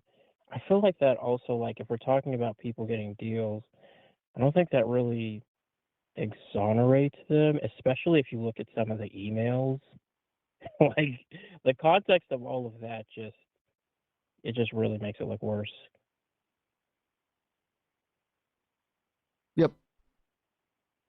Yep. Well, and there's something else that I wanted to talk about. Oh, go ahead. I'm sorry. The don't just be another brick in the wall guy literally never responded. Every single person who comes in saying that I'm lying or that I don't know what I'm talking about, every fucking time, just ask, okay, what would you like me to prove? They, gone. All right, go ahead. Yeah, the other thing I wanted to talk about is, like, we've talked about this before, sort of like from the perspective of like what the Republican Party is going to look like after Trump, but I sort of want to talk about, like, what is politics going to look like after Trump? Like, I don't see us going back to normal, obviously, but, like, I just wonder, like, what the positioning of the Democratic Party is going to look like. Like, obviously, right now, stonks are up for us because this guy is obviously a complete dipshit, and this administration is stupid. But, like, how much longer is this going to last? Because we saw what happened from 2016 to 2020 to now. So it's like, what does this mean for the Democratic Party? What can we improve on? I don't know. It's hard to say. Like, the idiocy of the right today, I don't know if there's any coming back from that. Like, I don't know. Exactly. Even if you're, let's say even Democrats, like, realized that they had a base that was this fucking stupid, there would be no, like, there's no way they don't just take advantage of that. Like, there's no way they don't just, like, well, we're just gonna be able to lead these fucking sheep wherever the fuck we want and they'll follow. Like, there's no way. There's no, like, anybody who has this, like, opportunity to just take advantage of millions of people, they're gonna do it. Like, there's no way that you would give up that opportunity. And so, like yesterday, I was in the car and I was listening, it was with a couple right-wingers, and they were listening to right-wing talk radio. And oh my goodness, it was the dumbest shit ever. Like, it was the dumbest fucking shit I've ever heard in my life. It was, every single thing was just so stupid. Like, one of the things he was talking about is the fact that Democrats don't believe in science anymore. Now they believe in consensus. And they're totally, they've all gone against science and have all started to believe in consensus, because consensus is anti-science, right? So science, you want to go through like testing and conclusions and stuff like that, but instead they want consensus. They want a bunch of politicians to say what is true, and then that's that, and they'll do that. And it's like, that's not how that works, motherfucker. It's consensus among scientists who did the fucking tests. Like, it's them. Like, that's the consensus. What are you talking? But he's just saying shit like this, right? And at one point he starts talking about like how the Democrats are going to destroy the nation and blah blah blah, and then he goes to break. And this other guy in the car sitting in the back seat, he's like, well, what I think's messed up is, I mean, we got now, you're not going to believe it, but we now have 2 Muslimist mayors in America right now. 2 Muslimist mayors in America right now, and we're not even allowed to pray anymore. And I just think that's wrong. I just think that's wrong if they're going to have Muslimist mayors and we can't even pray anymore. And then the other guy says, yeah, he's like, I guarantee you. He's like, if the Democrats ever get a chance to get back in power, like, and they get either the House or the Senate or the presidency, any one of those 3, just pick one of those 3. If they ever get a chance to get those back, literally overnight, Christianity will be outlawed. He's like, and then he goes into like a long explanation on like how literally he means overnight, like not like so quickly that you head will spin or something. Like, literally, you will go to sleep one day, Christianity will be legal, and you'll wake up the next day and it'll be illegal. They'll have stayed up all night in Congress and everywhere just doing all of the things that they have to do to make Christianity illegal. And like, this is the shit that I'm listening to these people saying. I'm just wondering, how the fuck, like, these are the same people last year, right before the election, they said, they came and asked me, they said, so what do you think the chances are of Biden implementing Sharia law? I was like, what? Or sorry, not Sharia law. Sorry. I'm sorry, not Sharia law, martial law. What are the chances of you think Biden implementing martial law? Funny. And I was like, why would he implement martial law? And they're like, well, it's looking very, very likely that that now that Trump won the election, he's going to implement martial law and lock down all of the states and make it to where nobody can leave their houses again. Kind of like like COVID lockdowns were a test run, and they're going to do it now so that they can swear in Kamala Harris, and then once they swear them in, then they'll pull the military out of all the states. But they're going to lock down all the states pretty soon and make it to where, and this is like the type of shit that the Republican talk radio hosts are pushing out there. And I was like 0%, less than 0%. I would go like negative 100%. He's like, what? Are you not paying attention to what's going on? I'm like, yes, I'm paying attention to what's going on. Trump 3 days ago was sitting next to Biden in the Oval Office. Biden is literally inviting Trump into the Oval Office, sitting there, having conversations with him, showing him around, like he is trying to set an example of what a peaceful transition of power is supposed to look like. He is trying to bring us back to what we should be.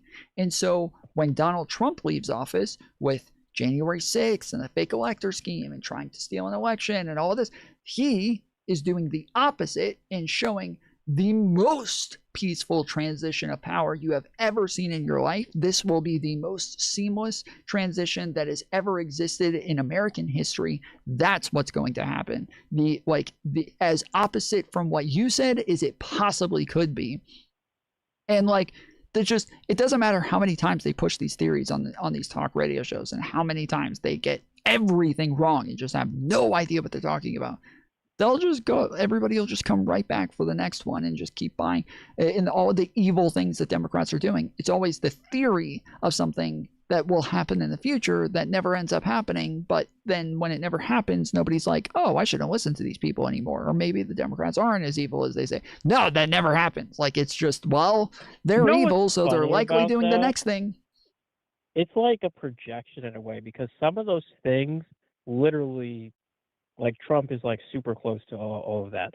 Like the whole Pizzagate conspiracy. Like there's this ring of Democrat pedos. Like we obviously don't know for 100% certainty that Trump is a pedo, but I mean, if we're talking about what looks bad, I think that guy looks pretty bad compared to Joe Biden. Joe Biden isn't even in the Epstein files, to my knowledge. And then with the police state thing, Trump hasn't declared martial law, but we know he likes to weaponize militarized forces on places he doesn't like. And also the Palantir surveillance stuff with DHS, all this crap that they fearmonger about and say the Democrats are doing, your guy is kind of doing it, all of it. Yeah. And one person. Yes. You guys are silent. You don't see it. It's fucking crazy to me. How the same people that make conspiracies out of thin air, when it's actually happening in front of you, you can't acknowledge it? What the fuck is wrong with you? Bro, this entire thing, the whole time they've always made such a big deal about well, we have to have our guns because if there was ever a dictator in our country, we would all have to be there to fight back against them. If the federal government ever tried sending troops and military into our states and taking away our states' rights, bro, it's happening. It's happening right now. It's happening. This is it. This is the moment you've been waiting your whole fucking life for. You got all your guns. You got everything. It's here. Yeah. It's here. This is the moment. Do it. Do your thing.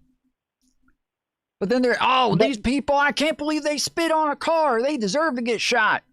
Okay. Literally, they've become the people that they say liberals are, the fucking suck-ups and the regime puppets.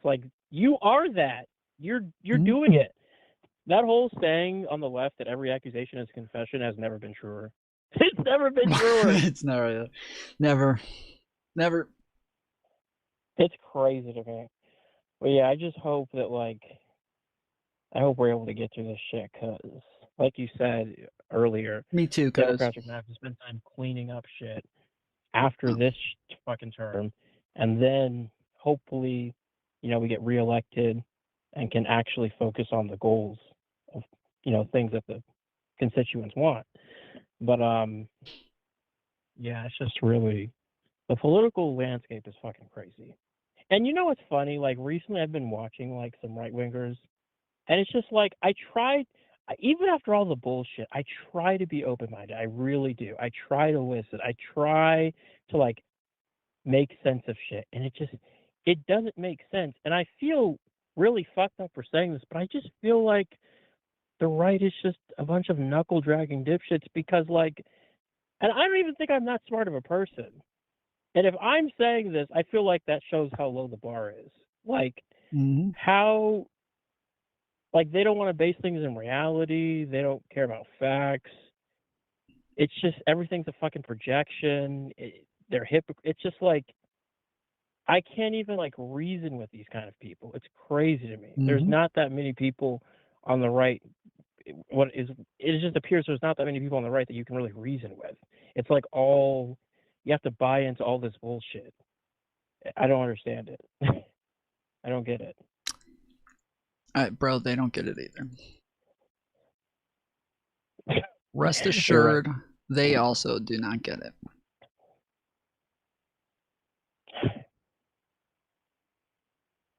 I mean, well, I think right now they're trying to figure out if they hate Jews or Arabs more. So they're getting somewhere.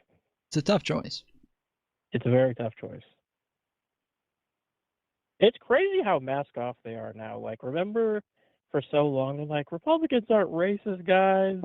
They're not racist. And now they're just like being blatant as fuck about it. It's kind of crazy. What?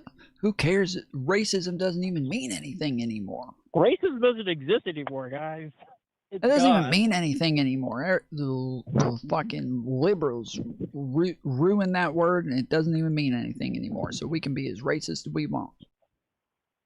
Oh my god, my favorite thing here.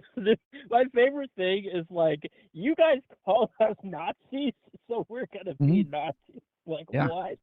Yeah, dude. That's so stupid. What the fuck? Hey, bro, that makes sense to me, dude.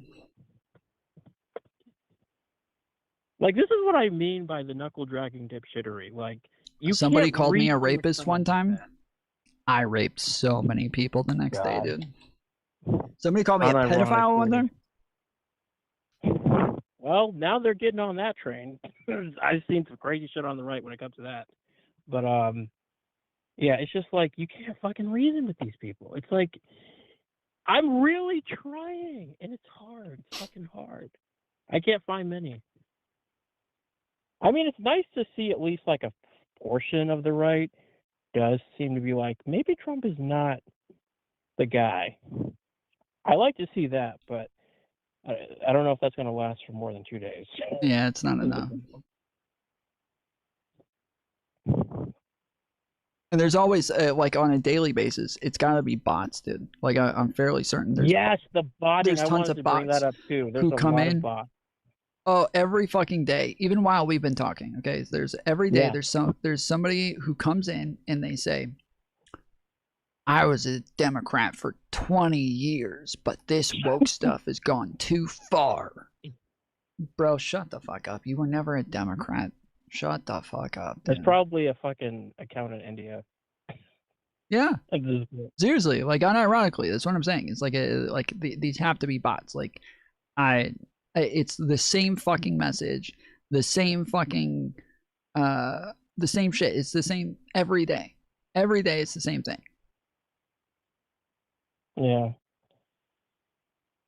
I'm also pretty pissed off about the Hassan controversy. Like, I obviously knew he was gonna do that, as far as like, because he's always held the position of like not supporting the Democratic Party. But it's like, my problem is, if you're gonna talk about politics and then you're gonna say that kind of shit, that's a problem. If he wasn't a political streamer and he just said that, I wouldn't give a fuck, because he's not holding that kind of influence. Like, he talks about politics, that's his thing, and he's a very influential person.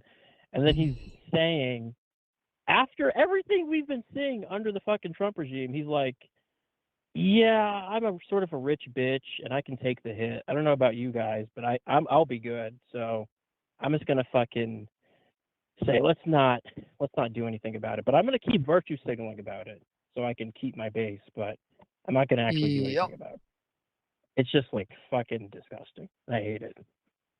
It's just so fake. Like, if he was apolitical, he didn't talk about politics, I wouldn't give a fuck. But the fact that this guy wants to LARP around like he cares about shit, and then when it comes down to it, he won't put his fucking vote where the bout is. It's like, are you kidding me? Oh, I'm sorry, he is. It's just going to be for a party that he knows won't win at all. Yeah, well, and that's there's this girl named Blakely who's like popping off on TikTok and Twitter, and she's this like hardcore leftist Hassan lover. And why do they defend this shit? These are the same people that call everybody Nazis. And when the shit is actually happening and you have an opportunity to do something about it, you're going to side with the guy who's saying, let's not try to actually fight that? Because if you cut a liberal, a fascist bleeds, obviously. So that's them now. They're that fucking mean. If you cut them, they're fascist now. That's what, bro. That's what I've been saying. I keep saying, like, what's the saying? Cut a socialist and what? Cut a leftist and what? Like, I say this fucking all the time. Cut a leftist and what? Again, what is that? But she's been defending him hardcore, and I've even like she's even responded to some of my tweets over the last couple of days, but she yeah, they like I keep trying to explain like dude, the problem is that you guys just are immoral people. Like you're just immoral. You don't care about morals. You care about signaling virtue that you don't have. Like you that's all. Like you just want a virtue signal on the internet to a bunch of people that you don't know, but there's no virtue there. So like it doesn't mean anything. So I just don't understand how Hassan has such a strong grip on these people. It's like he's like mentally molesting them, and it's like they just. I mean, I wouldn't put it that can't. way. I think like they all think this way. They all like their brains are broken in the same way Hassan's Well, is. it's not even just like that's how they are. I think that's obviously a part of it, but like the way they talk about, the way they defend this guy, like the things they say, it's like so defensive. Like they have so much like vitriol towards any opposition. It's crazy. It's like he's like mind controlling these people. Okay, if we want to make conspiracy theories, I think that motherfucker. I don't think so. I think all these people think these things. I think that they all think this before Hassan says it. Like, I Why think do they that defend? The way they defend him though is like it's like they know him or something. Like it's weird. It's fucking weird to me. Like how hard they defend this guy. wait, what the fuck? Skull Lemonade just said, wait, I don't think you're Muslim automatically if you believe in Islam. What? What? Okay. I guess you're just you're Christian or something. I don't know. What do you think Wait, Muslim means, is bro? Is that unironically like Islamophobic? What do you I'm sorry, I'm confused. Okay. My head was what do you think Muslim means, bro? They're literally the same thing. It's a Yeah. Okay. All right. Well, I appreciate you calling in. Yeah, I've been yapping for a minute, but it was nice calling back in. Yeah, All you're right, good, bye. man. Later, buddy.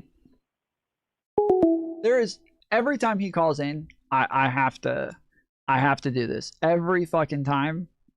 Like maybe my favorite short of all time is a call in from Z King from a while ago, where he calls in, and I've been meaning to even like repost it a second time. It's such a good fucking meme, dude. It's so fucking good. I love this video, so I gotta play it every time he calls in. I gotta play it for everybody so that they see this fucking video. I already know which one. Yes, it is so fucking good, dude. It's so good. This is unironically exactly how this happened. It is not like it is not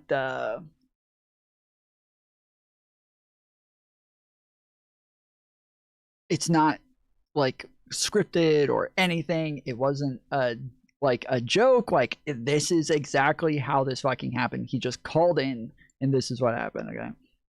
Education. And it just I'm made me really think, sorry. like, I'm so sorry. One 'cause I already second. I had a gotta little run. theory Hold on. about I'm really why this sorry. is Hold on. happening, 1 second. And now that I get a picture sort of like what the demographic is, it kind of makes sense. Because to me, I'm thinking will usually just be chasing.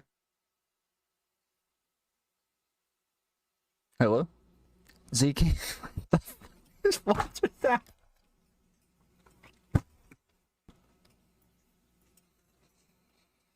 It's just a thought that I had. It's not like it's not something I've solidified, but it is something I thought about. If that makes sense. I know I kind of rambled. Yeah, no. My thought is that if you don't, think your way through it, then nothing's gonna happen.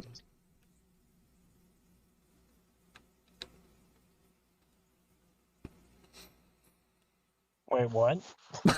Education.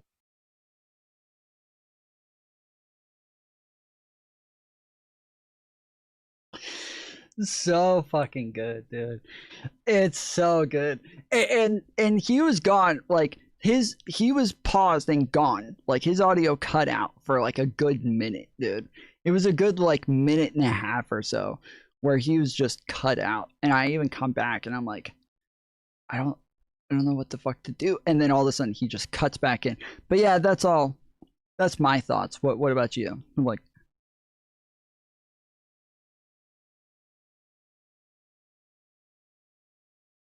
well, Tom, why did you have to stop being fat? I was just at the doctor's yesterday. They said that I've lost 50 pounds since I started going there. And this is, I averaged somewhere, I've always like fluctuated weight a lot. Always, like even if you go through this period, I'm fluctuating weight a good bit. But like my minimum back then was like 170 and my max was like 200. And I would fluctuate a good bit in that range.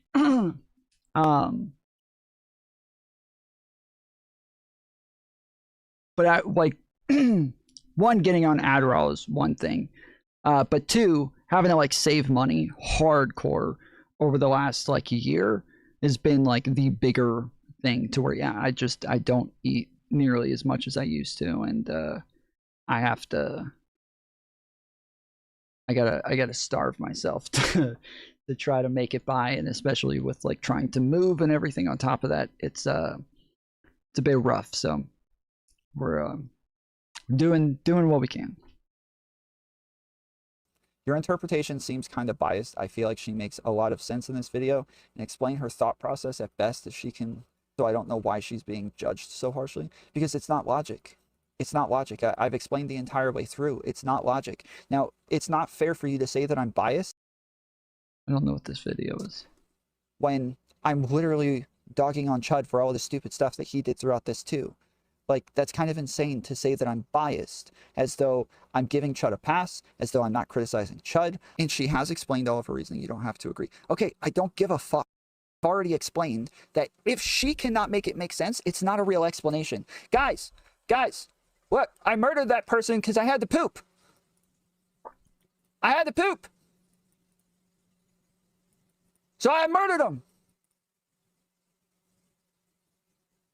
That's not an explanation. That's not an explanation. Okay, I know. That's just me saying random freaking crap. Your interpretation seems... That was the kidology drama. I know what that was.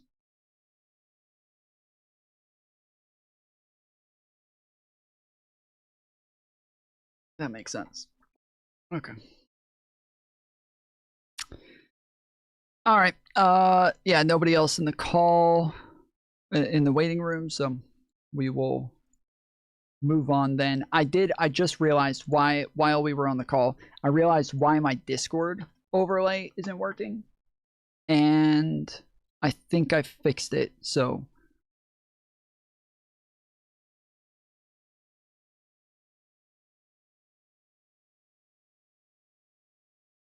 wait, is it still not there?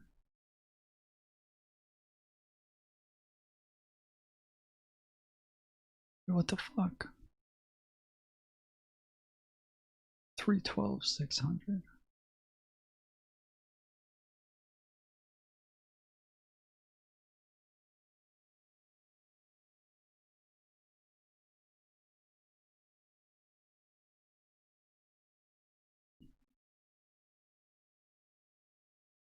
Ah, there it is. There she is.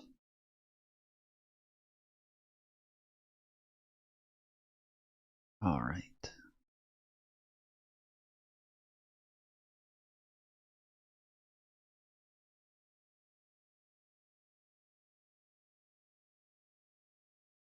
The old one that I used to use, I don't know where it is, but that one I can't get to work either, so I don't know. And so now we're going to expect victims who are watching us be treated this way. We're going to expect them to talk about what's happened to them. That's a hard ask. Yeah. But we have a chance to change the conversation and change the narrative and say, you know what, these things happen because we don't talk about them. And that's why we need to, no matter how hard it is, we need to sit with how uncomfortable this is as a nation. Yes. Because it's the only way to get past it. Yes. Maria, did you feel that discomfort in the room today? You know, I got to be honest with you. it was definitely a lot of discomfort, but I think we were, you know, I don't know if I should say, like, I was a little embarrassed to see that she couldn't say sorry to us because the whole thing was embarrassing. The whole hearing was embarrassing from top to bottom. It was just an embarrassment. Like, this is one of the most embarrassing things I've ever seen from our government. It was just an embarrassment. Like many others, I read hundreds and thousands of Jeffrey Epstein's emails after the latest drop from the DOJ, and I have some concerns. Given the nature of... So, if you guys don't know, this is Blonde Politics, aka The Silly Serious. This is somebody that, friend of the show. She's in chat every once in a while, been on the show a couple of times. Used to do streams that were very good. She also has another channel called Blonde Philosophy. Great shit. Go check her out. Here's her link right here. We're gonna go over her video real quick, but make sure you guys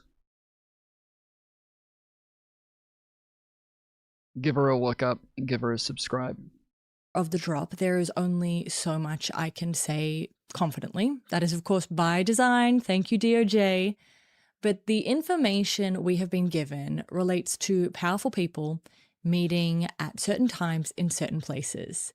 Of course, what they actually discuss in those certain places at certain times isn't given to us, so we can only come up with theories, conspiracy theories, to put it bluntly. We can only come up with ideas about what they might have been conspiring over. Essentially, what we have is a puzzle where we've been given half of the pieces, no guiding reference image, and there are some pieces from another puzzle thrown in there. But given that our puzzle pieces, in this case, are very powerful people, I don't want to go any further without saying that this video is for entertainment purposes.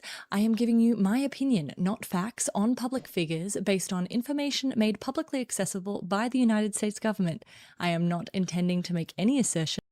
So yeah, earlier when the people are in chat like, you're just making shit up, like, they're kind of like right to an extent. Like, I am theorizing, but I'm making it clear that I'm theorizing. I'm making it clear that I'm giving my theory. I'm making it clear I'm giving an opinion. But there's not much else we can do with the limited amount of information that we have and all of the dots that are just not connected. And our government refusing to give us any more information or make anything make sense or answer questions in a hearing where they're there to answer questions. I like, that's all we really can do. Later, Legend, have a good night, man. About any of the people I mention. I am just making a little video that also does not disparage the American government at all. Now, on a more serious note, I will not be focusing on the sexual crimes or the crimes against children by Jeffrey Epstein and his associates in this video, but I do want to say that I think the crimes against women and children correspond to the story that I want to tell today about powerful men in terms of what violence against women and children is used to signify in the upper echelons of society. When someone blatantly commits crimes, particularly morally reprehensible crimes, crimes against women and children, they are showcasing to the people around them that they are above the law and that they operate outside of traditional notions of morality. Basically, they're saying, I do not fear consequence. If you work with me, you too will not fear consequence. If you work with me, you too can work outside of the system.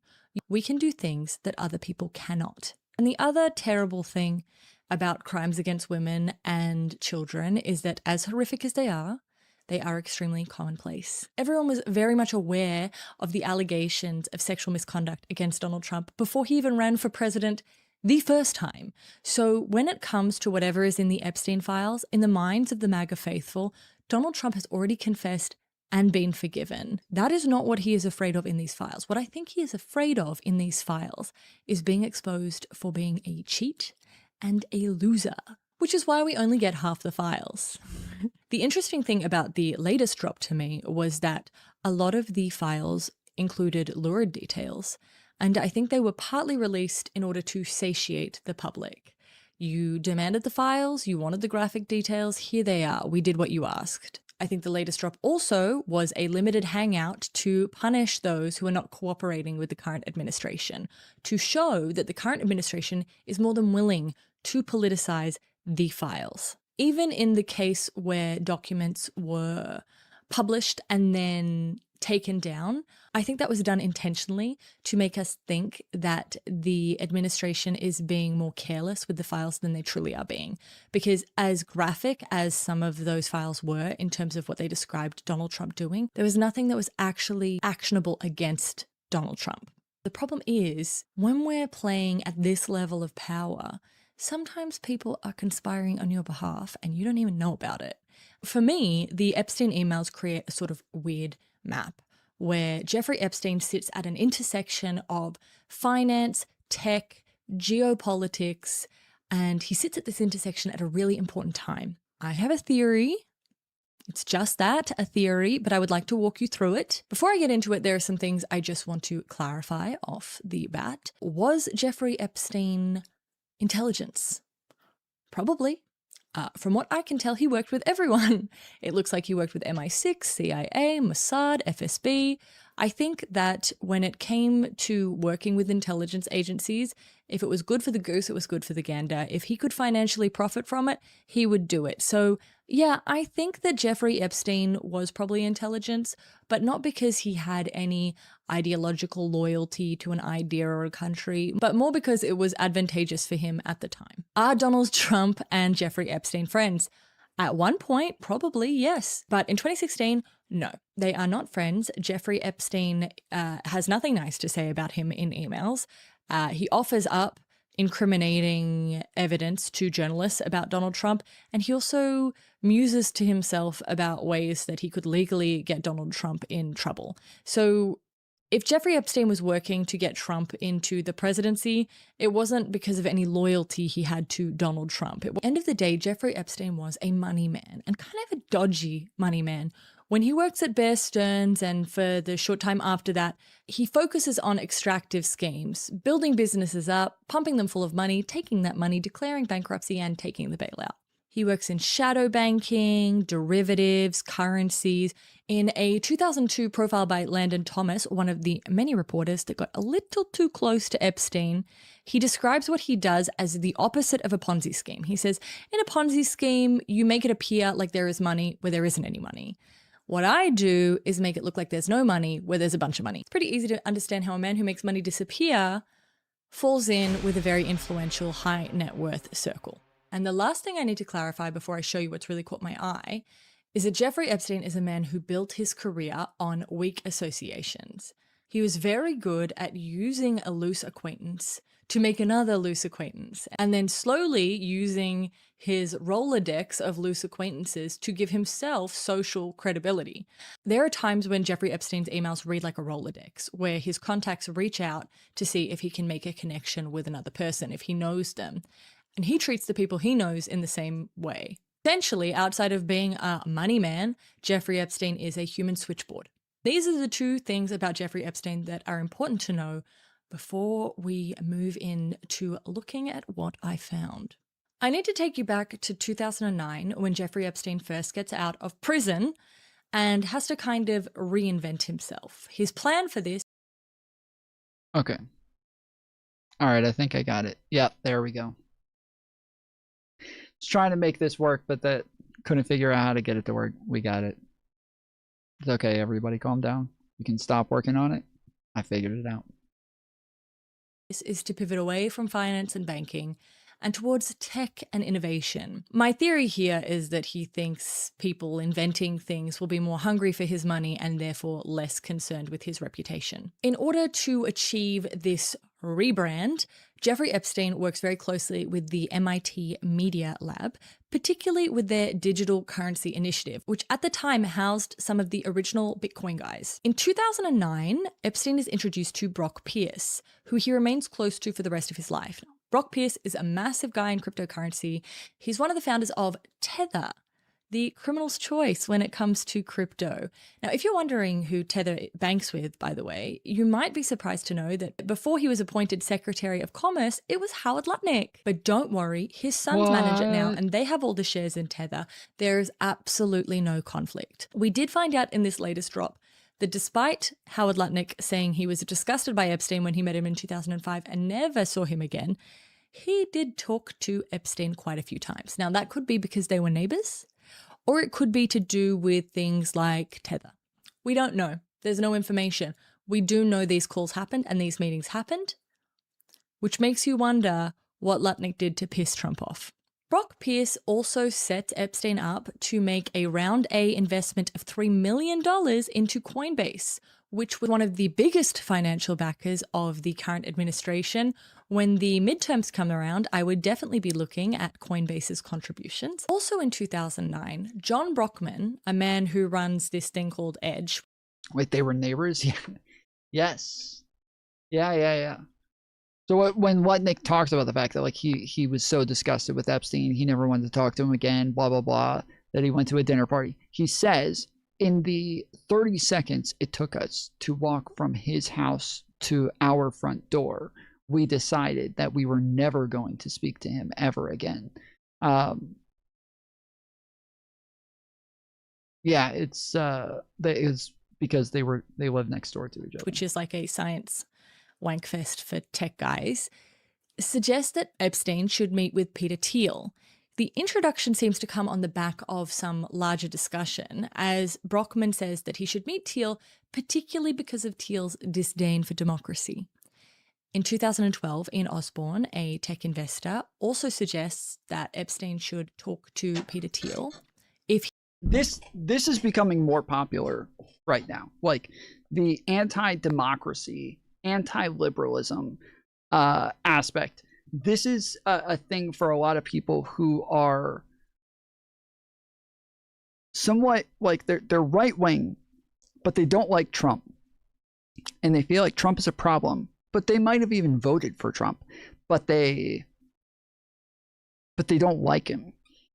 They feel like he was the lesser of two evils, but he's also a huge problem. And so they feel like, damn, dude, if like this is the best we can get, yet we still have all these problems, we need to get rid of liberalism. We need to move on from liberalism and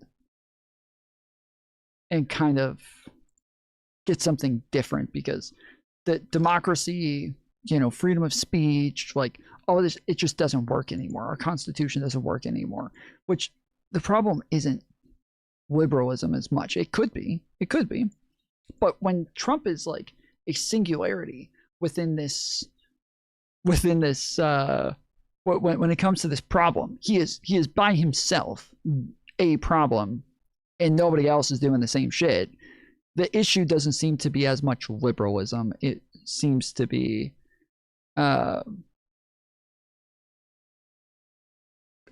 Trump. But liberalism, can you play a video game?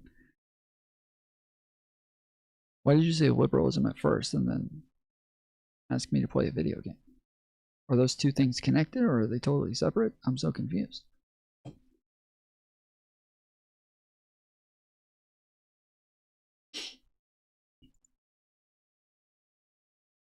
I'm probably about to start playing a video game, yes. He's interested in finance and currencies because Thiel's the guy to go to. And they clearly do meet, because by 2014, Epstein is openly emailing his contacts about meetings he's having with Thiel where they discuss the development of a non-Western financial system that is probably based in Russia. The crazy thing is, at the same time, Epstein is having conversations about a non-Western financial system based in Russia with Russia. In 2013, while corresponding with Thorbjorn Jagland, Epstein says he wants to pitch a new financial system to Putin, that Russia has the opportunity to leapfrog the United States by completely changing how the world thinks about money, that Russia was thinking too small by simply diversifying their economy. This could be Sputnik all over again. Epstein talks about himself, saying he helped craft the derivatives market in the 70s. Yeah, because I'm about to play a video game. You should be stop. The other things that we're going to cover after, so that I don't have to go into my Discord each time and find those things. New. Oh yeah. Oh yeah, lady. You're gonna be covered. I am increasing. You are definitely gonna be covered.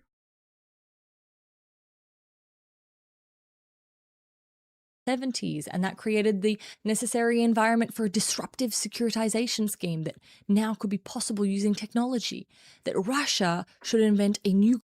It's always weird when Australians just add the R sound in there. All random like that. It's like they're gaslighting us. It's like crazy making. Global form of money. By 2017, funnily enough, the Russian central bank is publicly and openly considering a BRICS cryptocurrency. Throughout 2013, there are multiple emails between Epstein and Ehud Barak, former Prime Minister of Israel, discussing Putin, suggesting that meetings between the two have taken place. But in any case, we know that Epstein had insider information from Russia by 2014 because right before the invasion of Crimea, he shorts the ruble. We also know that Epstein spends a lot of time in Russia. He has visas dating back to 2002, and some of his more recent visas were sponsored by a veterans organization of the FSB's Elite Special Forces Unit. Epstein has strong relationships with a lot of... Am I a communist? No. No. Political leaders who also have strong relationships with Putin. But he also has a relationship with Vitaly Churkin, who is the permanent Russian ambassador to the United Nations. And this is not an acquaintance. This... Do you know what communism is? Yes. I have debated many communists many times. There's a strong relationship. Not only are there a lot of references in the emails to these men spending time together, Churkin's son actually interns with Jeffrey Epstein. Then there is Leon Black, one of the only people who is publicly financially associated with Jeffrey Epstein. It's him and Les Wexner. At the time, Leon Black ran the hedge fund Apollo Wealth Management. But from 2011, he also sat on the board of the Russian Direct Investment Fund. The interesting thing about these two men, Vitaly Churkin and Leon Black, is they are also the two men who organized and accompanied Donald Trump on his visit to Russia in 1987. Then there is Sergei Belikov, who is former FSB, if it is possible to be such a thing. And he then goes on to be the Deputy Minister for Economic Development. He emails Epstein in 2014 indicating that they had some sort of meeting. And from then on, these men remain quite close. They email one another quite a lot. Belikov informs Epstein when he takes on a new role as the head of the Russian Direct Investment Fund. When a young woman threatens Leon Black, Epstein reaches out to Belikov for help sorting out this young woman problem. And then there's an unaddressed draft in Epstein's emails, which is almost certainly meant for this young woman. Epstein says that he has been in contact with the FSB and that if she threatens American businessmen, she will be considered an enemy of the state. But the only person he's contacted is Belikov, which brings me back to my idea that once... Communist is pretty good. I think communist is a term that we used for a little bit a while ago, and it kind of died off, but communist is a fucking good meme.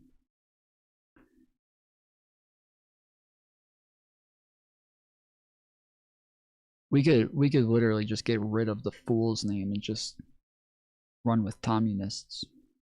It's FSB, always FSB. The other thing to keep in mind with Belikov is that he's very close with Russian billionaire Oleg Deripaska.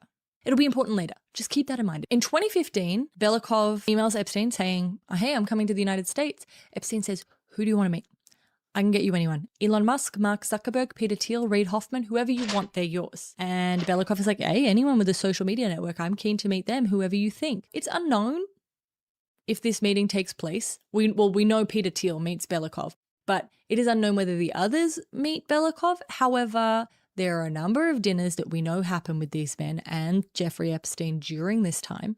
We even have photos of dinners that they have together. So it is definitely possible. Peter Thiel does meet Belikov with Epstein. In the next year, in 2016, Jeffrey Epstein introduces Peter Thiel to Vitaly Churkin, saying in an email that Churkin and Lavrov are the ones who are in control. And then to wrap it all up with a neat little bow, Jeffrey Epstein introduces Peter Thiel to Tom Barrack, his longtime friend, but also the lead fundraiser for Donald Trump's presidential campaign. Just while we're on these sus introductions, I just want to take a little sidestep. In 2014, Jeffrey Epstein also introduces Peter Thiel to Bill Burns, who at the time is Undersecretary of State. And it could just be a coincidence, but a month later, Palantir land their biggest ever contract with the government, their ICE contract. And then Bill Burns retires before coming back as head of the CIA under Biden. Today, Palantir has more than $3.5 billion in government contracts. I personally don't like that the person who introed Peter Thiel to the Undersecretary of State was Jeffrey Epstein, and we never hear about that. And we never ask questions about that. But maybe maybe the meeting was about something totally different. We don't know. We don't have the information. Epstein invested in Peter Thiel's fund, Valor Ventures. And when I say invested, I mean he became a limited partner, which is essentially a co-owner who contributes capital in exchange for a share of the profit, but isn't involved in the day-to-day management of the fund. It makes sense that he invested in Valor Ventures because they do a lot of fintech and biotech. I don't have a problem with that.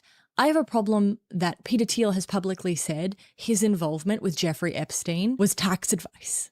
Back to my theory. In June of 2016, following Brexit, Epstein sends Peter Thiel a very normal email where he suggests that financial success for both of them is dependent on decline.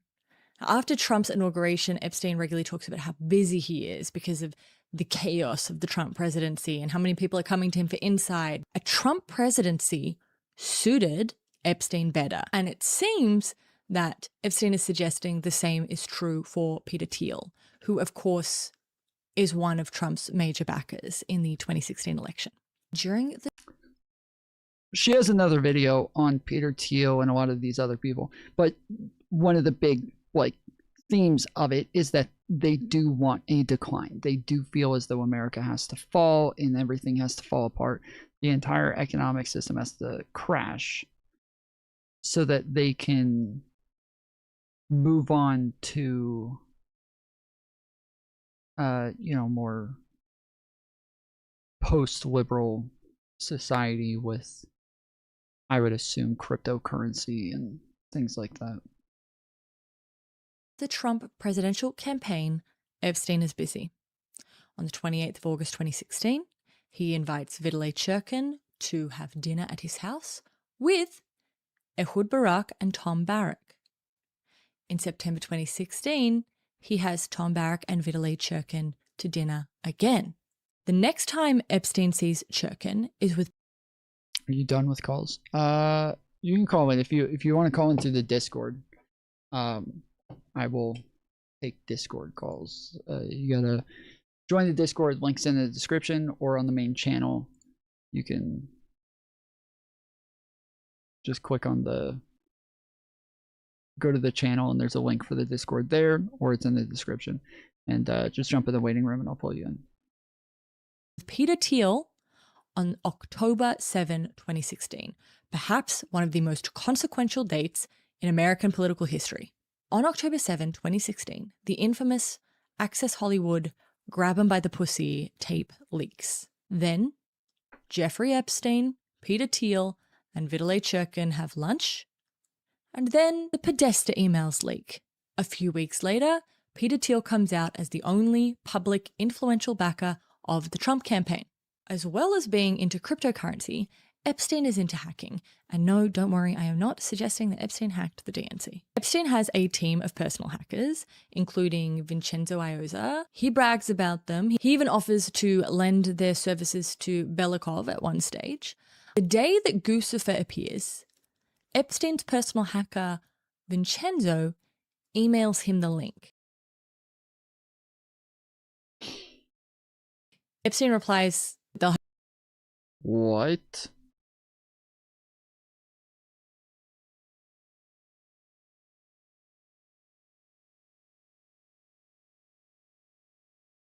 have to wait for WikiLeaks. Now, there's actually nothing all that incriminating in this exchange because the Guccifer link was sent after Guccifer had gone public. Now, WikiLeaks had already said that they were going to release the emails, so this isn't actually all that indicative of anything. And to be fair, the Podesta emails were not that bad.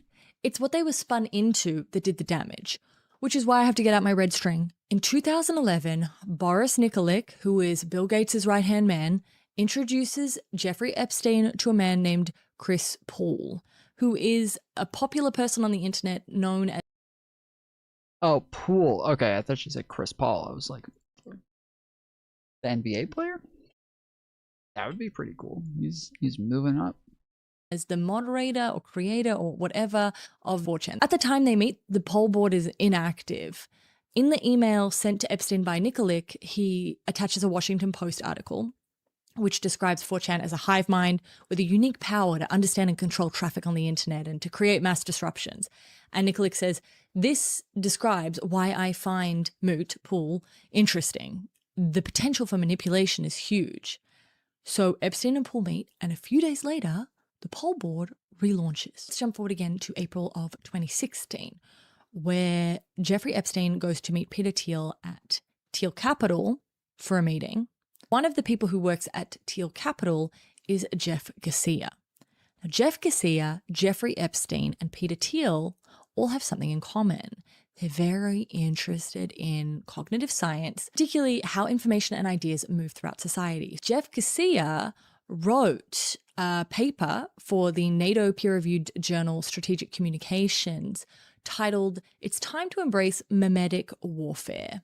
In that paper, Garcia wrote that warfare through trolling and memes is a necessary, inexpensive, and easy way to help destroy the appeal and morale of our common enemies. Trolling, it might be said, is the social media equivalent of guerrilla warfare, and memes are its currency of propaganda. In 2016, he would go on to run MAGA 3X, an unofficial PAC that he ran with Mike Cernovich that basically created an online army for the MAGA movement. They threw the Deplora ball in Washington, D.C., but their main operation was creating memes on the internet to support the Trump campaign. In an interview, Jeff Garcia refers to himself as the behind-the-scenes guy for MAGA 3X, and as standard operating procedure kind of guidebook for MAGA 3X has leaked. But I am not sure about the credibility of this document, so look, you got to take this with a spoonful of salt. This I am not sure of. I have linked it anyway. This is only important because the Podesta emails only become meaningful once they're transformed online into something more nefarious.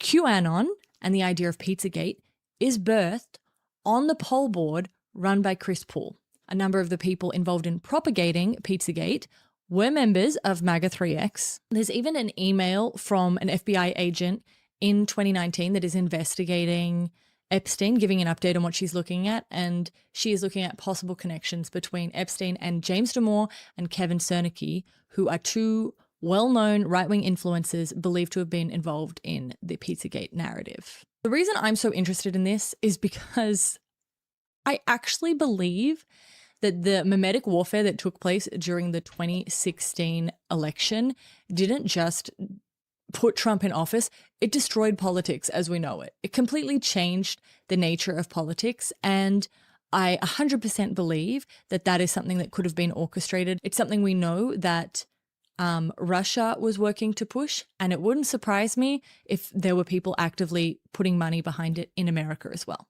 Speaking of money, there is one more connection in this tight little circle that we need to touch on, which is Oleg Deripaska. Now, Epstein has a number of mutual connections with Oleg Deripaska, but I can't say for certain whether they actually knew one another.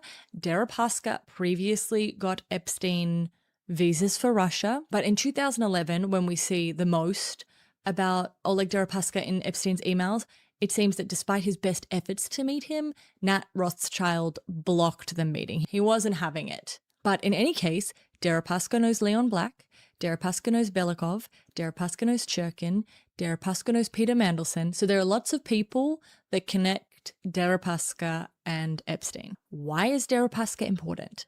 Deripaska is a Russian billionaire who is maybe even more powerful than Vladimir Putin. He is a Russian aluminium magnate, aluminum for those playing in America.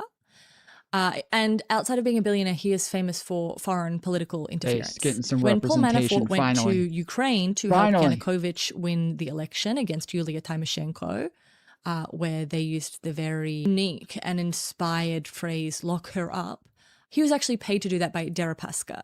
During that time or following that time, Deripaska and Manafort went into some sort of business venture together that didn't go well and resulted in Manafort owing Deripaska. And from what I can tell, you don't want to owe this man money. That is important context because in 2016, when Manafort offers to work for Donald Trump for free, he owes Deripaska an 8-figure sum. Anyway, Manafort sends polling data to Deripaska, and that's interesting to me because we actually know that at the same time, Jeffrey Epstein was paying someone to collect online sentiment data using social media. No idea what he used that for, but he was getting it every month. So Deripaska is connected to Manafort, but Deripaska is also connected to an FBI agent named Charles McGonigal. Charles McGonigal ran counterintelligence in the FBI's New York bureau in October of 2016. And before that, he was in charge of cyber counterintelligence at the FBI headquarters. Charles, at one stage in his career, was in charge of investigating Oleg Deripaska. Why does Charles matter? Because in 2023, Charles McGonigal is arrested for working for Oleg Deripaska after he leaves the FBI, which he's not allowed to do, and for also accepting foreign payments while he works at the FBI. To be clear, the payments he accepted were in 2017, and they were from Albanian operatives. But the point stands that he was willing to take money, and he had a connection with Oleg Deripaska, which makes you wonder when that connection started and what else he would be willing to do for money. Because Charles McGonigal was in a position to do a lot of things. For instance, it was leaks from the New York FBI office that forced Comey to reopen the investigation into Hillary Clinton's emails 11 days before the election. That leak could have been McGonigal. It's an absolute sure thing that he was in a position to sabotage investigations into the connection between Deripaska and Manafort. And the New York Times, which cleared the Trump campaign of any connection with Russia using an FBI source, could have got their information from McGonigal. You don't need to worry, I'm self-aware. I have my string. I am not stating anything as fact. I am just mind-boggled by how small this circle is and how much of a mainstay Jeffrey Epstein is in this circle. And I don't feel that this has been sufficiently investigated. Anyway, Donald Trump wins the election, which benefits Peter Thiel, benefits Jeffrey Epstein, and benefits Russia. Oh, and I didn't mention, Vitaly Churkin, the Russian ambassador to the UN, dies a month after the inauguration. After the election, Epstein continues in a similar way. He offers his services to power players in the political and financial worlds. He still is not in with Donald Trump. Oh, it's confusing. In emails, he is derisive about Trump. He asks mutual friends what the issue is that Donald Trump has with him. But then he also sends emails saying he's hanging out with the Trump boys at Palm Beach. So it's unclear. But in any case, he's advising people like MBS on how to deal with Trump. He offers the same services to Vladimir. Well, it's possible that his sons are still engaging with Epstein, but Trump isn't. But you would assume, yeah, if Trump has a problem and is trying to like isolate Epstein, that would not be the case. So. Putin, but he really focuses on investing in tech and cryptocurrencies. He's working with Dubai, Saudi Arabia, and Mongolia to pitch developing national cryptocurrencies. And it seems like he's also working with Russia on a similar idea. The most important development that happens after the election when it comes to Jeffrey Epstein is that he gets connected to Steve Bannon, which creates a whole new nightmare. Out of all of the emails in the DOJ dump, the ones between Epstein and Bannon are the most explicit. They actually talk about what they're talking about. They don't just organize to have meetings. They're very, very chatty. So Epstein uses his existing connections with Brock Pierce, Peter Thiel, and Tom Barrack to get the introduction.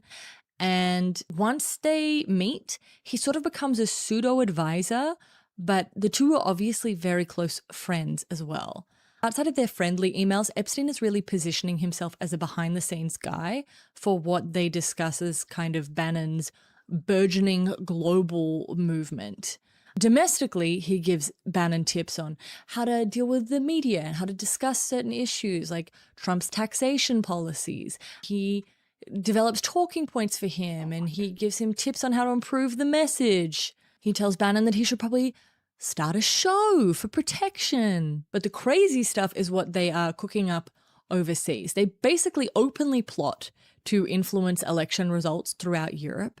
Epstein even talks about his insights from DEF CON, where a failed false flag is just as good as a successful one because both call the results of an election into question. And they talk about the development of crypto coins and influencing crypto regulation throughout Europe and how crypto will be at the forefront of the coming war. And then right before Epstein's arrest, we know that Bannon returns the favor because they seem to have decided amongst themselves that it's time for Epstein to have a public comeback. So they start prepping, doing fake mock interviews.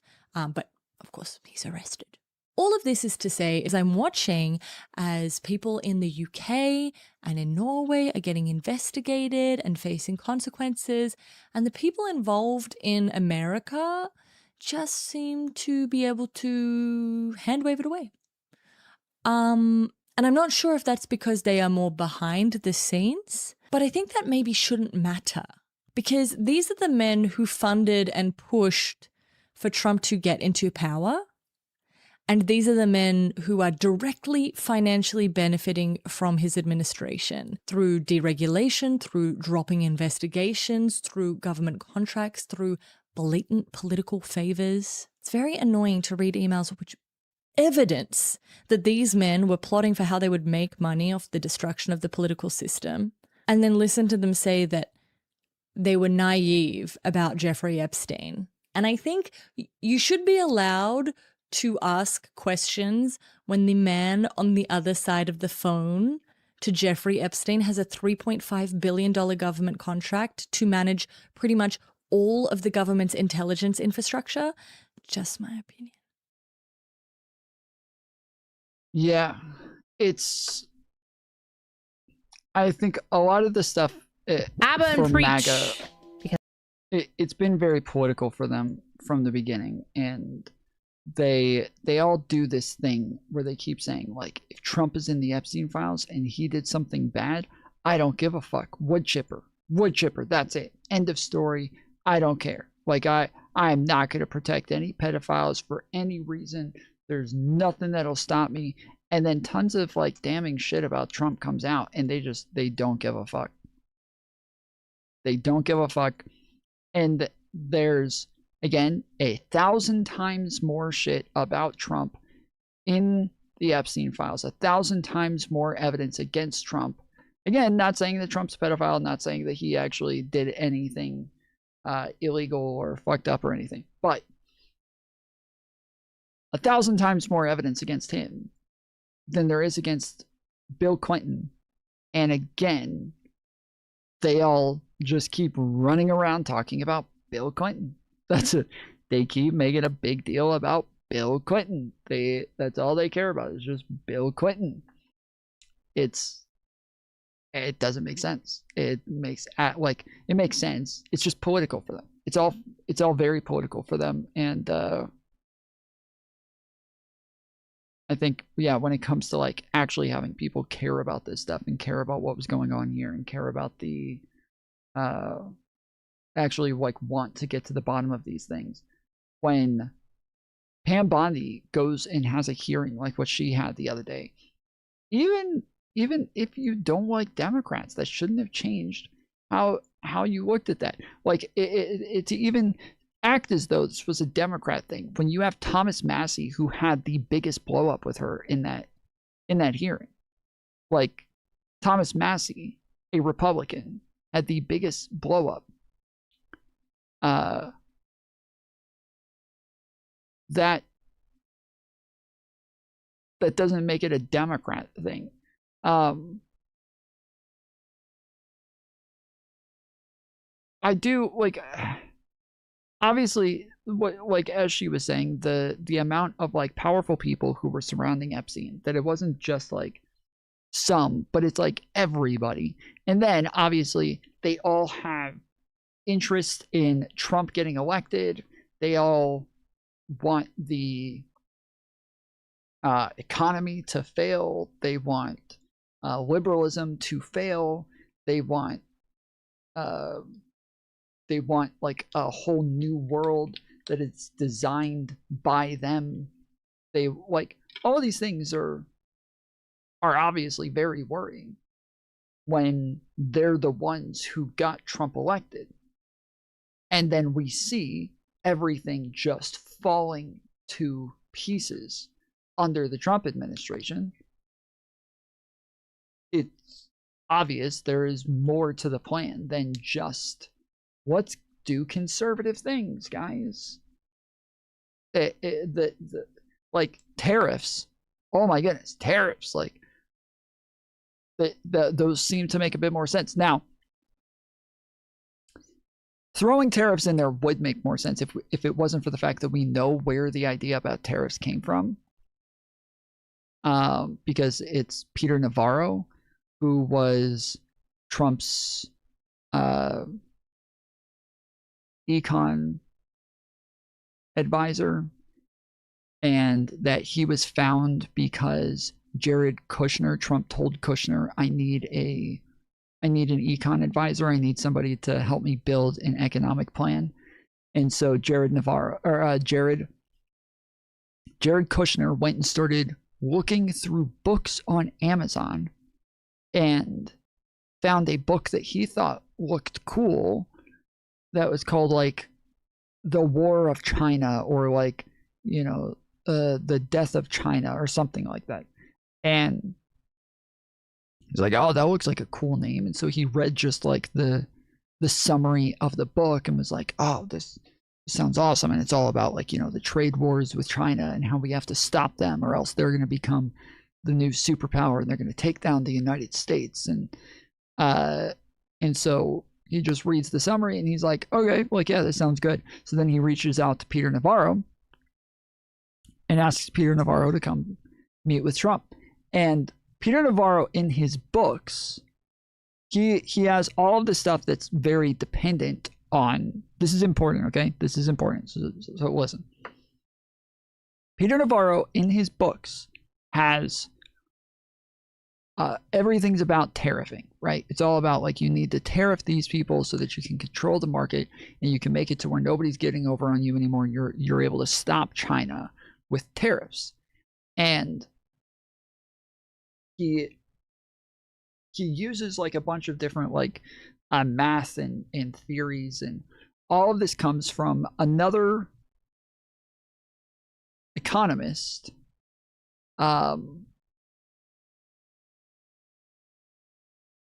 named Rob Vara, I think is his name. Rob Var, something like that. And he even gets like emails from Var that are sent to Trump and telling him, Ron Var, yeah, something like that. And he's telling Trump like how to get this stuff done. And you know, Peter Navarro knows what he's talking about. He knows what he's doing. And it turns out that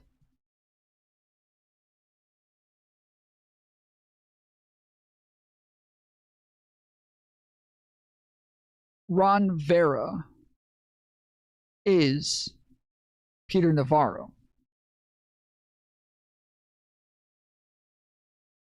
Ron Vera is a make-believe character that he made up to source for all of his theories and all of his ideas. But it's just himself. It's just a make-believe character that he created for his books to source somebody else.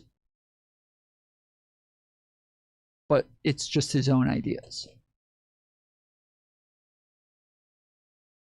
So if it wasn't for that, there would be a possibility that we could think like, oh, you know, the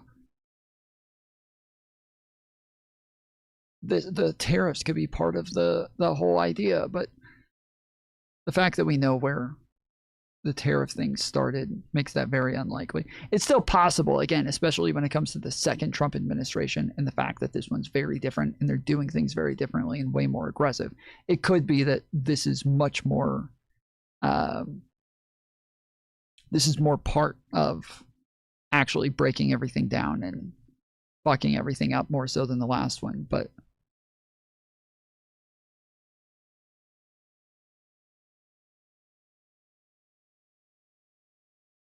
yeah, not sure. So for over a year now, I think a lot of people who are pretty informed on how economies work have felt like it's pretty. There's the whole thing about all of this is just that it's sad that we have to hypothesize about all this shit. It's fucked up and it's sad and it's wrong that we have to sit around hypothesizing about what the fuck is going on here, because we're not going to get any answers from anybody. They're not going to actually do investigations or tell us what the fuck is going on. And so we have to kind of guess with all of this. It's fucked up.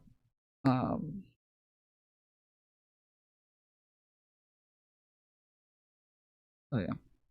Weird that the other shoe has not dropped yet. We've got a government that feels kind of unpredictable. We've got tariffs, like big new tariffs. Also, those tariffs themselves feel very unpredictable. You got people who had previously had their student loans deferred, no longer having them deferred. You got people who used to have government jobs, no longer having those government jobs. But as a person who is really involved in the running of a couple of small organizations, this unpredictability piece of this is like a really big deal. It's like big cost for a business, especially if you're running a small business where you can't just call up a lobbyist and get an exemption. You can't shift production between 3 different continents. You can't finance a sudden inventory pileup because you're worried that the rules are going to change next Tuesday. And so there's a big mystery here because markets are up. Jobs are not collapsing. They're okay. Spending seems okay. People are still buying stuff. Online holiday spending in 2025?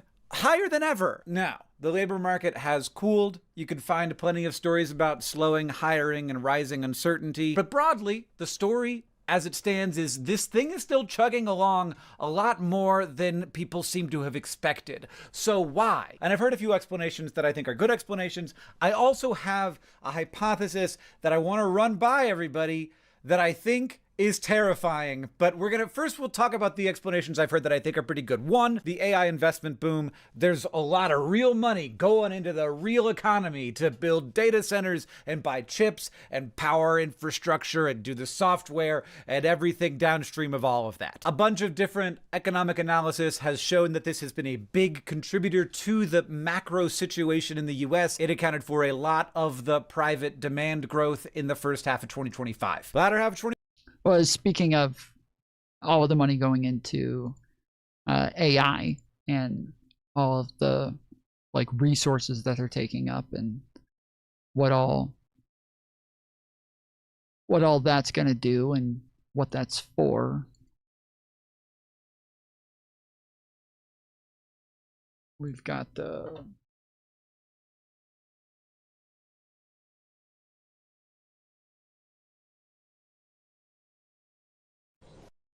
We need to build more data centers. AI needs it. To cure cancer, right?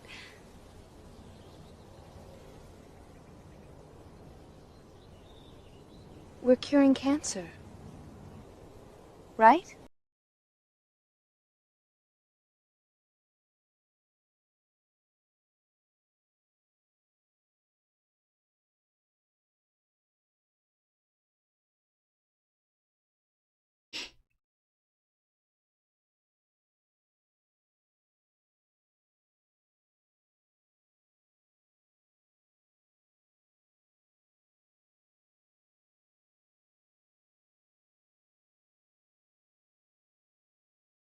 Thank goodness.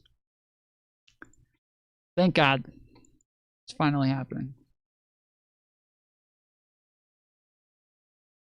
2025? Probably. We don't have that data yet. And there's also an interesting fiscal tailwind right now, and that is in tax policy. What we are doing is we are taxing people less. We've lowered taxes, especially on the wealthy, and we're financing that through deficit spending. And that can keep demand high when things would otherwise slow down. And that's especially true if a lot of the economy is propped up by wealthy households. The Wall Street Journal reported that the top 10% of earners drive about half of consumer spending because people with assets are doing quite well. If you had money in the stock market, you have a lot more money than you used to have. And you could just sell some stocks and go on vacation, or sell some stocks and buy a new car. Like, they have money to spend. So if stock prices are doing well, like they stay high, then high earners are able to keep spending, and you get an economy that looks kind of fine in aggregate when a lot of small businesses and a lot of normal people are not feeling fine. And all of that feels like it makes sense to me, and it tells like a fairly coherent story. I have an addition that I'd like to propose, and this is dangerous because I'm just a guy. And there's like a weaker version of this hypothesis that I feel like is pretty true, and I've actually heard it from other places. And there's like a stronger version that, if it is true, I feel like is bad. Like really bad. So I'm going to tell you my little guess here, and then I'm going to talk to an actual economist about whether I'm totally off the mark. And spoiler, if I discover that there's nothing to this, I will not release it as I have just recorded it. But I think that you should stick around for that conversation to see what holes we poke in my ideas here. So let's start with a weaker claim that this is just a kind of political physics at work. The markets, we're going to talk about the markets a lot here, but these are human beings, and they are broadly, we're going to talk about this a little later, but broadly fairly sympathetic to Donald Trump. They think that he's going to be good for them. And I think in part because they like understand the incentives here. And Trump, his popularity, his success is very much tied to the market not collapsing, to there not being an economic downturn. And so the markets, these people who are in charge of like buying and selling and sort of set a lot of the prices, they know that Trump will back off if the markets freak out. They know Trump won't do something. It would be very self-destructive for him to make decisions that would actually result in an economic downturn. And not just that, but that he's going to make a lot of decisions to make that not happen in whatever way he can, because a lot of his power, this is always true of a president, but specifically for Donald Trump, who has a lot of his credibility built on him being a good businessman, for whatever that's worth. I think that the markets understand that President Trump understands that if the economy turns down, it will be very bad for the amount of power that he has. He likes having power. He will do whatever he can to have the economy not have a downturn. And that includes exercising a lot of power that a normal president might not exercise, including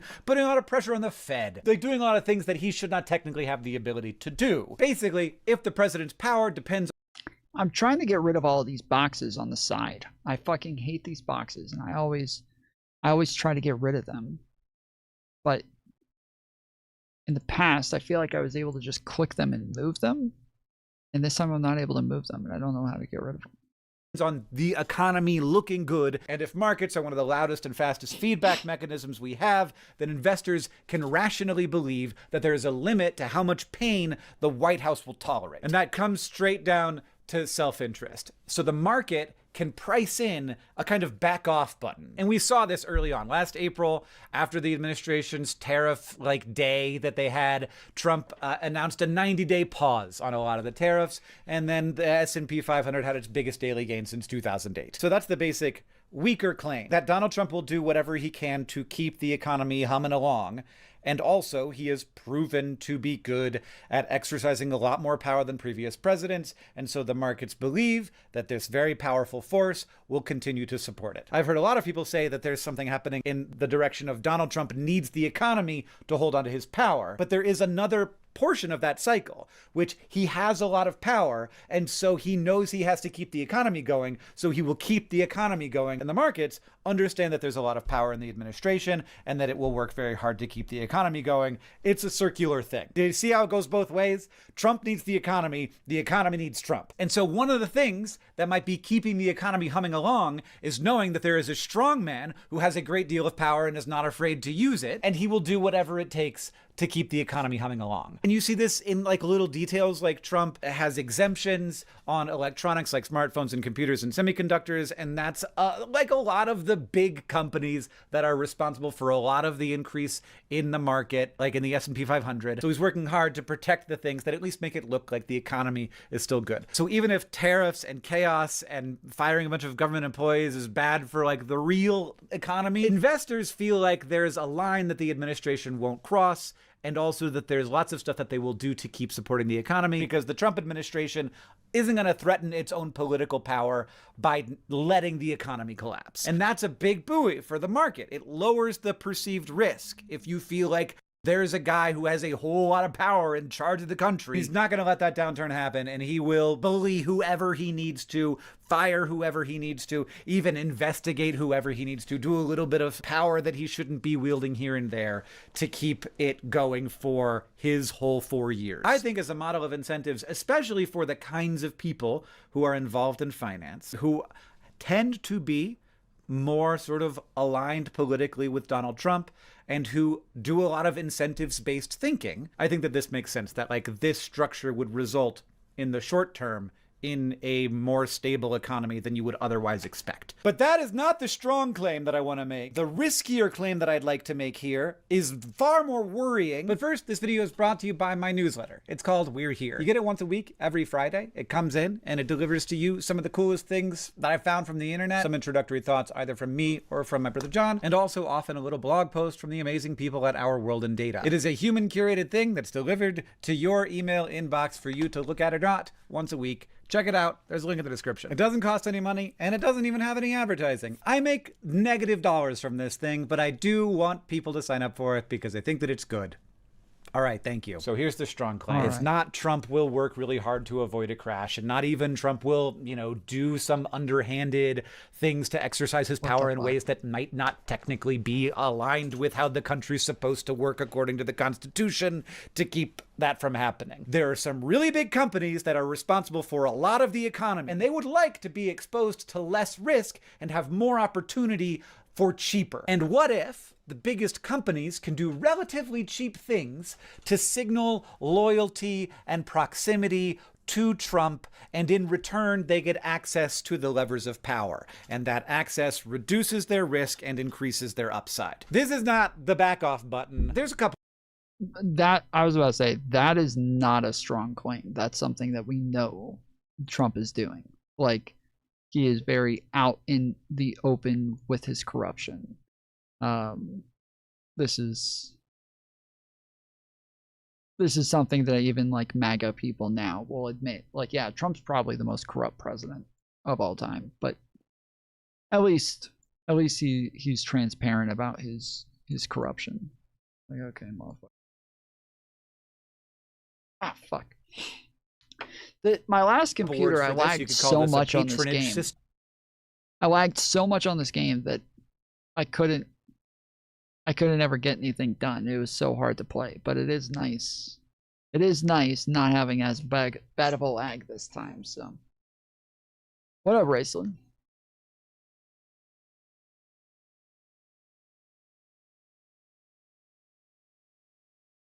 System. You could call it also an oligarchy. And look, is this quid pro quo? Is this like definitely like written down and like say, I'm bribing you now? And then he says, yes, thank you for your bribe. Here's your new more lax regulation. Like, yes. It doesn't really have to be that. It's a pattern. There's a lot of more discretionary policy. There's a lot of stuff that the administration can do or not do, enforce or not enforce, just depending on vibes.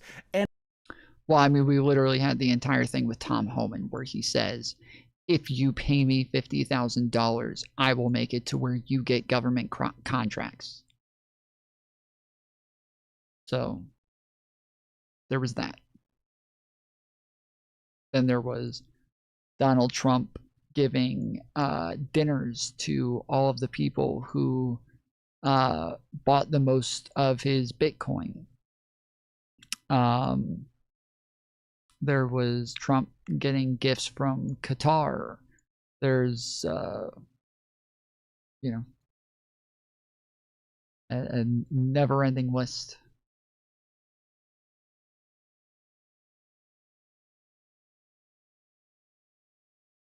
And this administration has no qualms about doing that more or less, from my perspective, depending on whether or not it seems like this organization of people has some amount of loyalty to Donald Trump. And in a world like that, very quickly, the best business strategy becomes do that. Not like make a better product, not do a bunch of innovation, not compete on price, but just give a little bit of money to the administration. All you got to do is stay in favor. And for these big companies, this is why a lot of people, I hear them say, like, I don't understand why none of these rich guys have any balls. Like, why aren't they pushing back against this? It's because if they don't stay in favor, their stock prices will go down, and they see their job as what their job is, which is to make the price go up for their investors. They work for their investors. They don't work for capitalism. They don't work for democracy. They don't work for ideology. They don't work for their customers. They work for the share price. And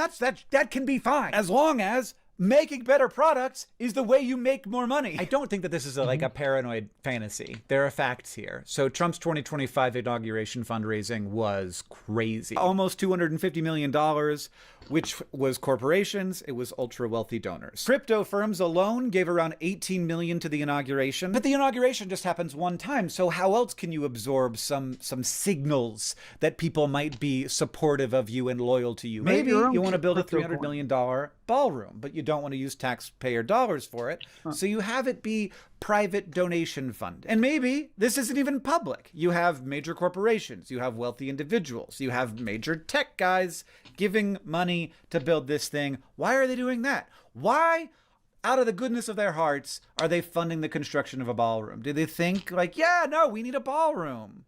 Is that what they're thinking? Now, I understand that some people might be thinking right now, okay, yeah, Hank, rich people and corporations give to political things in order to get sway. Welcome to America? But the case I'm making isn't that like people could spend money to get political capital. The case I'm making is very, very large companies that are responsible for like the majority of the S&P 500 are definitely like engaging in this. Like they were sitting. Nah, dude, I think Palantir really cares about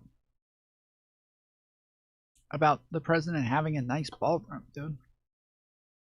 Palantir isn't going to let the president have a shitty ballroom, right? Like, come on. Sitting behind Donald Trump at the inauguration. They bought those seats. They're doing high visibility and high dollar shows of loyalty and support. But they're super cheap compared to like competing on price, right? Or like doing a bunch of R&D to create a new product. And they know that the Trump administration has set up an environment where policy outcomes are super uncertain and discretionary and also very consequential. They can have a huge impact on your business, but whether or not something actually gets enforced, I don't know. Who decides that? I'm not sure. It's not clear. Sometimes it does and sometimes it doesn't, and it's different for different companies. How do we decide? How do we decide? If you're a huge company that is an incumbent, you live in that world, all you need is like a shared understanding of the incentives here. You need to believe that the president rewards loyalty and punishes disloyalty and wants power. And like once you like believe all of those things, you can relatively cheaply demonstrate your loyalty. And then suddenly we have a lot of really big companies that are in a world that has more opportunities and less risk and fewer threats. And that is an economy drifting toward an oligarchy. I, somewhat famously among certain groups of people, am not as critical of capitalism as you might expect. But I also understand that capitalists have no ideological allegiance to capitalism. That's not what they're doing. They're trying to make more money. A good capitalist will happily become an oligarch. Because if the other choice is having your competitor become the oligarch, then that's a terrible decision. Why would you do that? And you can drift toward this oligarchy without... I'm selling it. I'm sorry. Without like some kind of like big suitcase full of cash situation. It's not so much about... Lucky for you. There's a lot of money getting put into AI right now, so things are looking up. the money. It's about the consolidation of power. It's about very large companies knowing that they can't cross the president, and they have to demonstrate through some kind of donation that they are not going to be one of the ones who is critical of the president. And the world of finance matters specifically here, I think. So we have seen Open Secrets did some good reporting on this, described the securities and investment industry as a top donor category to Trump-aligned interests and PACs and stuff. Financial advisors also donated way more to Trump than to Biden/Harris. If you're in finances and you think that the game, this is not everybody, but if you think the game is political power protects asset prices, then supporting political power, that just becomes risk management. And this is a phenomenon that in the short term can keep markets buoyed while the underlying economy is being damaged. Because the big companies that are responsible for all of these assets that are still flying high, and then the people who have assets, and then the people who have ownership of those assets can sell some stock and go on a big vacation and stay in a 5-star hotel. All that money is still getting spent, all that economy is still happening. But part of the reason is that these big companies know that they can purchase stability. I'm confident that AI was better a year ago than it is now. It was more useful? What?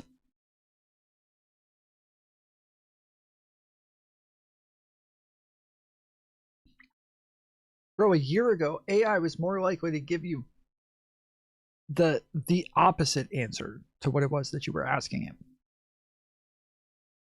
A year ago, Will Smith's entire face had to transform to try to eat spaghetti.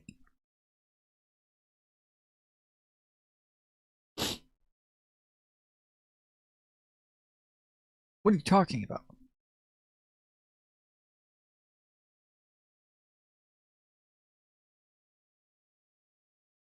Right now, it just copy pastes Reddit. Are you just talking about Grok? Grok does that, yeah. Grok.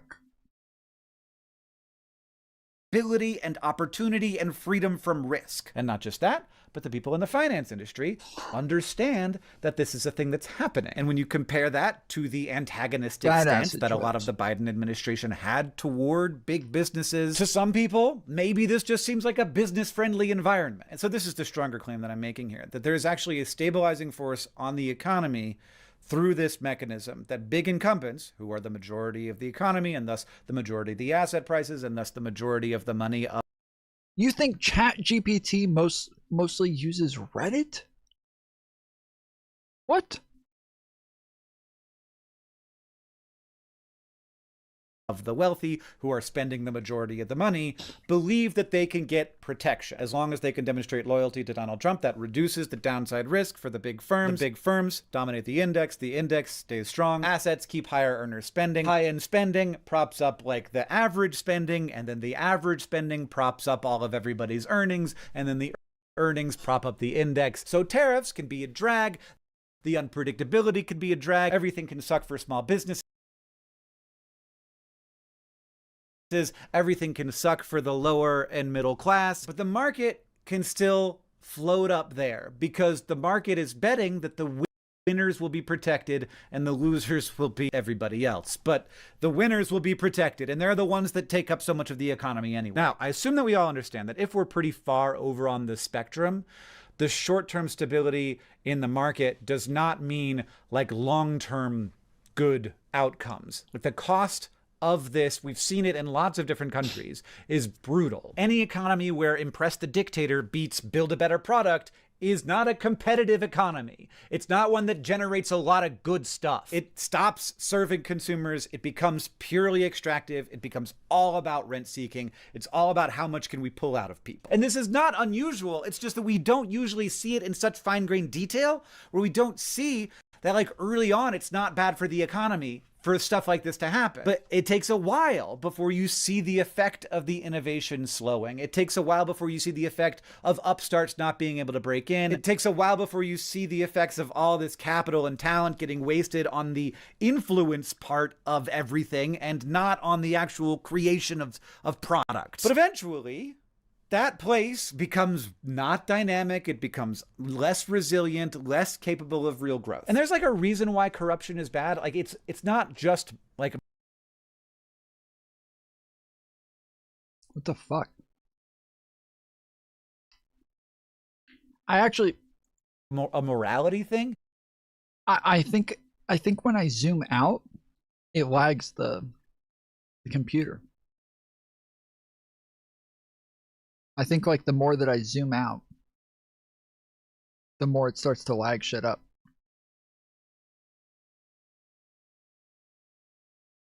Which it's got pretty good detail on it. Not gonna lie. I turned the graphics way up on this. So might have to turn them down a little bit. It's bad for a society. Like, there's a bunch of reasons. I just get over and over again, I start to like get the sense that we've forgotten that there's reasons why we don't like things. It's just like, oh well, yeah, we like say that this is bad, but when I like my guy's doing it, it's kind of Yep. Every time I zoom out, the video okay. There's reasons why the bad things are bad. They hurt systems. They stop things from working. Corruption is the biggest kind of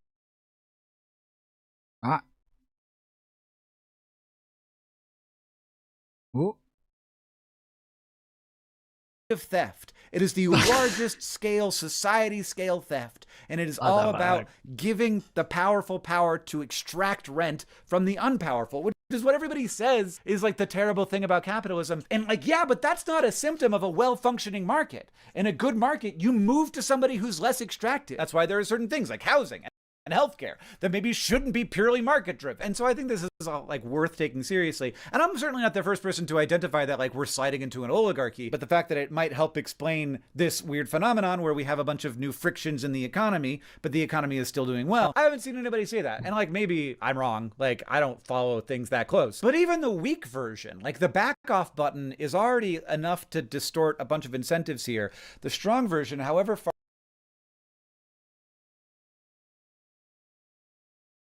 Yeah, I think it's the zooming. I think it's the zooming. Zoom back we in, are along starts that playing. spectrum. The like loyalty for protection version, that's how you build a country where the market is not a competition to serve people.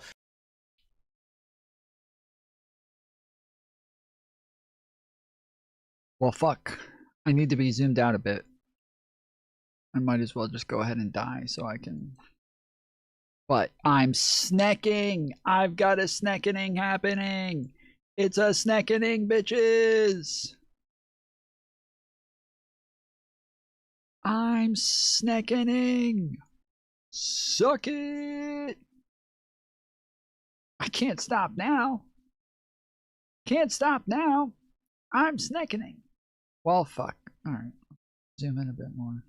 It is a competition to serve power and use that to suck resources out of people. And I think a lot of people do really think that that's like a normal thing to do. Like, as long as you can do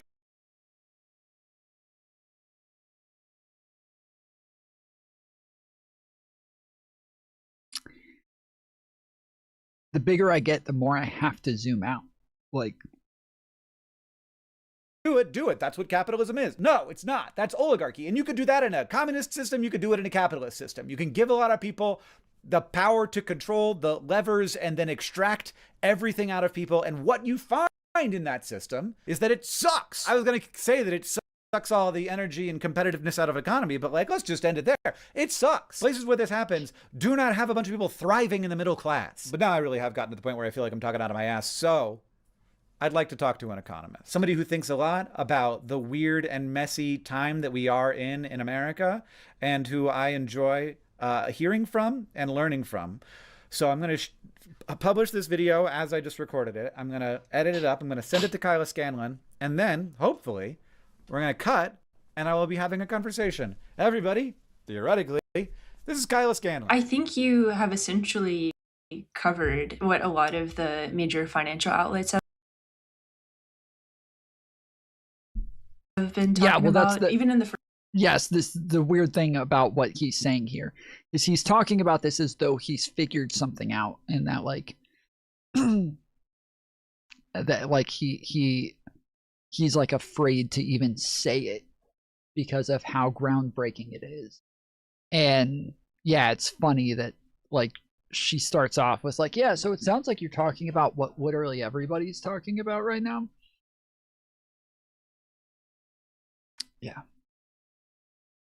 First week of February, Ken Griffin of Citadel came out and essentially said what you were saying, where he's like, I'm really worried that the economy is bending a knee to the Trump family. They've really enriched themselves. So the fact that somebody of that stature and somebody of that level of power is coming out and saying like, hey, it seems like there's some level of oligarchy going on. You're correct in your statement. Yeah. I feel like the weak case is pretty clear. The Trump administration desperately wants and needs the economy, or at least the stock market, to keep chugging along. They need the because stock then market.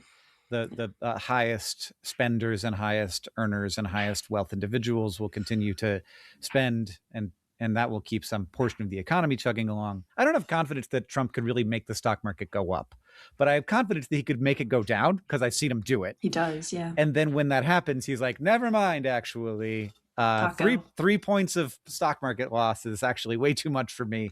Let's keep the thing going. So I think that that's very clear. But the part where maybe the economy is benefiting.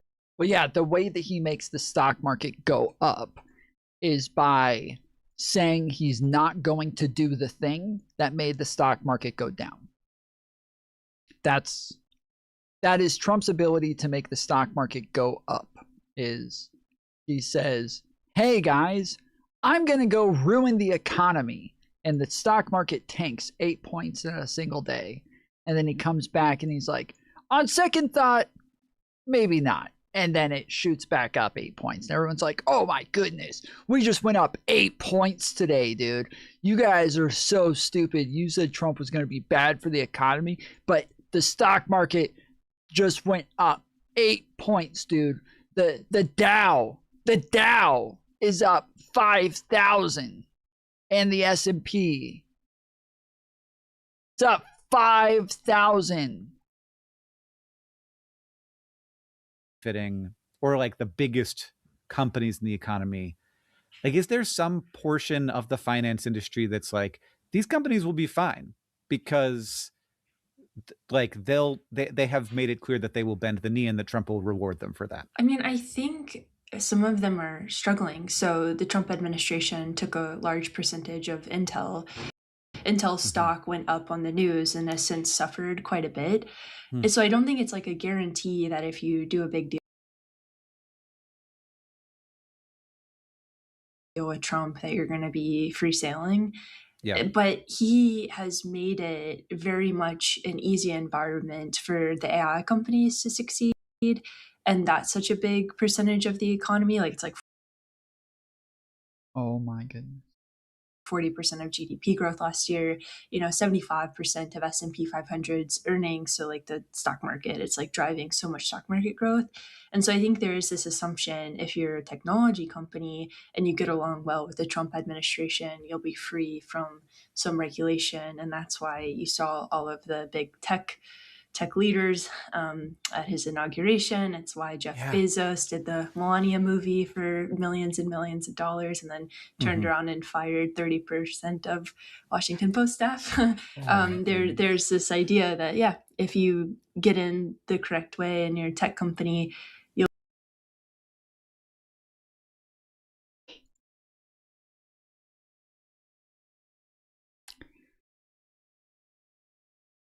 Reddit tops AI information top sources list in 2025, outpacing Google and Wikipedia. With 40% of AI citations, Reddit emerges as the leading knowledge for source for large language models, reshaping search, marketing, and online discovery. Where AI gets its info. Okay, so that's not most of its information. Not too far off, but this is even one part of it. So like if I use AI for something and I say, hey, how do trees get an orange to grow on the branches?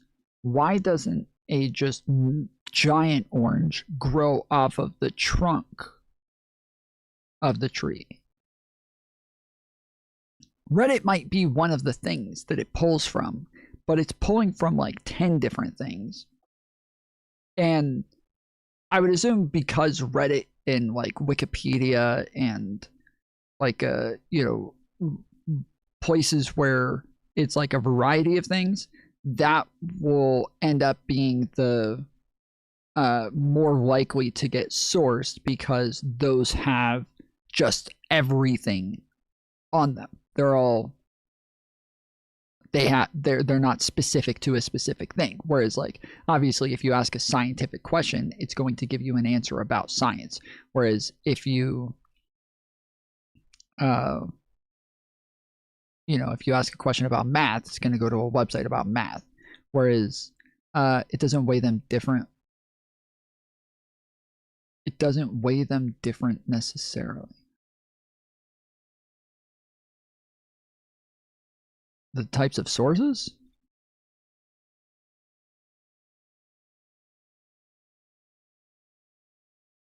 I'm pretty sure they mean in training, not LLM using search.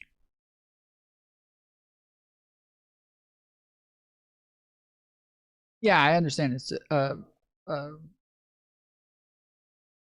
thought it was called page priority, but let's see. In a notable shift in online information hierarchy, Reddit has emerged as a leading source for language models, LLMs, in 2025, according to fresh data from SEMrush. The report, based on 150,000 citations from 5,000 randomly selected keywords, shows that 40.1% of all references in AI-generated responses come from the discussion-driven platform, far surpassing traditional heavyweights like Google and Wikipedia. Wikipedia ranks second with 26.3% of citations, followed closely by YouTube. Yeah, it's citations, so it's not talking about just the it's not talking about just learning. It's actually it's not, or sorry, training. It's not just talking about training. It's talking about in results. Like these are citations. This is what it cites for the information.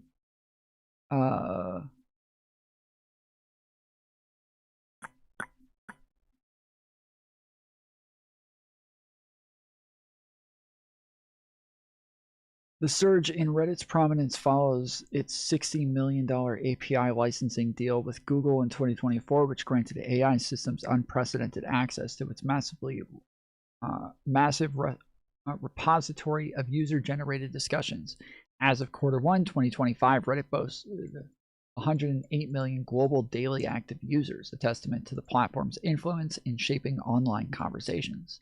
AI-powered tools and chatbots are increasingly using Reddit threads as source material to generate answers, recommendations, and context.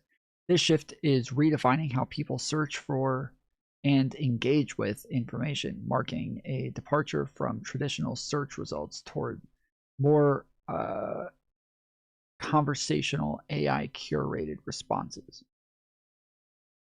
Experts note that as generative AI continues to transform search, marketing, and media consumption, questions of authenticity, content quality, and data privacy are becoming more urgent. For brands and creators, visibility on Reddit is no longer about community engagement. It is a strategic move to be part of the AI knowledge stream.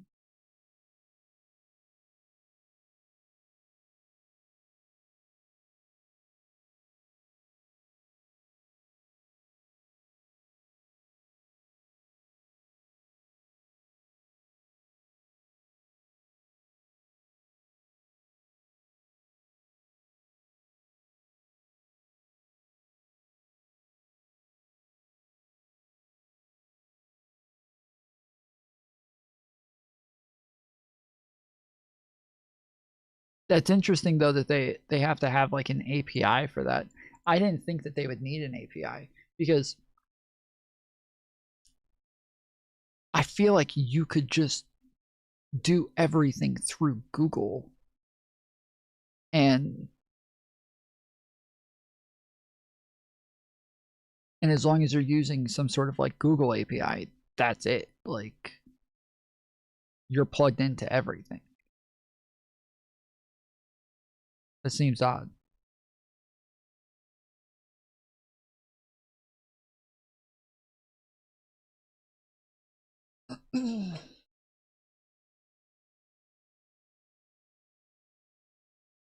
You'll be relatively safe. And I think that's the only people that they can really promise it to. Like, there's been a big push in the Trump administration for manufacturing, but manufacturing has enormously suffered underneath Trump because of the tariffs. So it's really only tech, and that's kind of okay in their eyes because tech is such a big part of the economy. Is it mostly a big part of the stock market, or is it a big part of the economy? It's a big part of GDP growth. So it's a big part of the economy in So a what big the part of economy is growth. based on. Yeah. Yeah, yes. And it's where a lot of financing is going. So data center bonds are a huge part of the bond Yeah, I gotta lower the graphics. market currently, and AI companies are taking out a ton of debt, which is usually a little bit of a red flag. Yeah, so it's a big part of the economy in terms of growth, but not a big part of the economy in terms of jobs. So like most jobs being added are in healthcare and social services, which do not get the same sort of investment that AI is getting. Yeah. In part because like all of that's, you know, relatively low margin in the long term because of the people, because of the jobs. And if you have to pay a bunch of people to do the work, then you know, that costs money, and as people's salaries go up, that costs more money, and that's all stuff that we want, but it cuts into the margin. Yes. Whereas the tech industry traditionally, even before AI, has been like tremendously, like world-shakingly different in terms of the number of jobs created per the number of dollars created.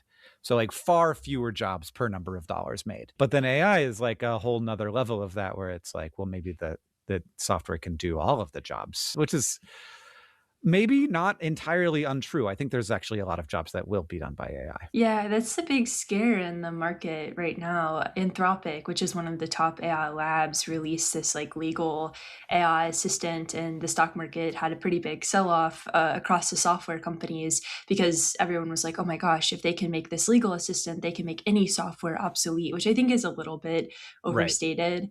But what was also interesting about that is all of the major asset managers sold off because private equity and private credit have so much exposure to software. And that really complicates where the stock market has to go, and software maintaining its very high valuation. Yeah. So all these software as a service companies that you never hear about, you have no idea they exist. Private equity is very exposed to them, and they are very big. And so are regular investors. There's something called business development companies. Private equity has, or private credit has rolled up to allow mom and pop investors to get some exposure to junk bonds. And that's complicated. Yeah. It's getting like really spooky. I have this sense, and correct me if I'm wrong, that there's a lot of money out there. There's a lot of money. So like Apple has a lot of money. Warren Buffett is sitting on a big pile of cash. I think that there's a lot of high net worth folks who have money, and they're not sure what to invest it in. And for a second there, it was like, everybody got to get into the AI. But now you're saying AI companies are taking on debt. And that to me indicates that they can't sell their just shares for super expensive and raise that money that way. Their valuations are pretty inflated. So they're turned into the debt market. They've already gotten about as high as it's gone about as far as it can go, as they say. It's pretty high, yeah. The question I keep noodling on, and so every time something, I'm like anchored to it right now, and so every time like something comes along, I'm like, does this explain my question?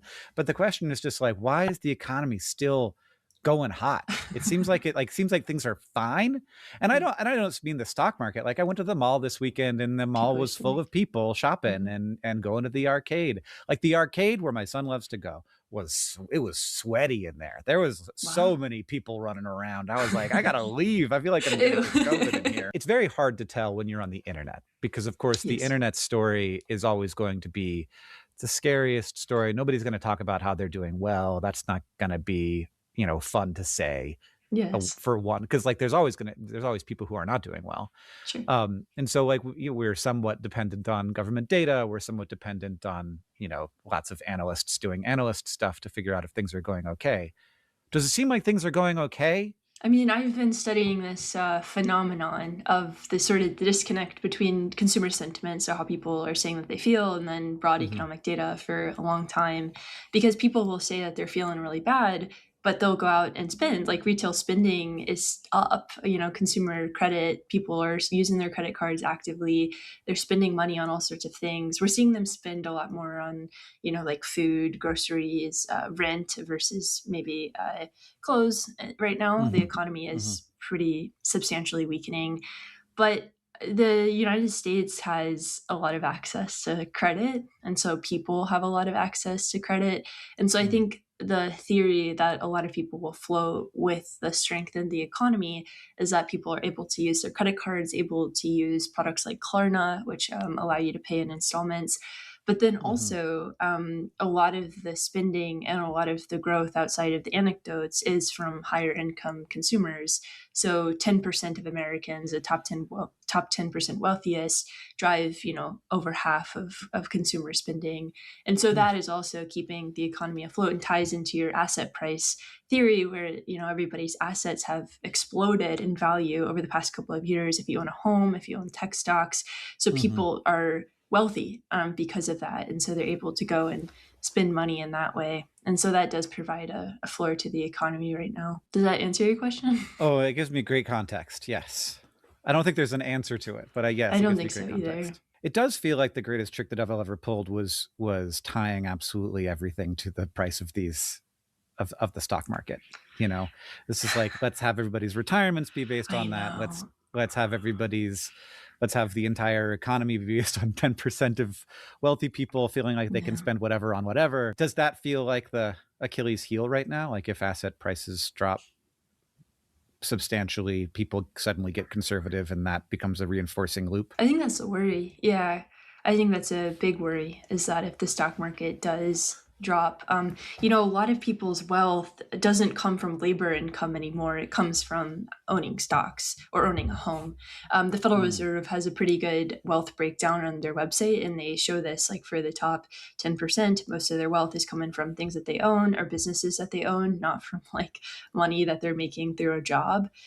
So the whole like wealth effect is important to maintaining the economy, which comes from these high asset prices. And so if the stock market does go down or experience a correction, there is a concern that, yes, people would stop spending and it would cause a pretty big contraction in the economy. There's something called a K-shaped economy. So in some parts of the economy, this is already happening. So for lower income consumers that are having a harder time, you know, living paycheck to paycheck, their wages have not grown nearly as much as a higher income. I don't know how to fix this either. It shows the map like way inside of the map, and I don't know how to like get it fixed. Like I don't know why it's like this, but it didn't used to be like this, and now it's just way in there, and I don't know how to fix that part. Consumers, they don't own the same assets. They're not as likely to own a house because we don't build enough housing. They're already kind of in a recession type environment, whereas wealthier consumers are more insulated because of the high asset prices. What do I know? But it just seemed to be like there's like a whole lot of weaknesses. Like there's a lot of weak points. It doesn't seem rational to me. Like the sort of like shape of the economy doesn't, in a way that like economies, I know that the economists say this, they're like supposed to be rational. Like they're supposed to be this system, supposedly. this like series of like people acting in their self-interests and making decisions that make sense. But like, I mean, if we just like pick micro examples, it's very easy to say that there are not like super irrational things out there. And this has been the case for, I don't know when this sort of meme stock phenomenon began, but it seemed like for quite a while where we're just sort of like, yeah, the thing that you have to understand about Tesla is that it's not about Tesla. It's about everyone thinking the price of Tesla is going to go up because they think that people are going to buy more Tesla. Not about the value, not about the like delivered, not really about Optimus or whatever. It's about it's about like the vibes around the stock. And there's like, if that can be that way for one of the most valuable companies in the stock market, like we're not talking about GameStop here. There's a huge amount of value tied up in there. And it does seem very Ponzi to me. It seems like, well, you have to buy it because it's going to go up. And it's going to go up because you have to buy it. I mean, you could argue the same thing for crypto. And this idea, have you heard of reflexivity? Have you heard of that word? No. So that's a concept that George Soros coined in the latter half of the 1900s. And it was essentially that idea that people would believe something is going to happen. So they'd go and buy up whatever they thought was going to happen. So stock going up. And then that would cause the stock price to go up. So it's essentially that idea. It's the bubble mentality, you know? And so it's a very human. It's the bubble mentality, but Tesla has been this way for a long time. Bubbles can last a long time. Oh, I don't like that. I mean, they can last as long as this is so people frustrating have money. because I want to buy at the top, Kyla. You want to buy sell at the top? Bottom. Oh, I know. I want to sell at the sorry. I want to do the opposite. I'm gonna make no money. I was about to say, I think you've got an odd game plan, bro. Oh wait, it's bigger now. Wait, what the fuck? What did I do? Why is it bigger now?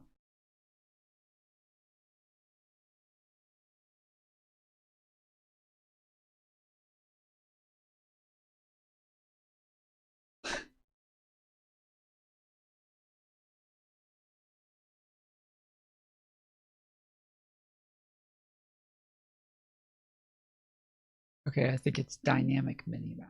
I think that's what did it. Okay.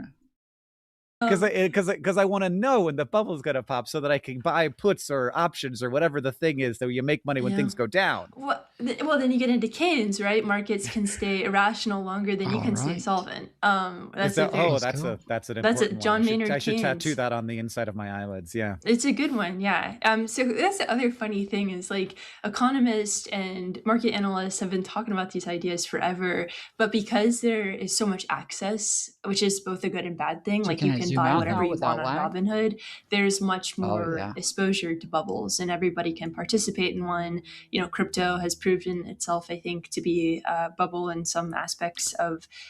Oh no, I did this thing where I clicked on it to have a transition zoom, a slow transition zoom. I didn't know that meant that anytime I zoomed out, that meant that it was just going to slowly zoom back in. Fuck.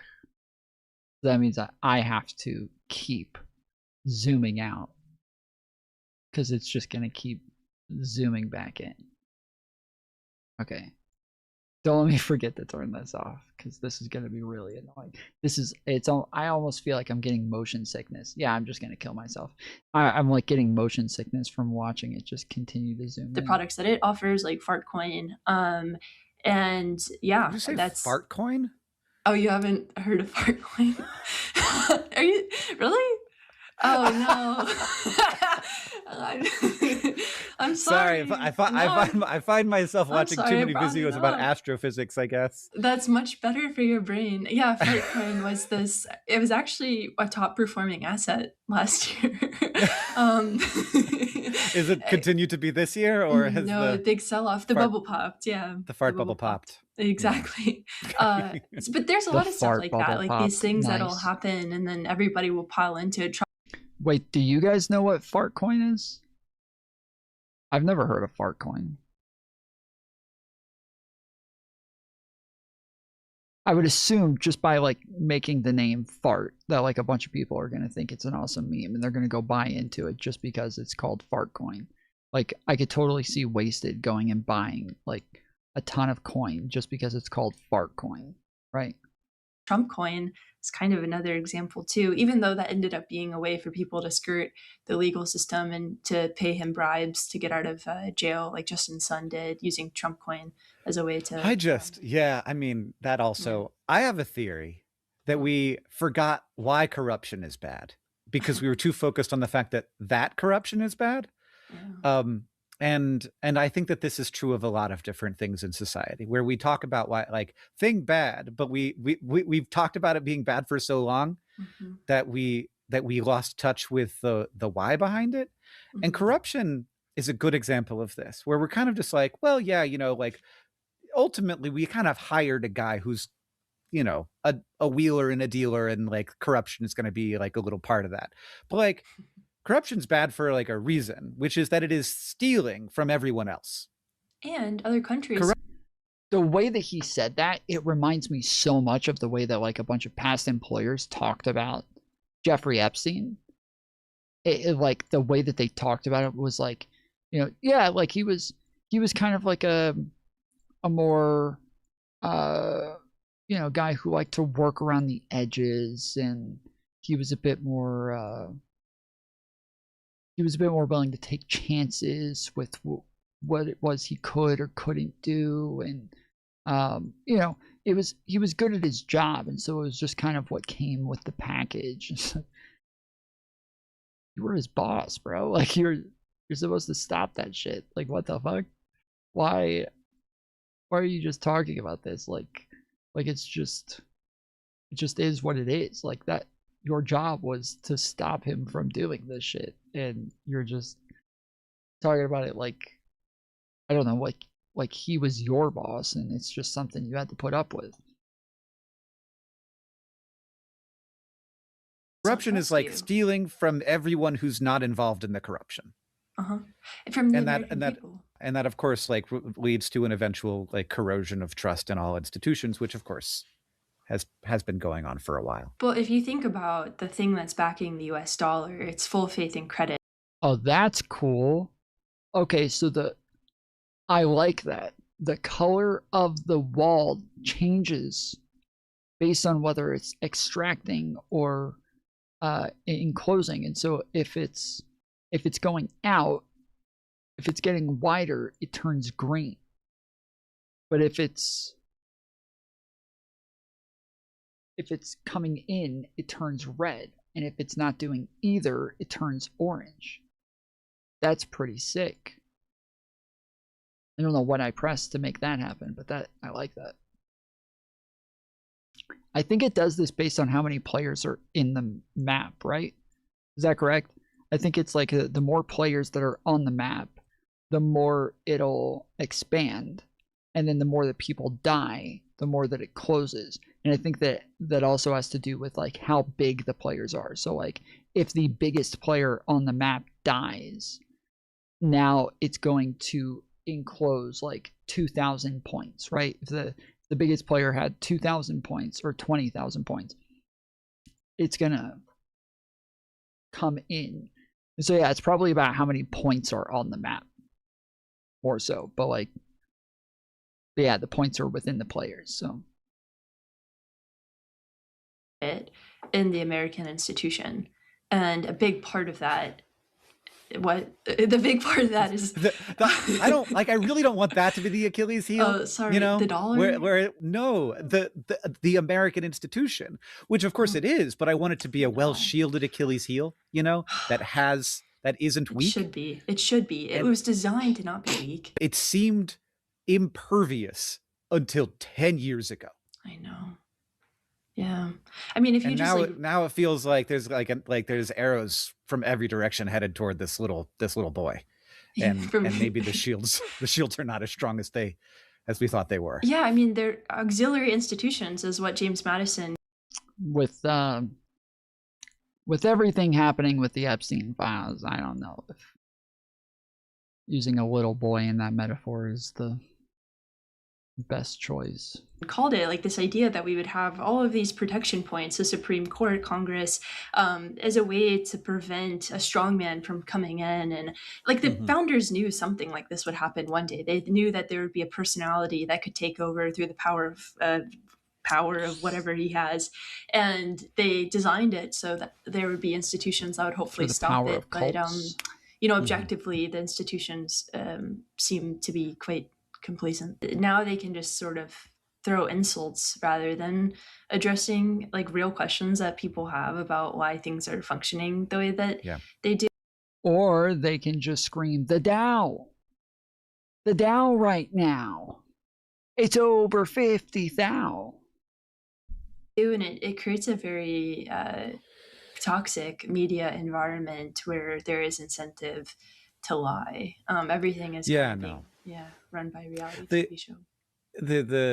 This is a big thing that I'm trying to make a long video about, and it just keeps getting out of hand. The size of the video, it may turn into several videos, which is annoying, because then they get put on the back burner, and it's important. But that is something I actually feel qualified to talk on, is sort of like the structure of how information flows, because that's my job, you know. I'm like, how do I get attention on ideas? How do I get attention on? This is something I've talked about before, is that lots of times I'll start on a video essay and I have a plan for this video essay, but while I'm making it, way more information starts coming out, like drastically game-changing information, to where now I'm like, okay, do I just add that on later? And then I think, well, fuck, if you only watch like the first half an hour, but you don't see the second half an hour, now you're going to not realize that pretty much everything I said in the first half an hour doesn't matter anymore. So now I have to like kind of erase all of the work that I've done so far and just start over. And so then I start over, and then something else happens that makes everything that I just did again totally pointless. And it like, there's been numerous videos like this that have happened, like where it happens 3 or 4 times. There was the most recent one that I can think of is there was a drama between Andrew Wilson and Brittany something, I can't remember her last name, but Andrew Wilson and this Brittany girl were having like this big drama, and she ends up like kind of doxing Andrew Wilson's kids and like bringing them into the drama and making everything about the kids.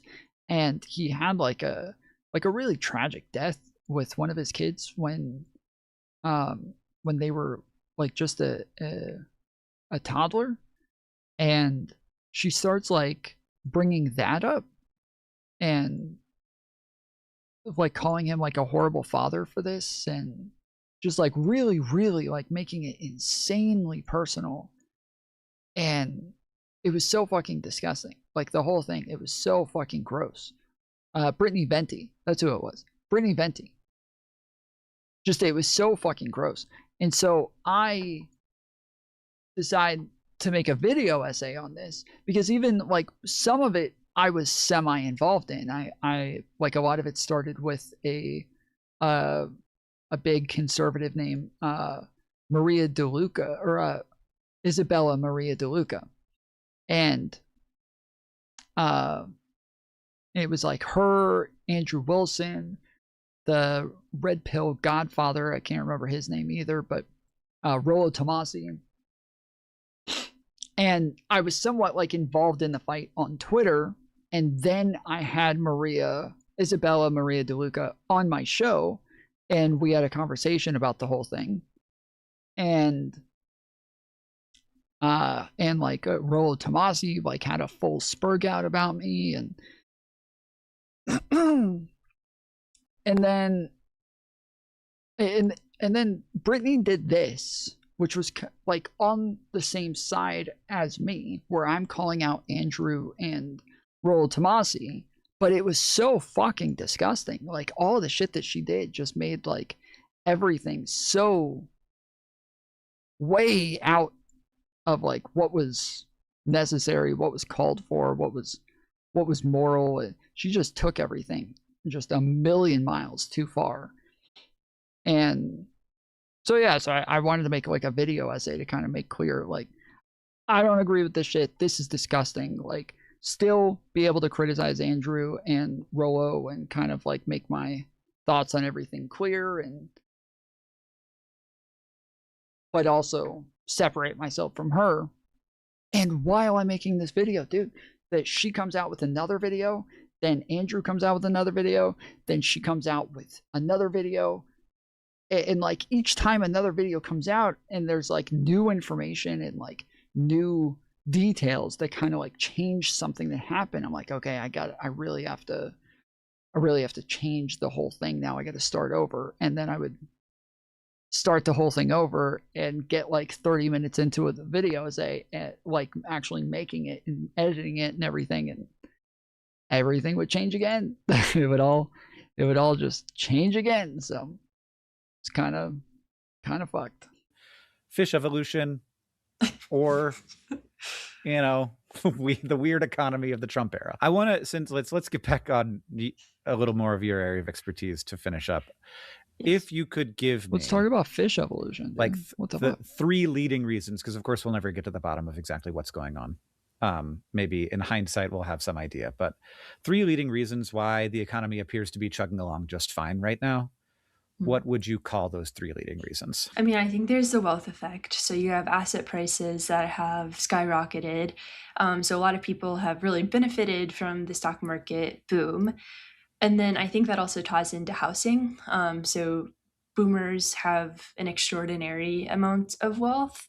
And they're willing. Which is why Donald Trump is out here being like, we can't make the house prices go down. We can't. People worked hard, like not for these people who aren't working very hard, so that people who don't work very hard can have a house. Yeah, and it's like, you don't think who's not working very hard right now, buddy? And then who are they going to sell it to? Because people won't be able to afford that Aquaman. Yeah. Yes, that is the main question. Is like you want the value in your house to stay high so that nobody can afford it, and then what? Like you put it in your will, your kids get it, they can't pay the property taxes on it. It gets foreclosed on, then it's just an abandoned house that decays and has a bunch of fucking crackheads living in it, shitting on the floor.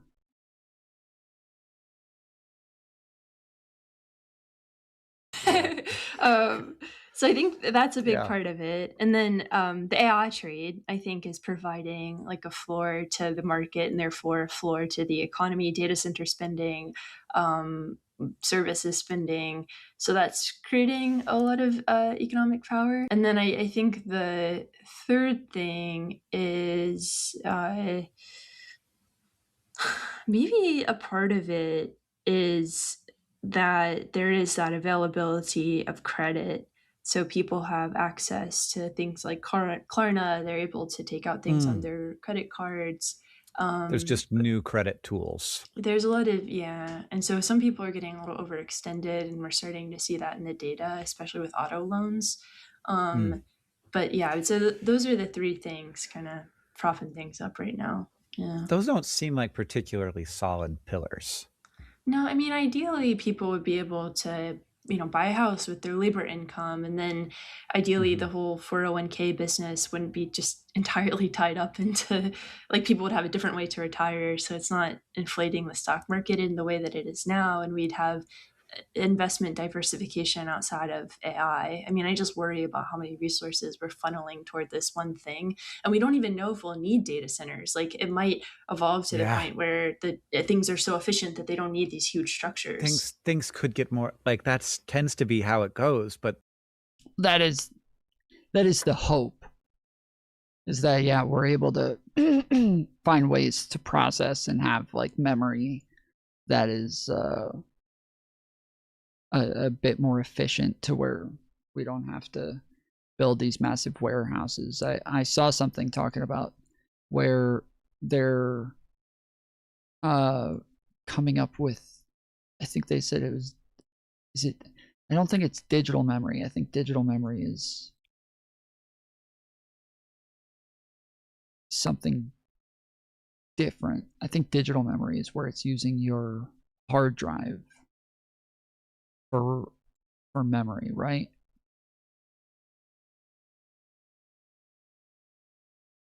Digital memory is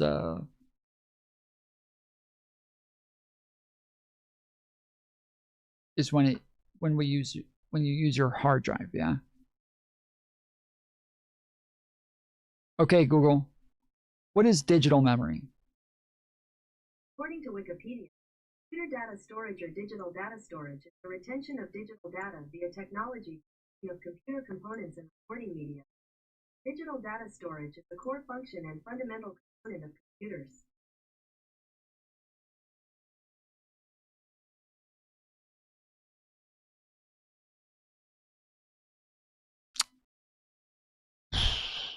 I was hoping one of you were going to answer my question, but nobody answered it, and neither did Google. So Google forgot to ask Reddit. Yeah. These big companies have the money to spend. Like Google's like, oh, finally, something to spend money on.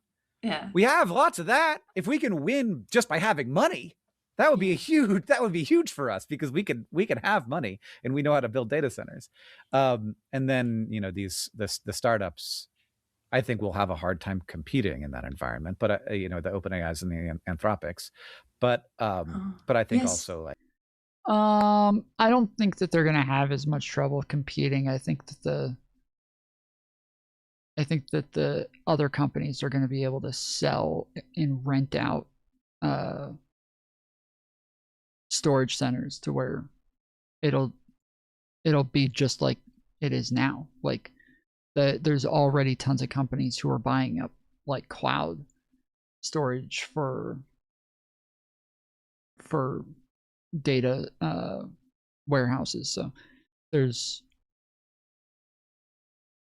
already like a huge market for this in the first place. I doubt small companies are really going to have trouble competing. Like the more money that they spend, the more valuable their companies are. Like the more it's all about money, the more it's all about money. Yeah, but there's some drama going on because of the circular financing. So OpenAI and NVIDIA aren't getting along so well right now. Yeah. Yeah, and suddenly Oracle's like, I didn't promise anything. That was so funny. My shirt answers the question you're asking type thing. Why would you tweet that? Like, what a red flag. They were like, everything's fine. Did that come out of nowhere? Were they not asking? No. What did they? The NVIDIA AI deal has zero impact on our financial relationship with OpenAI. We remain highly confident in OpenAI's ability to raise funds and meet its commitments.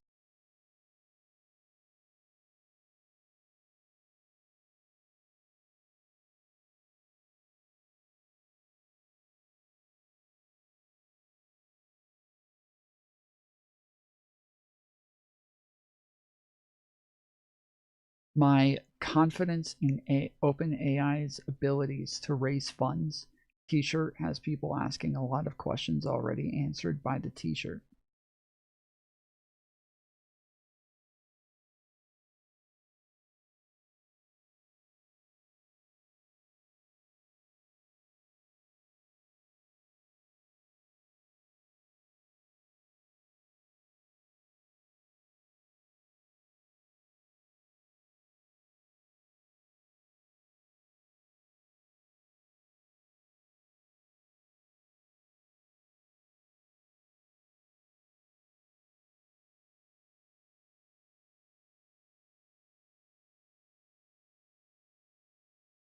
I don't get it. I'm missing way too much context.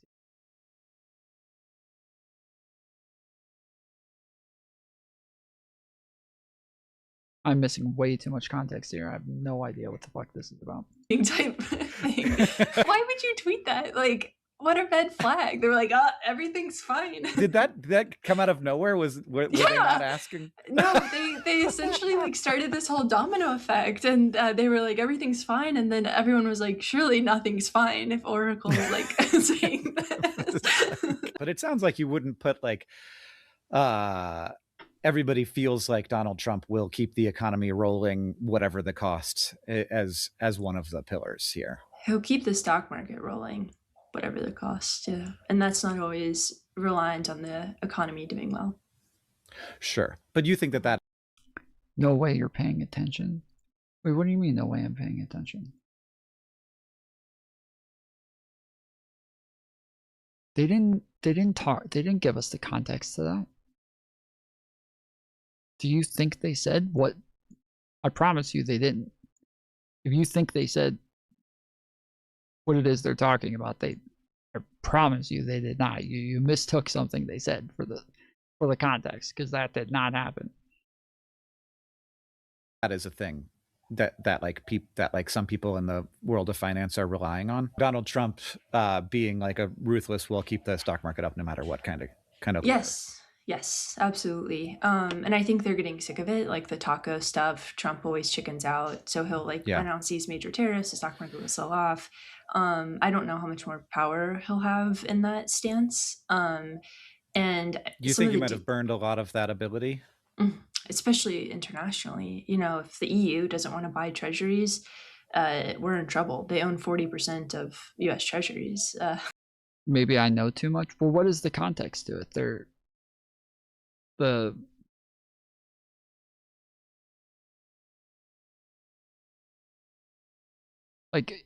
They brought that up because she said, my shirt already answers the question. And then because she said my shirt already answers the question, he brought up like the reference to that meme. But that was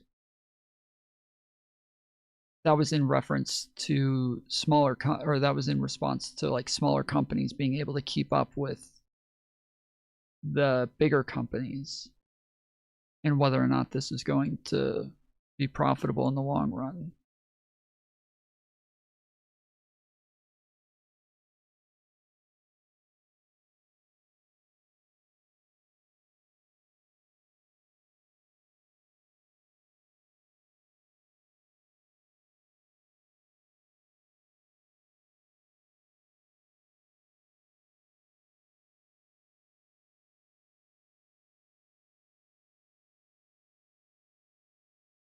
Seems like thou doth protest too much. Wait, I'm not protesting. I'm asking for the context to this. I'm just asking what the fuck they're talking about.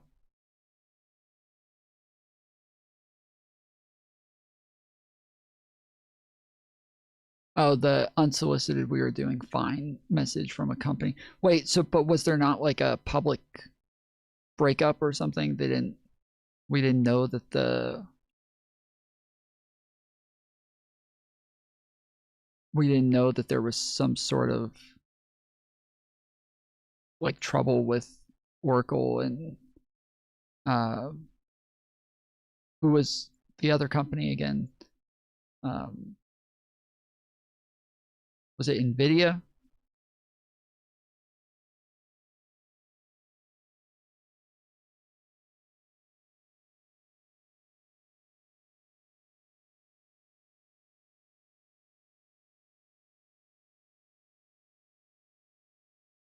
Okay.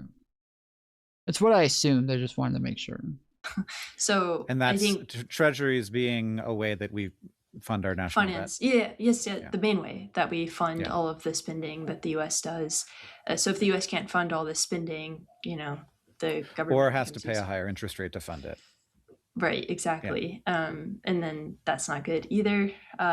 So I think everyone's like, this doesn't really make sense. And I think Ken Griffin from Citadel is the canary in the coal mine there. This is dumb for me to ask at the end here, but are the tax breaks a part of this? Like, are rich people just able to spend more because they have more because of the tax breaks?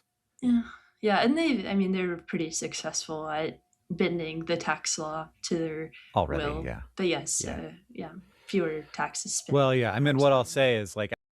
But the point is that they say there's nothing to see here when we didn't ask to see anything. Like, it's like they're telling us not to pay attention to the man behind the curtain. We didn't know there was a man behind the curtain.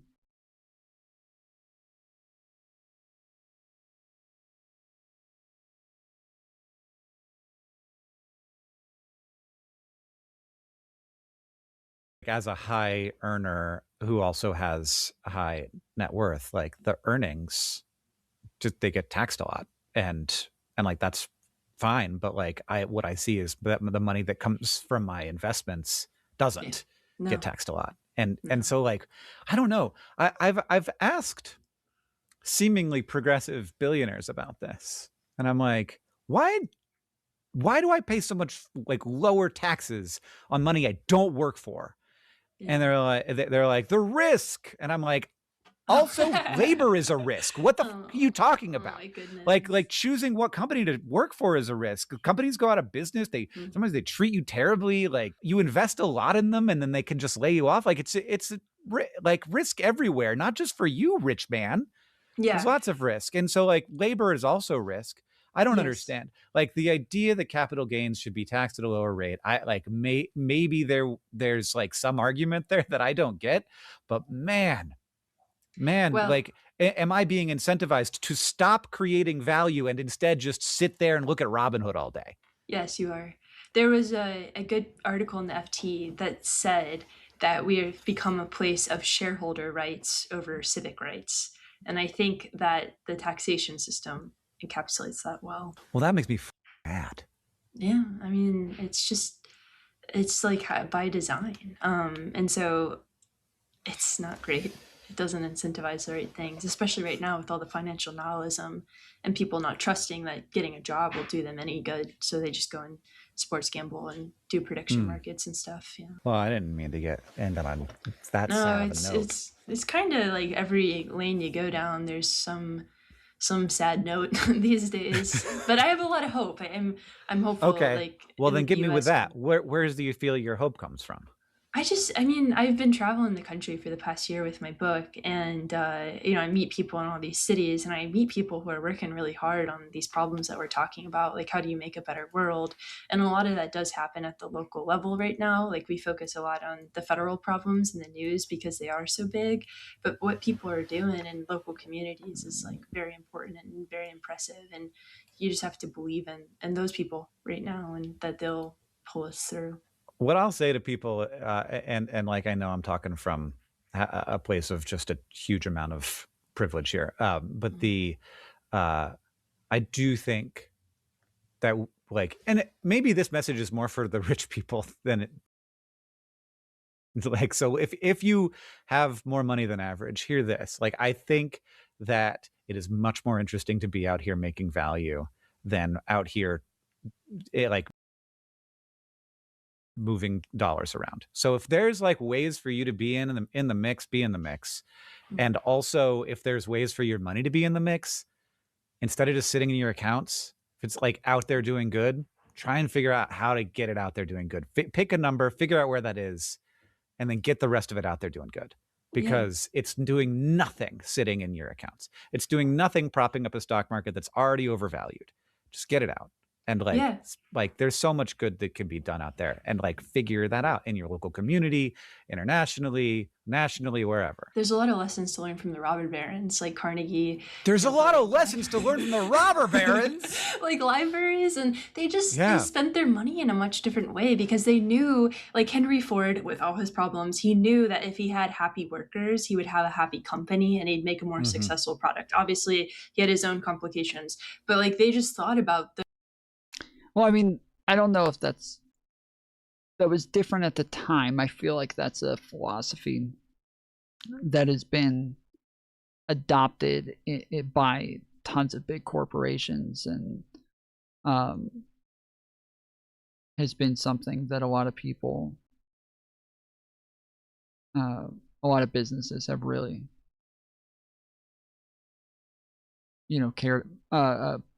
put a lot of time and effort into. I mean, this is something that with the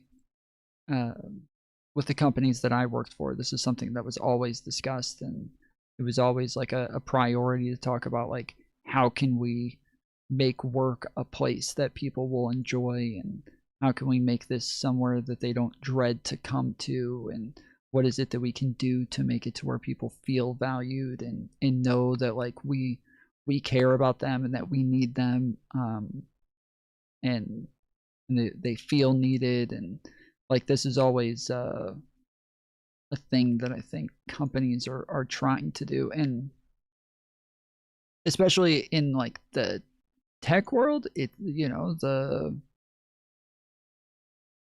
Silicon Valley companies, a lot of them seem to, like, every time you see the inside of their offices and crap, you get a bunch of people like sitting on bean bags and playing ping pong, and you know, they have 50 different juice makers and coffee makers and crap like that, and it feels like there's constantly like ways for them to make people feel like work isn't work. It isn't this like, it doesn't have to be a grind all the time, and that it can be like less stressful. And yeah, it feels like this is an idea that was definitely adopted overall by people who saw this and saw Fords and thought what they did was successful. The relationship between employer and employee and rich person and community a lot differently, and they saw the connections and the ties and what they could do to build that up, to have better business. In the end, this makes all of us better off. Yeah, no, I just feel like there's a lot of people who have like enough money to start a little business doing something interesting, and that would create value and that would make them a little bit of money, but they can make so much more money investing in a REIT or in private equity. And so that's what they do. They let somebody like outsource all of the work of running a company, the stress of running a company, and also the ethics of running a company to somebody who will be ruthless and work hard, and they will end up making more money. But boy. Yes. Yeah. I mean, it's interesting. There was a Supreme Court case in 1919, Henry Ford actually, versus the Dodge brothers. And it ruled that a company's first interest should be to shareholders rather than to customers and to the community. And so I think that's where everything went wrong. Well, it just ruled that they have a fiduciary responsibility. Yeah. Okay. We're going to move on.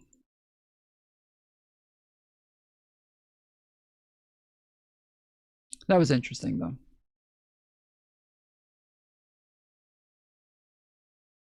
Oh, wait. You should be stop.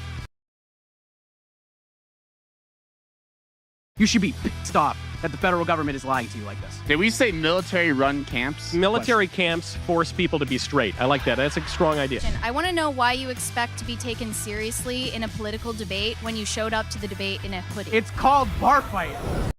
Yo, Casper, my girl, let's go. Motherfucking Casper in this joint. Well, welcome to Bar Fight. I'm Michael Knowles. I'm joined tonight by two guests. Co-founder. Did this guy claim to be terminally ill? Hank Green.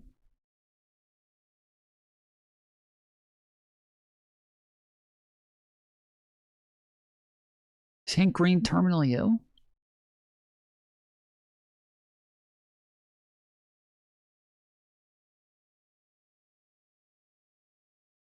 Of White Dudes for Harris. Senior advisor to Kamala Harris's presidential campaign, Mike Nellis. They've lied. We should take nothing that this administration says at face value. And now our next guest, he's a liberal content creator who spends most of his time complaining about the Democrat Party, which is something that he and I actually have in common. That is Michael DeFeo.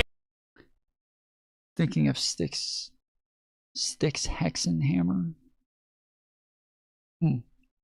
Okay.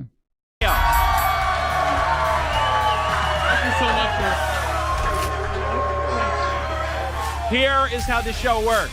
We will be debating three of the most controversial topics of our day. The bell rings. We duke it out for that round. And then our friends in the crowd can come up to the microphones and pick a fight with any of us. And anyone who comes up to the mic can win special prizes and a seat at our VIP section, sponsored by Redneck Riviera Whiskey. Mike, are you ready to begin? Michael, am I ready? I am ready to begin. It's round one.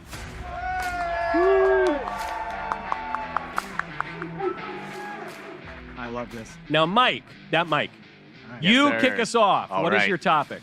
My topic is Alex Preddy's death proves Trump hates the Second Amendment. All right, make your case. All right. So, to the crowd for a moment, raise your hand if you ever heard of the siege of Waco, Texas. Few people, right? Did somebody woo that? We're off to a weird I don't know start. what side they're on. Yeah, I'm concerned. So after the siege of Waco, Texas, there was a massive increase in sponsorship and membership of militias and paramilitary groups here in the United States. It skyrocketed after 1993, through 2000, and then skyrocketed again in 2009 through 2012.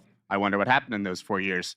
So during that time, people began to be concerned about American military operations here on our own soil in something called Jade Helm 15, where Obama was using special forces to do training in Texas. Governor Abbott said that he was mobilizing the National Guard to defend the Second Amendment, property rights, and civil rights of Texans. They made it a whole thing on Fox News. They called it the Texas takeover, as if we need to take over Texas. It's already part of the United States. And Alex Jones made it as mainstream as humanly possible because the United States was under siege from its military and its government who was going to take away its Second Amendment rights.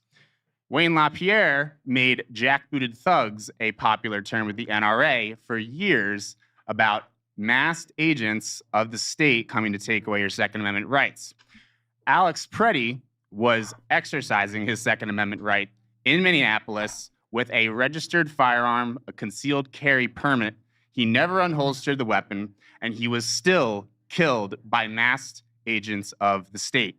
My question is this not the exact nightmare that Alex Jones pushed, that the NRA pushed for decades on us?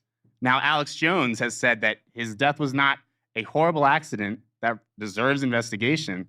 He said he deserves it. Donald Trump said that you should not and cannot have guns in protests. You cannot have guns around federal agents.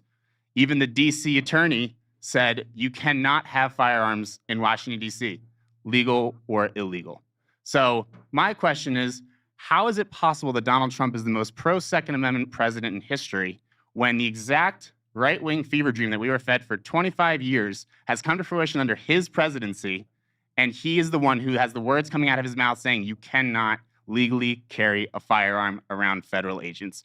If that came out of Barack Obama's mouth, I mean, y'all got very mad with the tan suit. Imagine how you would react to those kinds of words. I thought the tan suit was fashionable. I'll take that in order. So you claim that Alex Preddy's killing would prove that Donald Trump hates the Second Amendment. Good argument. Well structured. Good job setting it up. I like the history. Good rhetoric. I like it. Well done. Now, it's worth pointing out that Trump said that he objects to the killing of Alex Preddy. He was sad to see it. Sure. Some of us think it was totally justifiable. It's always kind of sad, but, you know, I'm not losing sleep over it. I'm sorry, but, is this the same Donald Trump who said that he's an assassin? No, Trump didn't say Trump didn't say say they that. Trump said he was sad about it. Some members of his administration. J.D. Vance has called him an assassin. But we're talking about Trump. So Trump says he was sad to see it. He didn't want it to happen. So right off the bat, it would be hard to arrive at the conclusion from that Trump hates the Second Amendment because he didn't justify the killing of Alex Preddy, though I would do so. Furthermore, though, on the point of the Second Amendment, specifically with Trump, not Alex Jones, not Waco, Texas, not the 90s, Donald Trump, I think we would all have to agree to a handful of facts. One, Donald Trump, in his second term, rescinded some of the ATF regulations that Joe Biden had put on the gun stores. So that's very pro-Second Amendment. Trump took us out of the gun-grabbing UN arms trade treaty. Very pro-Second Amendment. President Trump has, broadly speaking, supported our traditional constitutional rights, albeit... Broadly speaking, with a few caveats. No, I'm giving you specific examples of this. But broadly speaking, he's been consistent for 10 years on the Second Amendment. On a few things, he's backed off it. I don't know why he said, no, I'm giving you specific examples. Yes, broadly speaking, though, because he also did the bump stock ban, so... Like he banned bump stock. Some of the Second Amendment guys don't love that, but most of the liberals were totally fine with it. In any case, we've always had circumscription. We've always had some... It was ruled to be unconstitutional and to violate the Second Amendment by the Supreme Court. And overturned. Limits on the Second Amendment. The question here, since you bring up Alex Preddy, is, was the killing of Alex Preddy justified? Whether or not he had a gun. That's not the question we're asking. The question is whether or not his killing and the reaction to it from Donald Trump.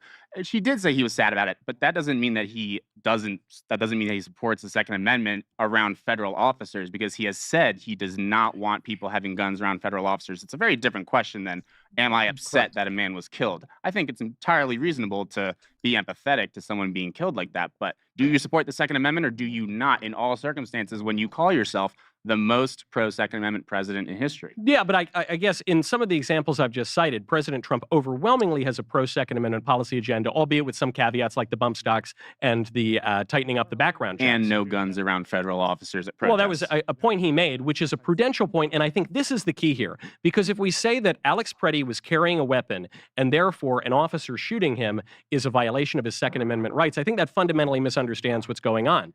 Alex Preddy had a concealed carry permit. That's right. His parents told CBS News that he never actually used it.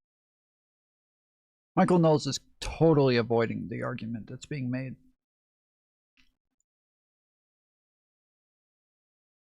He's completely avoiding the entire argument. Like, they need to ask him, do you agree with Donald Trump when he says you can't bring a gun to a protest? Do you agree with that? He never carried the weapon until recently. The context, I wonder why. Well, right, why did he bring it? Why did he bring a gun that was fully loaded with two magazines to obstruct law enforcement? That he never unholstered. Yes. Yeah, wait, I want to jump in here for a second because let's define the facts of the video and the facts of the case of the murder, and I believe it's a murder of Alex Preddy. Okay? Standing on the sidewalk, goes to help a woman who got pushed down by an ICE agent, doesn't brandish the weapon, doesn't touch it, doesn't use it in any meaningful way. He gets thrown to the ground. That part's debatable. No, that part is not debatable. Go watch the video. There are questions on the video. There's going to be an investigation, but it's unclear whether or not. I'm sure this administration is going to lead with quite the investigation. Jesus. Sorry, the chairs gave out a little bit for me. Look, he was dragged to the ground, beaten by like 8 ICE agents, shot in the back 3 times. They had already taken his gun at the time that they shot him. But the question... No. Just let me finish my point, because there's no reason for him to be dead right now. There's none. And then the reaction from the right is that, oh, he died because he brought a gun to a rally. No. And by the way, it wasn't even a protest. He was standing on the sidewalk. That's not really the reaction as a card-carrying member of the right. The question is, was the officer justified in shooting Alex Preddy? And so then the question there would become, what would be the cause of that? The cause would be, according to federal law, the imminent threat of bodily harm to the officers or to anyone around him. What would a reasonable officer have perceived that when a guy shows up to obstruct law enforcement to commit a crime with a loaded gun? That's not true. He was already... He keeps saying he brought a gun to obstruct officers. He's putting a lot of intent there. Wait, hold on. He was already beaten to the ground. Let me just finish since we're establishing facts. He was beaten. No, because you're not establishing the facts. He was beaten on the ground. They'd taken his gun. They shot him 3 times in the back. But you're only beginning from when he's on the ground. 11 days earlier, he'd assaulted. 11 days earlier is irrelevant to what happened. He'd assaulted a law. You're only starting with when he's on the ground. Why didn't you start with 11 days earlier in a totally different scenario with totally different officers there? Why didn't you start there? Matters what happened when they murdered him. You can try to filibuster, but we have to establish the facts. You are filibustering. I mean, you're just making shit up, Michael. Guys, if we're going to establish the facts, 11 days prior, I'll just finish this establishment, then we can talk about it in the comments. 11 days prior, he had assaulted a law enforcement vehicle while obstructing ICE. He then showed up again to obstruct law enforcement. He had a loaded gun with 2 full magazines, and a reasonable officer, while he is committing a crime, certainly could believe that he was an imminent threat. Can I give you my last point? Yes. Since all of that can be debated, but my point... That part can't be debated. No. My point that Donald Trump is anti-Second Amendment because of this event... Americans should not... Yeah, this guy kind of screwed up by jumping in because he made it a debate about Alex Preddy when the first guy's trying to get them off of the Alex Preddy situation and onto the, like, what Trump said, what Pam Bondi said, what Christine Noem said, what people in his administration said that is obviously anti-Second Amendment. Face death at the hands of the state for just carrying a registered firearm. What about carrying a registered firearm and obstructing law enforcement? That is not a death sentence. What if you pose a threat to officers? He did not. He was already on the ground. He was not even obstructing. I don't think it's reasonable to shoot that man. Is there any evidence that Alex Preddy would assault law enforcement? There is. He had done it 11 days prior. He kicked the car 11 days prior. Like, really? Like, come on. Questions? Outside of Twitter, this is an 80-20 issue. Like. This is ridiculous. Okay, I have a question for Mike number 3. You know, on That the could be right, any of us. it's the one on the way right. On the right, people believe that Kyle Rittenhouse, like, he had a right to carry the gun to that protest, but I think we all can agree that that was unwise. Oh my goodness, they are all named Mike. Holy shit. All of them are named Michael. Because of what happened. How is what Alex Peretti did any different? I think under the law, he did have the right to carry that gun. What he did with it was what I take objection to. He protected himself from a pedophile leftist terrorist. I take objection to him shooting people with the gun that he did legally have the right to carry. What if they shoot him first? Or shoot at him first? So are we going to get to that? Wait, are they talking about Kyle Rittenhouse? I missed the question, but Kyle Rittenhouse didn't legally have the right to carry the gun. He was 17. Now, because the ICE agents were not, there was no gun out. First of all, Kyle Rittenhouse had his gun out and brandished. Oh, hold on. Alex Peretti did not have his gun Alex out and Peretti brandished. had been disarmed. There was He a had gun been out. disarmed. He did. I'm saying So was he the did gun not, out or the gun was in? No. I'm telling When you, they got he into did the not ground, they took brandish the gun his out of weapon. He never He brandished. did not How'd they know he brandish had a his gun?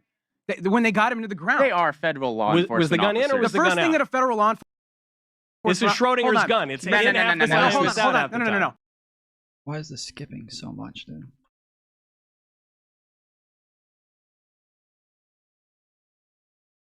Hold on, let me fix this.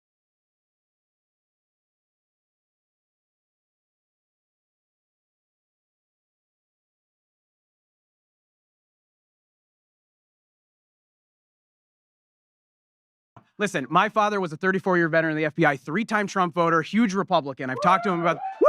Yeah, All right. yeah. Can we get him up here? I want him up here. Oh, he'd be happy to do this. Yeah. But he would.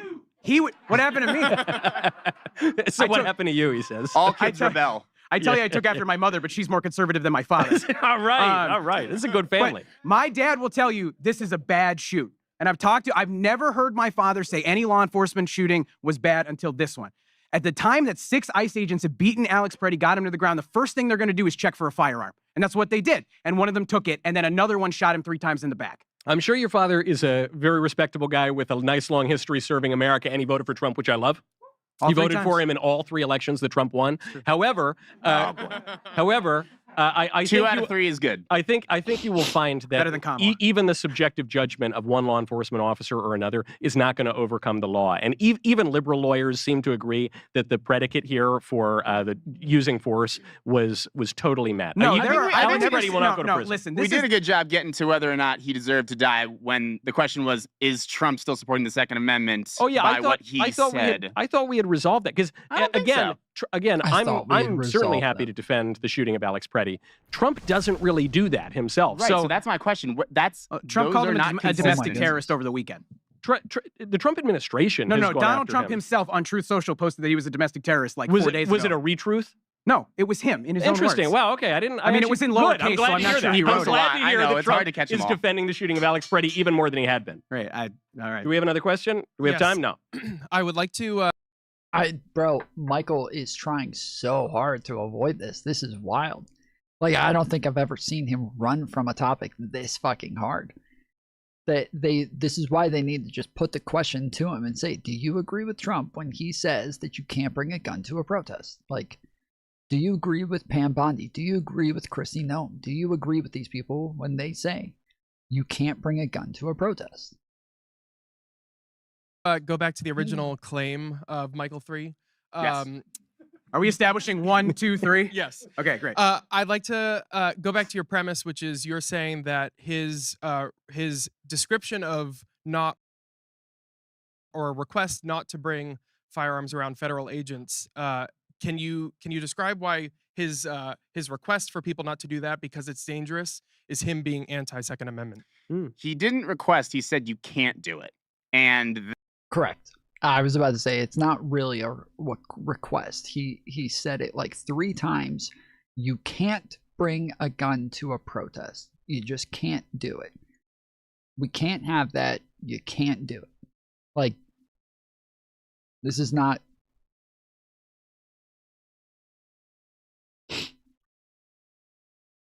this is not a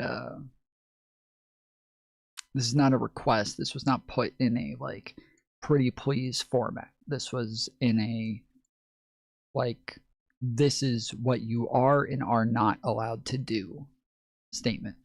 That decries to me a bias against the Second Amendment, because he doesn't want people who he doesn't like to be around law enforcement with weapons. And that is a concerning slippery slope, because as soon as you start saying only certain groups cannot practice the Second Amendment to the full it wouldn't degree, be groups, it would be certain situations, certain circumstances but for any group. It would be protesters, anti-ICE protesters, likely anti-Trump protesters. Yes, I agree. Criminals should not bring guns around cops. I think it's a bad Protest idea. is a First Amendment right. Doesn't make you a criminal. Just But obstructing law enforcement's not a protest. Can you show me in the video where he obstructed justice? In that incident where he was killed? Don't talk about him kicking a car, because it's irrelevant to the story. Well, that is a good example. It's It's not not irrelevant. an example. It's not an example because at the moment. See, this guy keeps taking it back to the fucking Alex Preddy situation. The Michael number 3 is never going to get the chance to actually have the debate that he wants.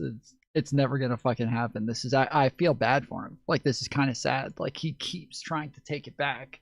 Michael is obfuscating by bringing up the Alex Preddy situation, and then Mike number 2 keeps taking the bait. So it's just, they're never going to get to have the actual conversation.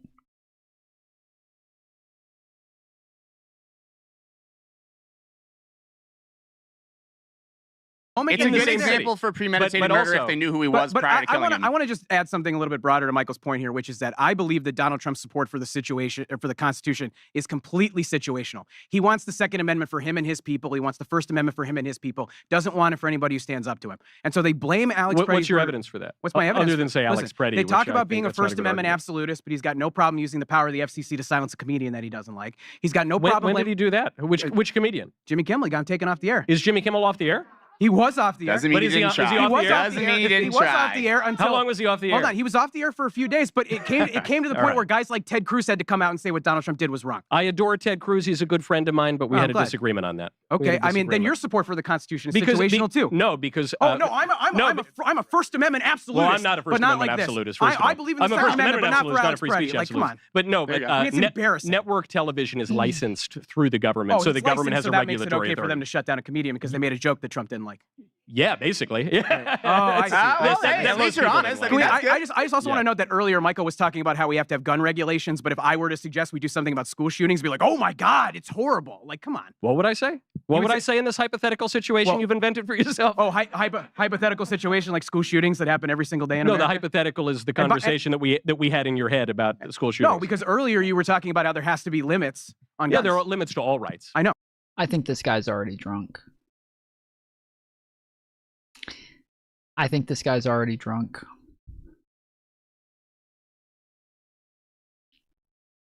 I saw your text. Thank you. Yeah, I think that this is probably going to be a horrible fucking debate. This is going to be really rough to listen to. I don't know if I'm going to be able to do it. He sounds really drunk, dude. No, yeah, I understand that. So what was the hypothetical? Well, if point? I was to come out and say, hey, we got to do something about school shootings. I would agree. Okay, what should we do? We should have more armed guards in schools, and we should arrest more criminals. Can and we should also make it harder for people to get a firearm? We should also. I'll give you a good example. There have been a lot of people who suffer from mental illnesses, especially the transgender delusion, who have shot up schools and churches, and they should be put into psychiatric care and not be given firearms. He's talking about one person. I'm talking about more than one person. And by person. the way, the NRA had to come out and rebuke conservatives like Michael here for saying that transgender individuals shouldn't be able to own firearms. Constitution protects them too. Well, hold it's on. situational for guys like you. No, I just don't think that the NRA is the infallible authority on that we agree. Okay. Yeah, trans. Someone said trans. Trans? No. Are you? Yes, if he's trans. All right, that's enough. Can we get that guy a beer on my tab? You all seems like he needs it. Okay. That's success, right? Yeah, Which questioner goes to the VIP table? Number 1 or number 2? Who's going to the VIP? Number 2. Number 2. Number 2 is number 2. Number 2, you're going over to get some delicious Redneck Riviera bourbon, some nice Mayflower cigars. And you know what I'm going to do before I drink anymore? You know what I'm going to do? I'm going to look at my beautiful Z-Biotics. That's right, folks. Go to zbiotics.com/barfight. after a night with drinks, I'll tell you what, I don't bounce back the way that I used to. I'm an old man now, and I have 3 little children. It's hard. I have to make a choice. I can either have a great night or a great next day. That is, until I found Z-Biotics Pre-Alcohol. Z-Biotics Pre-Alcohol Probiotic Drink is the world's first genetically engineered probiotic. It was invented by PhD scientists. I'm an honorary doctor, but these are like the real PhD ones. They tackle rough mornings after drinking. Here's how it works. When you drink, alcohol gets converted into a toxic byproduct in the gut. Now, it's a buildup of this byproduct, not dehydration, that is to blame for rough days after drinking, which I had no idea about until I looked into it. Pre-alcohol produces an enzyme sitting in my chair. It's time for round 2. Mike, what are we talking about? Is that a fetish of yours? not until now. I think you keep that to yourself. This is a family-friendly crowd. Apparently. All right, my claim here is Trump's failure to prosecute Epstein's associates reveals the rot in our federal government. Okay. All right. What's your case? All right. So look, there is a cabal of very rich and powerful individuals, and it extends beyond party politics and partisanship or anything like that. I'm sorry, what, sir? The evil cabal is in Minnesota. So fair enough. There is an evil cabal there too. I agree. Evil cabal everywhere, apparently. But these guys, of these rich and powerful men, think they can do anything they want with impunity, and it includes potentially Bill Clinton, most likely, based on the files. It includes Donald Trump, who's been credibly on the record from people who have signed, done interviews with the FBI on the record under threat of perjury that Donald Trump threatened a 14-year-old girl. And you've got... He totally butchered that. Look, there's a ton of Democrats, a ton of Republicans in there, and at the end of the day, nobody's been prosecuted. And even just for a second, set aside the powerful celebrities that we've seen, the powerful politicians that we've seen. How is it possible that 1,000 young girls and 1,000 young boys have been trafficked, and only one person's ever gone to prison? It's Ghislaine Maxwell, and she runs herself a minimum security prison. And Epstein. And Epstein, who killed himself, which I don't buy at all. And I think that Trump is a huge part of it. Trump is mentioned more times in the Epstein files. Didn't they say earlier that this guy was part of Kamala's campaign? Am I crazy?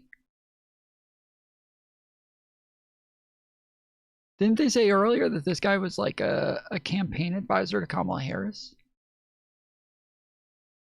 Is that real?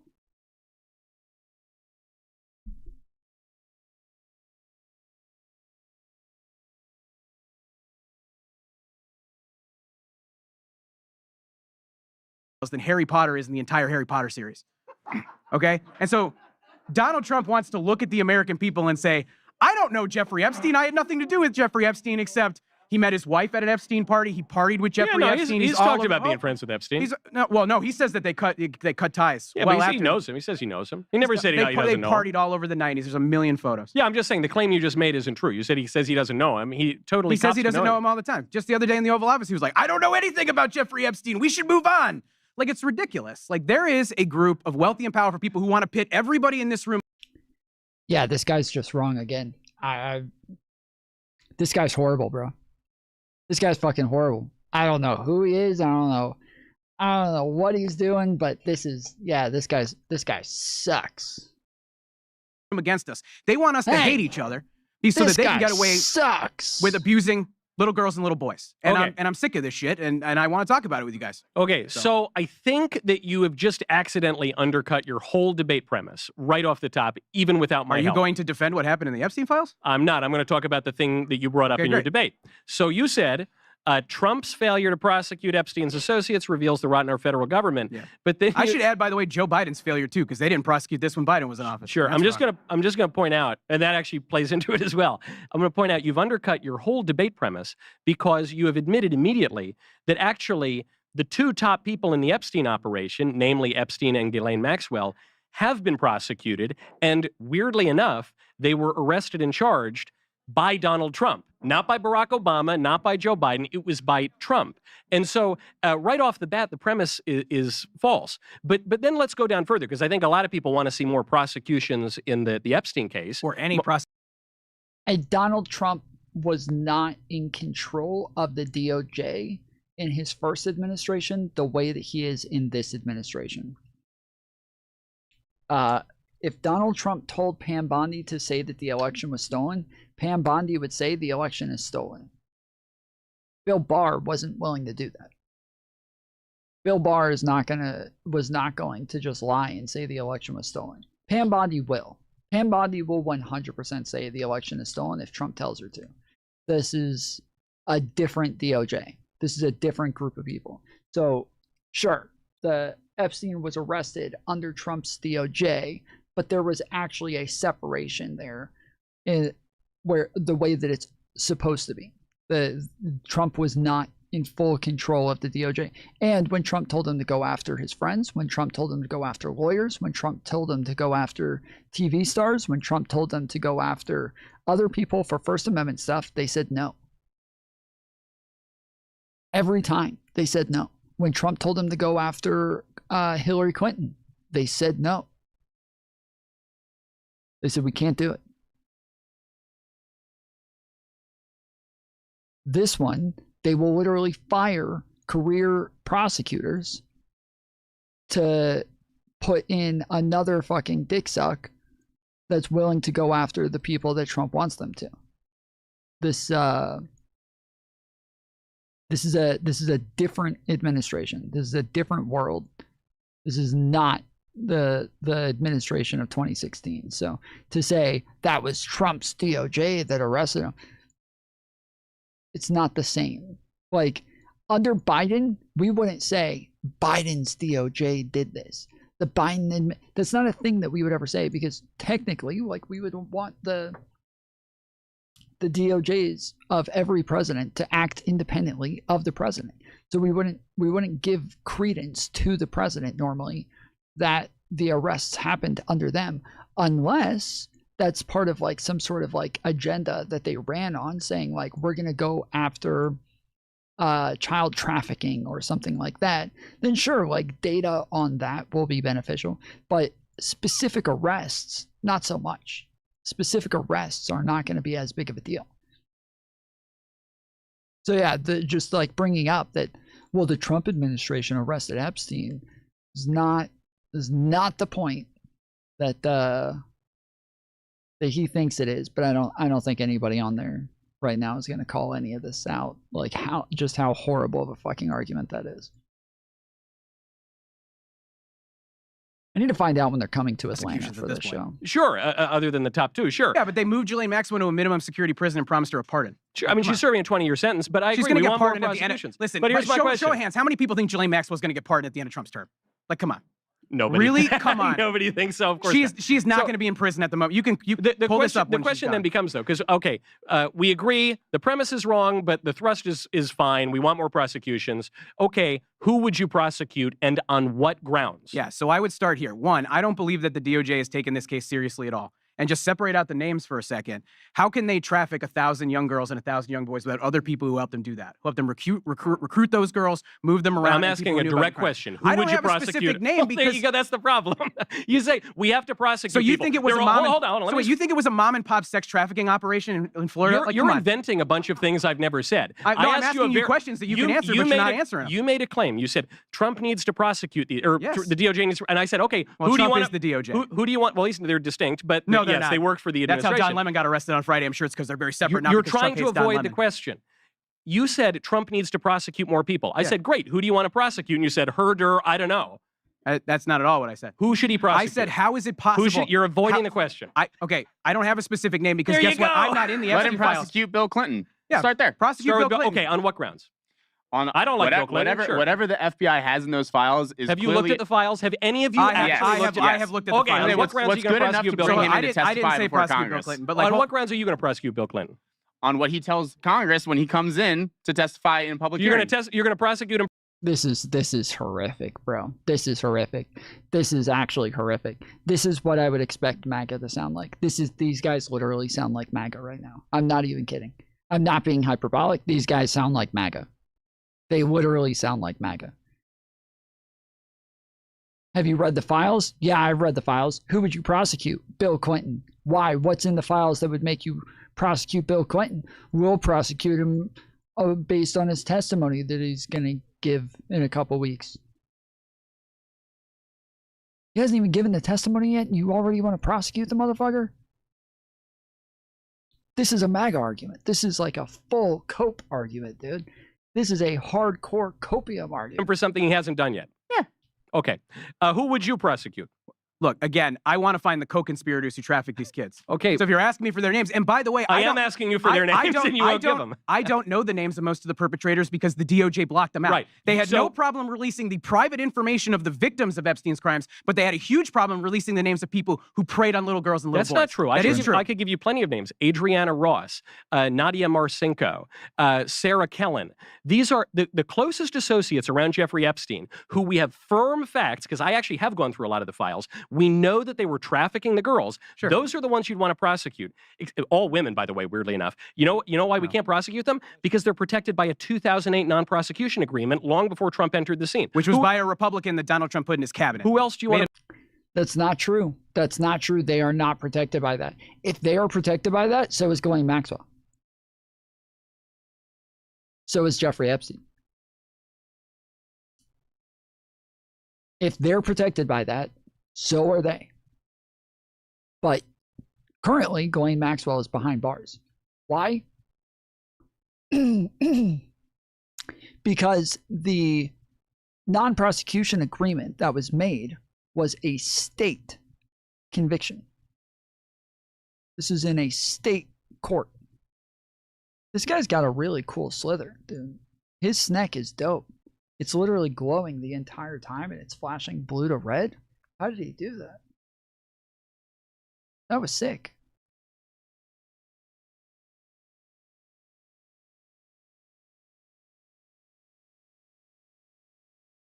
But yeah, that's not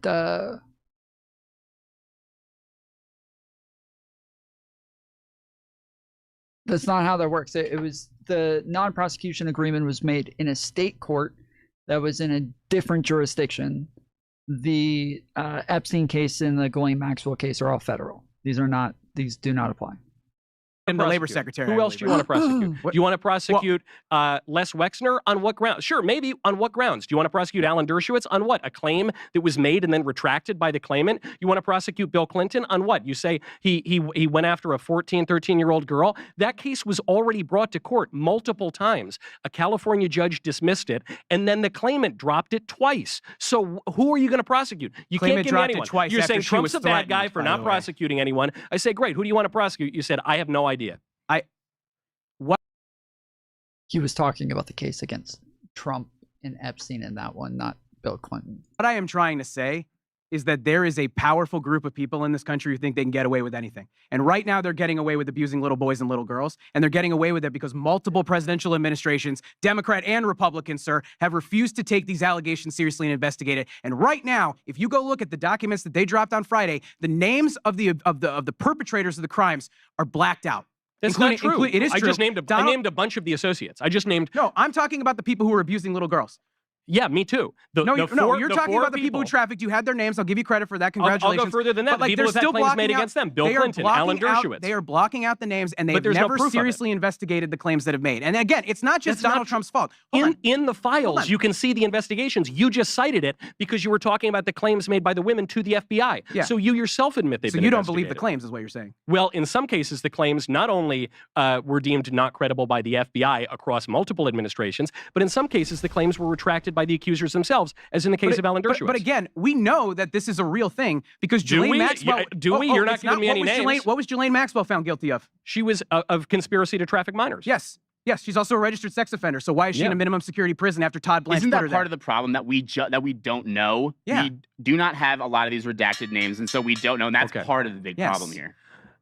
Maybe. We have a lot of the names without redactions, and you guys haven't given me an argument as to why we would go after them, and you haven't named anyone else to go after. Okay. It isn't about me wanting to go after them. It's that the DOJ has never taken this seriously. Okay, question? Michael, I tend to agree with Mike, too, this time, that the whole situation is FUBAR. Did you say FUBAR? Yes. I love that word. I agree with that. My favorite word. Before I get into the question for you, well, actually, both questions are for Michael. I just want to start with, Michael, where's a good place locally here to go get a Mayflower and sit down and enjoy it? I have like 5 good answers for you. And I will tell you after this show. Fantastic. Let me know. But I don't want to blow up my spots Yeah, on air. absolutely. So YouTube, Okay, you're not getting it. If you want to know the good spots in Nashville, you got to show up to Bar Fight at John Rich's Okay, Redneck well, Riviera. He's saying he wants Tell a little me bit of after the ad show. money, I think. Yeah. Now, with regard to the Epstein issue, Yes, sir. and your position, Michael Knowles, Yeah, that we know all we're going to know. I'd like to know how you suggest we react when, as Mike too said, the situation is so foobar, not accomplishing anything other than distractions. What do we do with this situation? What do you recommend or prescribe? Yes. Okay. And to articulate my view, which you alluded to, my point, which I've said from the beginning, I've been vindicated every step of the way, is what. Just like Donald Trump, total vindication. I know. I have been totally vindicated on this. There are two possibilities with Epstein. Either Epstein is what the mainstream narrative tells us, just like a kind of eccentric rich guy who was a sex freak and had no connections to intelligence or no associates, or just forget about it, move along, move along. Either that's true, or Epstein was something else. He was a little bit more than that. In either case, we are not going to get any more information. If it were the first mainstream narrative, which I don't believe, then we obviously already know everything we're going to know. If it's the second narrative, which is that this guy was mobbed up with like everybody, with intelligence services all over the place, people cite the CIA, the United States, or Israel, or Russia has come out in this tranche of documents, or the Arabs, or MI6, or the list goes on and on and on. It seems like this guy was mobbed up with everybody. And so we're probably not going to get much more information on it. In terms of the radical transparency we have millions and millions of documents that were released by Donald Trump. When you look at any of the potential prosecutions, no one has been able to bring one because there is not sufficient evidence. And in the cases where there are, and those 4 people that I mentioned, they're already protected by a non-prosecution agreement. So I'm not telling you this to say it's like a great thing and how wonderful it is that all but 2 people got off the hook in the Epstein scandal. But I'm mentioning that because that's reality. And sometimes people don't want to hear the truth, but it's a fact. And when people go on and tell you that Trump didn't prosecute Epstein's associates, one, that's a lie. And when they tell you that this is Trump's fault or something like that, it's totally ridiculous. If there were something for the White House to do, I promise you they would do it. This is politically radioactive for them. The problem is there is nothing to be done. And the idea that there would be, after well over a decade of this, 15? Did the Trump administration also charge Ghislaine Maxwell? I guess. Did they? Okay, Google. When was Ghislaine Maxwell arrested? Sorry, I didn't understand.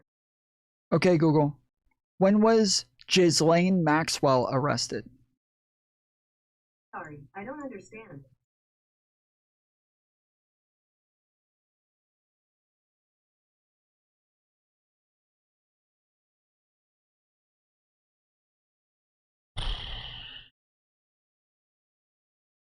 When was Ghislaine...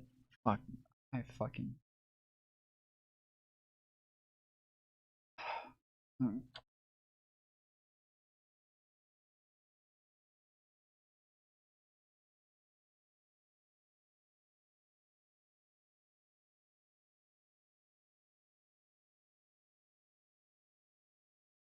Get a suit like what? She was arrested on July 2nd, 2020. Okay, so she was arrested under the Trump administration. Okay. Years of this, some smoking gun document that has survived all of the intelligence agencies up until now, that's finally going to blow the lid on it. If you believe that, I got a bridge in Brooklyn to sell you. So I'd like to rebut that, if that's all right, because let's talk about how we got here. Like you say, Donald Trump released these files as if there hasn't been like a year of a cover-up in place by Pam Bondi and the DOJ at, I believe, Donald Trump's orders. What cover-up? Trump's the one who arrested Epstein and Maxwell. Let's remember, that was in the first term. We're talking about That's what I'm saying. They violated the law with how long it took for them to release the last tranche of files. Well, hold on. Yeah, again, the first term would not... the first term DOJ would not engage in a cover-up for Trump in the same way that this administration will. So this is, again... not right. Michael's been consistent on his show about his position, but my question for you, Michael, a little deeper was, how do either we as normies, as a public, respond to the situation at this point, or how should the administration change anything, handle anything differently? Because the whole thing is just a botch job from end to end. I agree with you, and I want to talk about why it's a botch job, because nobody should forget that right after the 4th of July on a Sunday night, the DOJ announced they were done with the Epstein investigation. After throughout the entire Trump campaign, they were promised to release every document to prosecute every single person that they could. They said there was nothing, that there was no files. And it took they said no client list. They said there was nothing. There's no list. There's no files. nothing. We're done. We've reviewed everything. We've got nothing. They said there was no list. They didn't say there was no files. They said there was no list. Holy shit, this guy is fucked. For you. And after, by the way, embarrassing the shit out of libs of TikTok and other influencers by making them wave binders. And I thought that was super damn embarrassing. I wasn't at that meeting. Can we agree that wasn't embarrassing? Yeah, can we agree that was embarrassing? I'm glad I didn't get a binder. Yeah, that's good enough. You have better sense than libs of TikTok. But look, she didn't know what she was getting into. It took Democrats and Republicans coming together with a discharge petition to get that bill to move forward and to create the political conditions for Donald Trump to be so scared of the public's reaction that he was forced to sign it. And I want to remind people that according to Thomas Massie, who's a Republican, conservative member of Congress, he was threatened by the FBI to have his staff brought up on fraud charges if they didn't stop pushing the Epstein files. So this administration is pushing hard to make sure you never see it. And my reaction to the gentleman, he's no longer there, who asked his question is, your reaction should be anger. You should be pissed off that the federal government is lying to you like this. That's it. And what should they do about it? Well, you can't vote him out of office because he's president of the United States. The same thing Trump did, I guess. Actually, Trump's done a lot more because he released the Trump files. hasn't done anything. Come on. Other than arrest Epstein, arrest Maxwell, unlike any Democrats, and then release 3.5 million files. Other than that, he's done nothing. I know you got to protect your daddy, but this is embarrassing. I have to state facts truthfully in circumstance. Next question. Hi, Michael. This question is for you. So Trump has said that he thinks it's time to move on from the Epstein files. Do you agree with him? And what should we do about it? Well, it's time to move on from the Epstein files in the sense that he released the files. I mean, the remaining files, there are like many legal reasons why they can't be released, some of which is that a lot of it's child. But he's released 3.5 million of them. We know a lot, and there are redactions for all sorts of reasons. But I agree it's time to move on from the files because the files part has been accomplished. What I want to know with Epstein is a consistent question, which is, I don't need to know all the lurid details. I would like for there to be justice for the victims, if there can be. I want to separate the credible claims from the false claims, some of which have been proven. But what I want to know is, who was Epstein working for and for what purpose? And what did that even mean? I want to separate the credible claims from the false claims, some of which have been proven. What? They've been proven to be false, or the credible claims have been proven? And even that is not a simple answer. Some people want to say he was, like a super spy for Mossad or for the CIA or for, now the story is the Polish prime minister saying he was a super spy for Russia and for this group and that group. And the thoughts on Epstein's ties to Israel? It's the one based thing about him.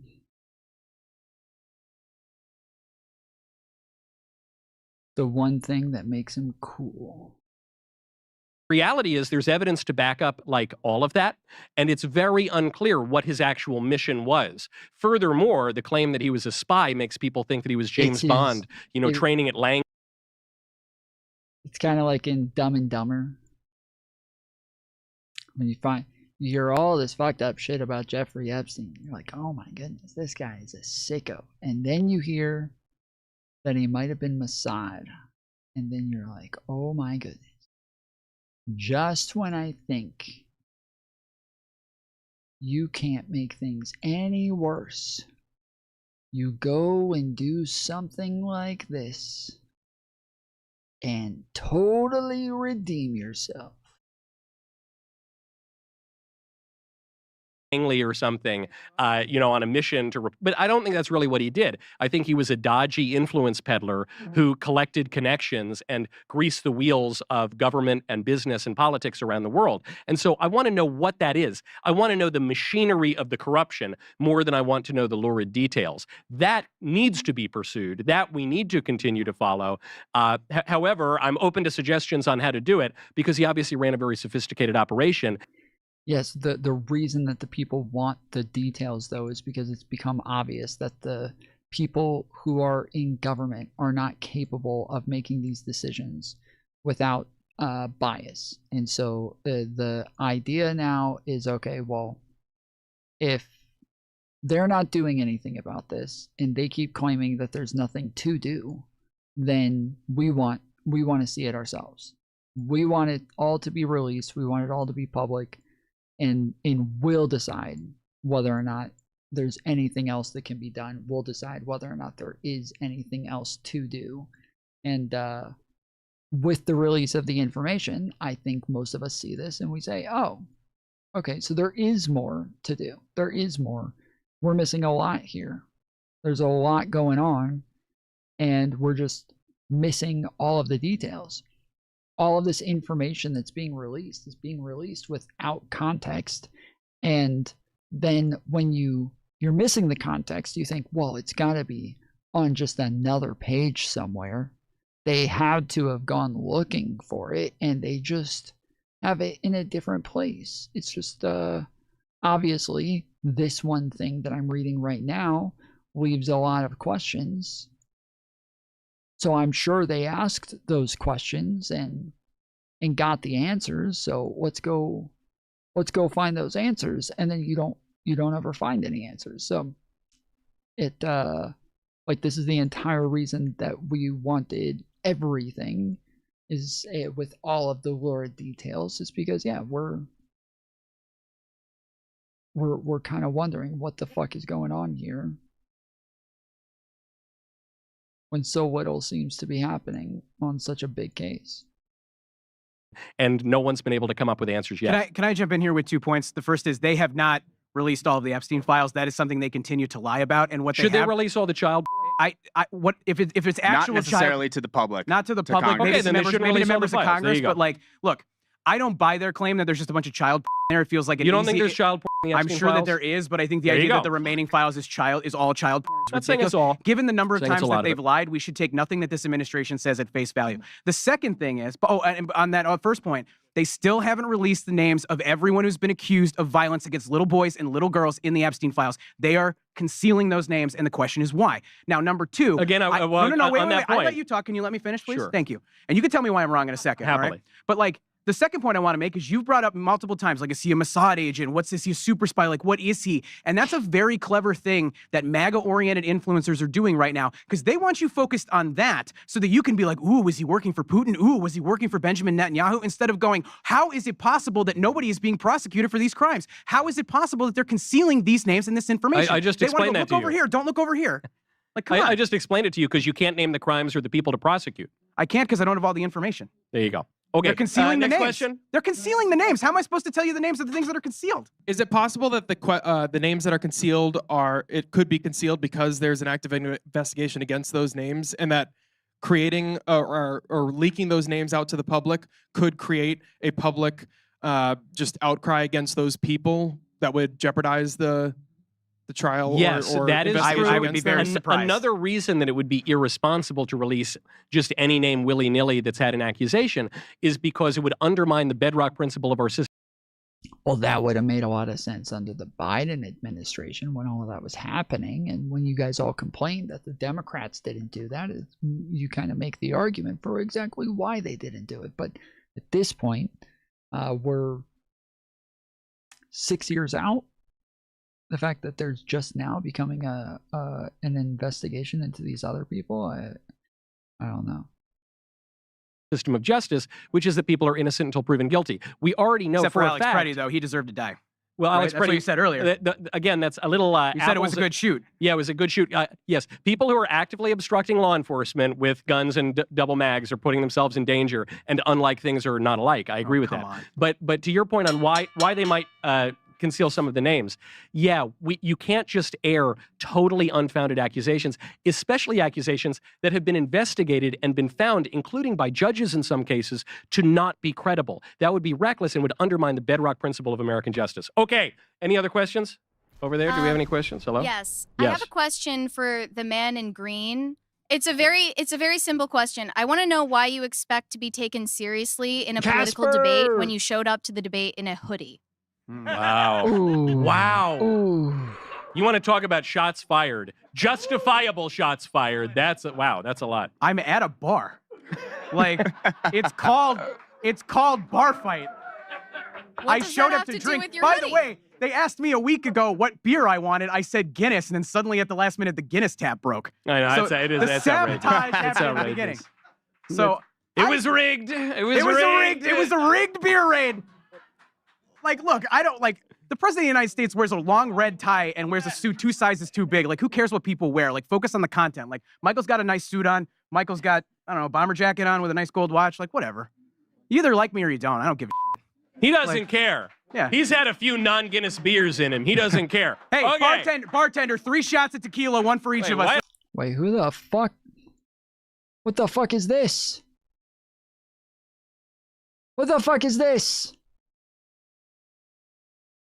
Why is your name Tom Foolery show on YouTube?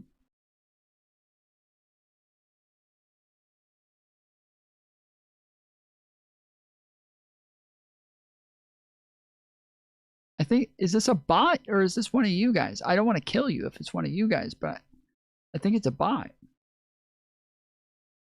It is. It's a fucking bot. It's about to go out. Fuck. I was trying to stop it from going out. Shit. Hold on, I got to do another show later. Hold on, I got to do. All right. Who do we think won the VIP? Who do we think won? One. It was one. It was one. That's consensus. Number 1 won the VIP. You're my man. You are getting Redneck Riviera whiskey. And now, folks, it is time for the most important part of the night. This is round 3.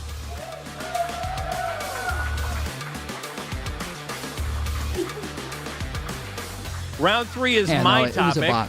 And my claim is that Mamdani's warmth of collectivism just killed 16 bums in New York. Oh, hey, you probably want to watch this debate how Mamdani just froze 16 New Yorkers to death, don't you? That's probably what you thought you were going to get. But you're not, unless you subscribe to Daily Wire Plus. Sorry, buddy. It's expensive to pay for all my drinks at bar fights. So I need to separate you from your money so that we can continue to put on these great debates. It was a great debate. You want to see, I know you want to see what happened. It's me and the mics. Just 3 mics up there debating Mamdani. Peace be upon him. Download the app, Daily Wire Plus. You guys had 4 debates already. None of them were even okay, let alone good or great. So I highly doubt that this one, where they're the ones being challenged, is going to be the one that's great. I highly doubt it. New media for a new world. This week on Firing Line. All right, listen up. It's time to talk about it. There is a direct path for the Democratic Party to... Adam Mockler, 23, is an analyst of American politics with more than 1.8 million YouTube subscribers. If we compromise on the fundamental core that is MAGA, then... Natalie Winters, 24, is co-host of Steve Bannon's podcast, The War Room, and has a White House press pass, one of the MAGA-adjacent influencers new to the White House press corps. They joined me at Hofstra University for a discussion about covering politics in the digital age. We are now in a post-factual reality where we can't even agree on fundamental things like, did this person win this election? Is COVID real? So it just really bothers me when people are in high positions of power and spreading lies and aren't getting fact-checked. This notion of a fact check, I think we use very loaded terms that connote this sort of agnostic sense. Wait, do you think the term fact check is loaded? 100%. What do political commentators Adam Mockler and Natalie Winters say now? Loaded, bro. Firing Line with Margaret Hoover is made possible in part by Robert. And anytime I hear the word fact check now, I can't help but think of JD Vance on stage being like, wait, hold on. You guys said you were not going to fact check us. Like, this is all I can fucking think of. Every time somebody says fact check, all I see is JD Vance saying, wait. You guys said there were no fact checks. Come on now. I get to say whatever I want. You're not allowed to fact check me. I was told I was allowed to lie with impunity. What is this? Robert Granieri, Vanessa and Henry Cornell, the Fairweather Foundation, the Tepper Foundation, Peter and Mary Calico, Adam, you host the Adam Mockler Show. on YouTube, which has You already a said this. subscribership of more than 1.8 million subscribers. You already said this. Natalie, you are the co-host of Steve Bannon's War Room. At the You already ripe said age this. of 24, and you, at the ripe age of 23, have garnered almost unprecedented mainstream media attention and digital media attention. This is a time, as you guys know, of really intense disruption in media, and each of you, in your massive followings, have developed a degree of trust with your audience at a time when trust in media has plummeted. Why do your audiences, and I'm going to go to both of you, why do they trust you? Natalie, you go first. Well, I think it's not just that we cover issues that Americans actually care about in a way that's truly factual, but we cover the issues that I think for so long legacy media has just routinely ignored. I think you can sort of see the convergence of that with what President Trump talked about in 2016, which was immigration, trade. Doesn't she work for Alex Jones? They cover the news in a way that's truly factual on the channel where they talk about the government turning the frogs gay. Trade deals and the idea that our government should actually work to represent us and not be importing a sort of class of foreign workers, depressing our wages, and just, I think, destroying what it means to be an American. It's the idea that Americans are not allowed to care about certain issues, or they're, demeaned as nativist, xenophobic, racist, every ist or ad hominem attack in the book. And I think War Room, I think sort of alternative, at least. Fact checker equals ministry of truth. I mean, I don't know. Some of us believe in the truth. Some of us believe that truth is a thing. We're not these postmodernist MAGA people who think that truth is all just subjective and whatever we want it to be. Some of us believe that there is a objective truth that exists out there and that we can know it. Conservative media actually says, no, it's okay to care about wanting to be an American and not having your government replace you with a bunch of foreigners. Adam, what do you do that has developed trust with your viewers? I think in this new age of media, where mainstream media is losing viewership and people are migrating to digital media, people are looking for authenticity. The Democratic Party, which I oftentimes represent in my videos, has built up a reputation of being a few things: risk-averse and a little bit finger-waggy in people's faces, always trying to tell people what to say or what not to say, right? So as somebody in this Democratic sphere, I try to bring an authentic view. People don't always want to see me in suits on TV like I am now. Sometimes I'm just in my bedroom telling it how it is, saying what the story of the day is, and that is authentic to people. And that's really helped like you that. build trust? I think the authenticity has helped me build trust. The T-shirt helps you build trust. In a way, absolutely. It feels like we come at an angle that mainstream media oftentimes fails to come at. The concern older people have, I will speak for older people, right? No, but the concern, right, is that in the old world, there were journalistic standards at mainstream media organizations attempting to discern what the truth is and correct the record if you got it wrong. And this notion, which may seem antiquated, of journalistic standards. So in the context of the digital media spaces where both of you exist, what kind of standards do you adhere to as you go about gathering information and disseminating it? Most of my work is directly quoting, whether it's government grants. A lot of my early research had to do with Chinese Communist Party infiltration. I would spend hours in deleted web pages going to the translated web page versions and just quoting the Chinese Communist Party, as is these foreign influence groups, the Americans that they were meeting with. I've always just done primary raw source reporting and have carried through. It's indisputable. So how do you characterize the standards that you hold yourself to? I just report the truth, and I think that all this focus on standards, I think, is sort of this bureaucratic kind of, not gotcha, but where it's all about imposing this sort of idea that in order for a story to be accurate, it has to be fact-checked, it has to be peer-reviewed, it has to have this whole kind of editorial process. It doesn't have to be fact-checked? I mean, you just said you spend a lot of time finding facts. They're just facts. The fact that this notion of a fact-check, I think we use very loaded terms that connote this sort of agnostic sense. Wait, do you think the term fact-check is loaded? 100%. Tell me why.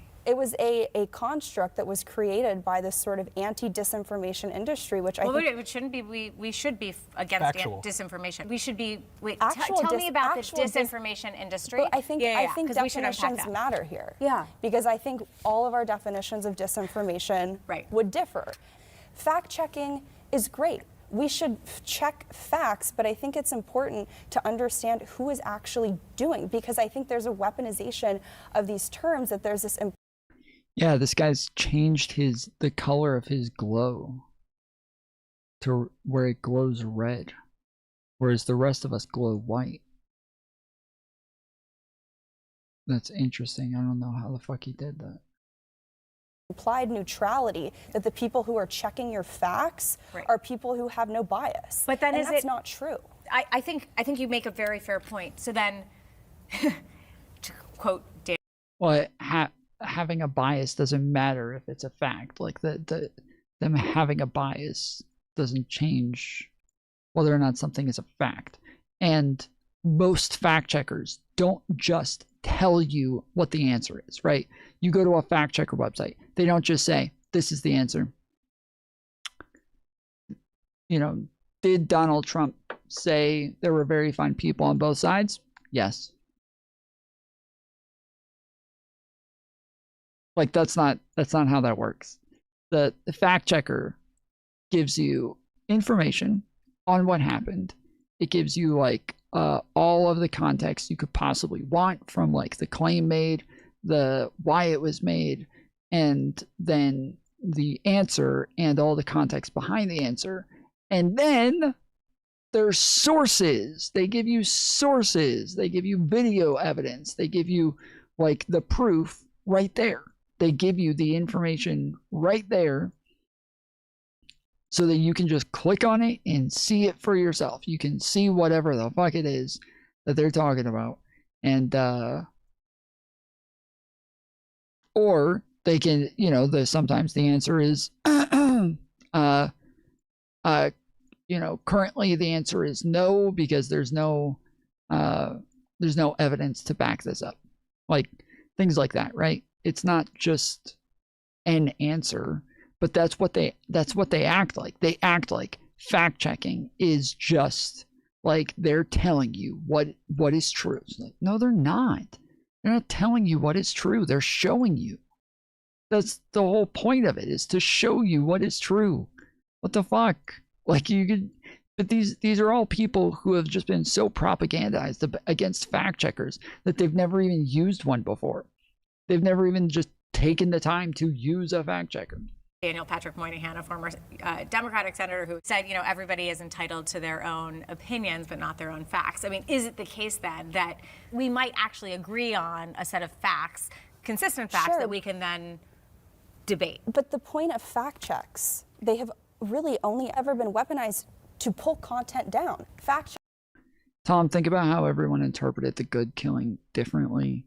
Your fact checkers will say she was unjustly murdered.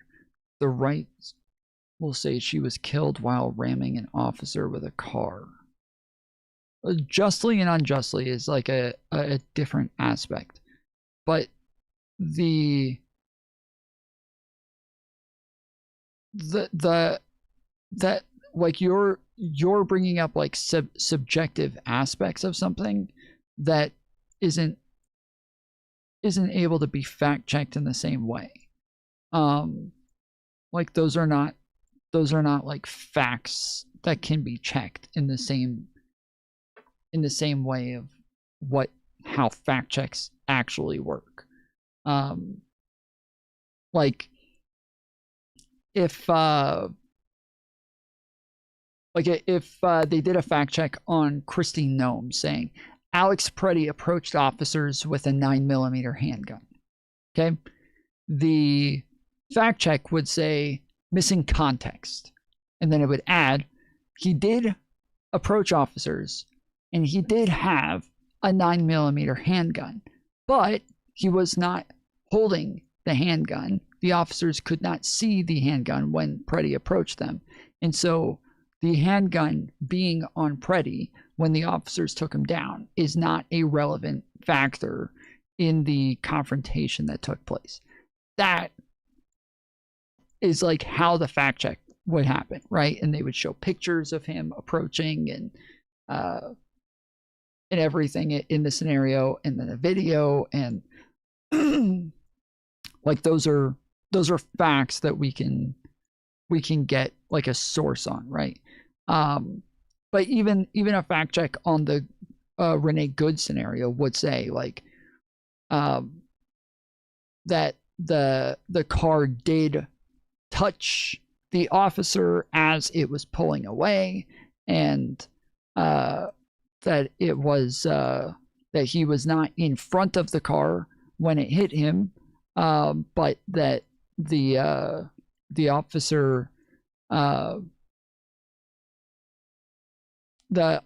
only needed to fear for his life in order to fire, and whether or not this was the case is still ongoing while there's an investigation. Like this is like how fact checks are done. See, you're already doing it. What do you mean I'm already doing it? What part of what I said is not just a fact?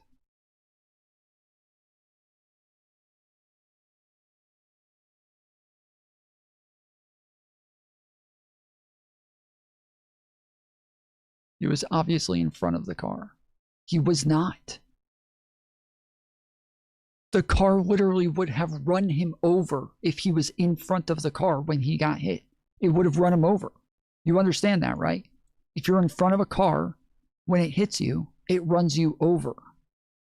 You can't. You're proving my point? No, I'm not. You're just lying. We went over this 1,000 times. We showed it to you numerous times. He was not in front of the car. He got hit by the side of the car.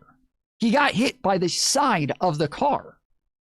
You can see the headlight is here. His body touches the car here. This is not controversial. When he got hit, he was not in front of the car.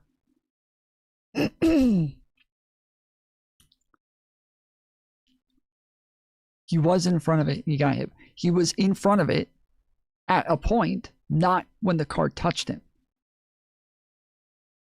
When the car touched him, he was not in front of the car. He was in front of the car beforehand.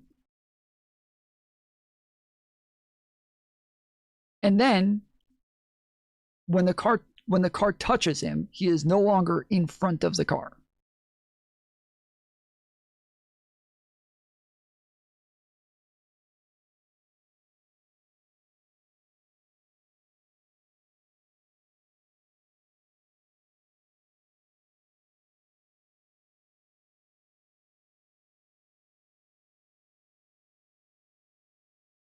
Do you really not see how this proves the point? It proves that you are too dishonest and you will cope no matter what. And that's why you are biased against fact checks, is because they don't repeat the lies that you want them to.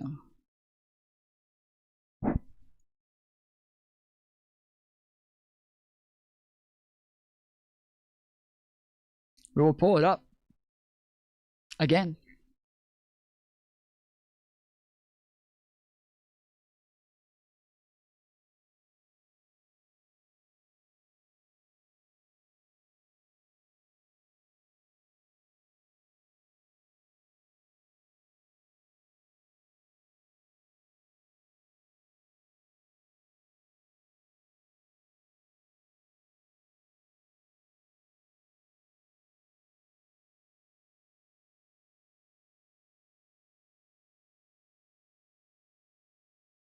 Okay, so this is the Preddy shooting. Oh wait, don't I have a doc on this?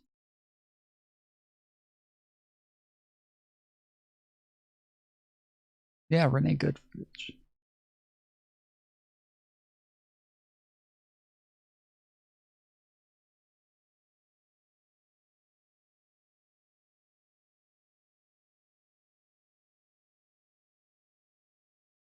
The White House press secretary said this will likely emerge, but the currently available visual evidence still shows no indication Agent Jonathan Ross got run over. The footage does... Do you see this headlight right here? Do you see this headlight right here? Do you see the headlight? Do you see the headlight right there? When he gets hit, do you see it? You see the headlight? Right when the second he fucking gets hit, you can still see the hell headlight. You see that? He's on the side of the car. His body is literally faced towards her, towards the car like this. Still shows no indication Agent Jonathan Ross got run over. So unless you mean he got hit as in his hand is touching the car at this point, and that's him getting hit, is him putting his hand on the car. That's him getting hit. Okay, but this is his hand on the car. This is when he gets hit. The footage does is the fucking headlight. Provide some visibility into the positioning between the agent and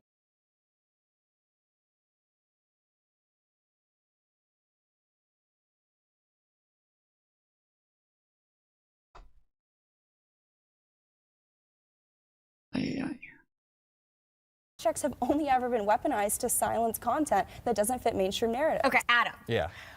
What journalistic standards do you apply to yourself as you internalize information and disseminate it to your audience? To get to the heart of the question, I think that there is a difference in mainstream media and digital media in that authenticity sometimes means there aren't as many hoops that you have to jump through. So when I'm making a video, I am, and my team, we are the ones that fact check this video. We're the ones that make sure everything I am reporting is at least coming from something that is backed up in reality. So if I am reporting in a mainstream media source, exactly, or so one or two or three, or... So I rely on mainstream media a lot for this. So if the Washington Post is on the ground reporting something, I think that my standard is I'll use the Washington Post reporting. I'm not going to use a random person on the ground on Twitter who is reporting this. So you'll take a accredited journalist with a mainstream publication over a YouTuber who's on the ground and an independent journalist on the ground in Minneapolis. We trust both, but the independent journalist on the ground in Minneapolis needs to be backed up by some sort of credible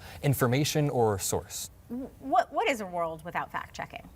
I think that we are rapidly moving into a media environment where AI is going to be so prevalent on the internet, it's going to be hard to fact check some of this in real time. I'm sure everyone's family members has fallen for some sort of AI video, and you're the one that has to tell your mom or your grandma, hey, that cat didn't actually save that other cat out of the lake or whatever, right? So I think a media, that one didn't happen. I think the media environment without fact checking just turns into throwing mud at the wall and everybody trying to push a completely dishonest narrative with no agreed upon not universal, but agreed upon truth that we can all at least arrive at. Like, we are now in a post-factual reality where we can't even agree on fundamental things like, did this person win this election? Is COVID real? Is this real? So it just really bothers me when, I don't know, people are in high positions of power and spreading lies and aren't getting fact-checked. Okay, I want to go to how you both define yourselves. Adam, you don't consider yourself a journalist. I would characterize you, you tell me, I mean, you're a content creator who offers political commentary and analysis. Is that fair? Yep, I like to debate, I like to commentate over the news, and I don't say I'm like an unbiased person on the ground reporting the truth. I generally say I am just out here to push my beliefs. Natalie, you define yourself as a journalist. You have a White House press pass, as we all know. But you have said your assignment, right, your beat in a way, is, quote, covering the opposition forces to Donald Trump. And you have said that we are the enforcers of the MAGA agenda. So, take on your critics who would say, that's just communications for the administration. That's not journalism. How do you define yourself? I think anybody who would say that we are sycophants or, regime puppets for President Trump, I think has probably never watched about 5 minutes of War Room. I think that War Room strategy... But that's what you said, though. That was your definition of yourself. No, we for MAGA. And that's important because I think what you're seeing is MAGA be diluted in a way. It's not being true to what President Trump ran on, whether you see that with mass deportations and immigration, you see it with the trade deals, you see it with the foreign policy. So we hold them accountable to what actually putting America first is. And I think first and foremost, where I view War Room's role in the White House media landscape. And secondly, I also think sort of related. I think the mass protest movements that you have seen against the Trump administration, we liken it to a color revolution framework. I think a lot of people who were involved in sort of the regime change stuff in foreign countries, particularly in Eastern Europe, all the sort of democracy scholars have really sort of used those tactics here at home. It's why they depict President Trump as an autocrat. It's why they depict him in those sort of coded terms so they can use those similar tactics. And we have always covered, I think, that the left-wing protest movement really followed the funding, tried to understand what they're animated by ideologically, what their drivers are, and I think that's a unique thing about War Room. So we're not running cover for the administration by covering that. It's what our audience is just actually interested in. I want to do just a little bit more of just the mechanics of how you both do what you do. I mean, she's actually going for sort of mobilization of individuals. What is that? Is that your goal? I sense your goal is a little twofold. different. I think I like to message for the Democratic Party, not directly, but I want to push it in the direction that I want it to see. The Democratic Party, and young people in this room can likely relate, has been too risk averse and too finger waggy over and over. We have candidates that are running that won't even go on mainstream podcasts because they're a little bit too nervous to misstep. Kamala Harris only had 107 days to run her campaign, but she was not getting in these spaces that she needed to get in. Trump would go on anyone's podcast as long as they had just a tiny little microphone to stick in his face. Literally, he would go on any podcast. What I want to do is return to a Democratic Party that is not so risk averse, that is more authentic, and that can speak to the average American without always being so condescending. Okay, so but on the policy, where is that going to come down? Because there's a real tug of war between the Mamdanis, not stylistically, actually on the substance of the policy, between the AOC, Bernie Sanders, Zohran Mamdani wing of the party, and the sort of mainstream liberal Democrats, more moderate Democrats. Like, do Democrats need to take clear stances, like abolishing ICE, taxing the rich, implementing universal health care, cutting ties with Israel? Like, is that the direction the party needs to go? I mean, those are clear stances, but that's a very different vision than the moderate Democratic stances that you've... I'm moderate, but I also think that populism can fit into that, talking to the average person from a moderate point of view. So I don't want to tax all billionaires out of existence. I'm not Bernie Sanders, but I want to reform the tax code in such a way that the 150 loopholes for billionaires to be able to make a bunch of money are maybe more rational. Maybe we tone down the loopholes so the richest of the rich aren't getting these massive tax breaks while the working class people are getting cuts to their Medicaid or their SNAP. And it's not like we want to tax billionaires even more. It's not like I want to increase the wealth tax. No, I just want to make sure that it's a fair and equitable system. You alluded to a wedge on the right that I want to ask you about. Because if you see your role as holding the Trump administration accountable for the America First agenda, in November, President Trump had a really public falling out with Marjorie Taylor Greene, who criticized President Trump over his handling of the Epstein files, foreign interventions, failing to extend the Affordable Care Act subsidies. And ultimately, she said, you know, I am America first, not MAGA. She feels, perhaps like you do or not, she feels that the Trump administration has abandoned some of its America first policies. Is she? I found one video of a guy going outside a diner, catching a possum and bringing it in. Something tells me it's AI. Does he call it a puppy?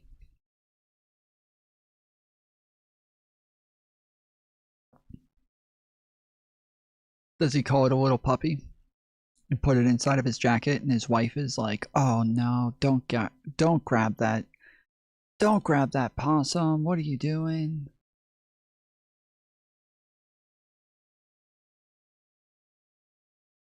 They're at like a Waffle House. Yeah, he puts it in his jacket. It's real. It's real.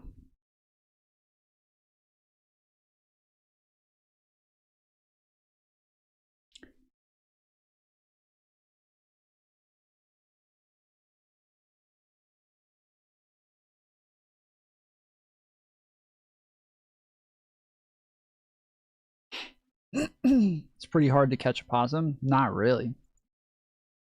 Not at all. You just scare it a little bit and goes limp.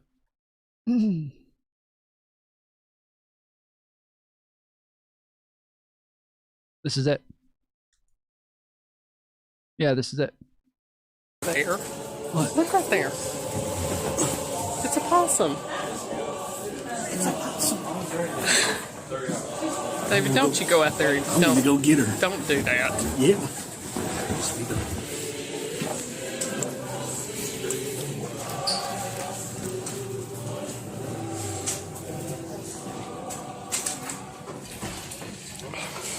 My husband, y'all, is insane.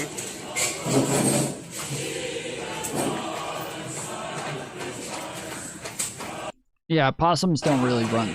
Like,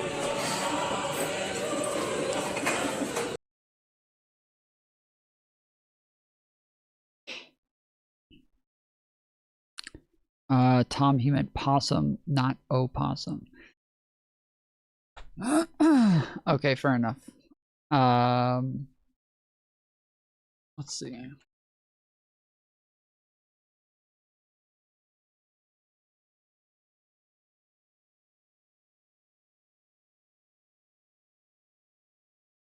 Today I'm going to show you my favourite way of catching and cooking a brush-tailed possum out here in the bush. First things first, we've got to catch the possum. So we look for sign in the bush, which could be possum droppings. It could be scratch trees, which possum did a decent job. We should have some possum peppers to dress it out. Now we just got to light it.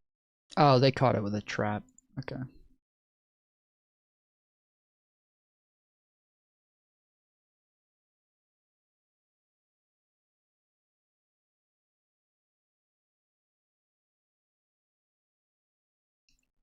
We got some New Zealanders or Adele Island. New Zealand. It's 140. Some Kiwi.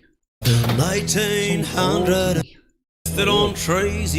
It sucks to be a possum out of control. So the government put a bounty. Yeah, they all use traps as well. So, all right.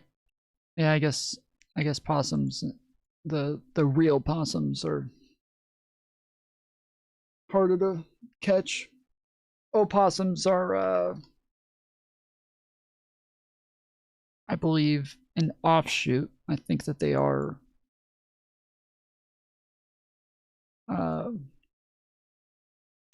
fuck, what's the term?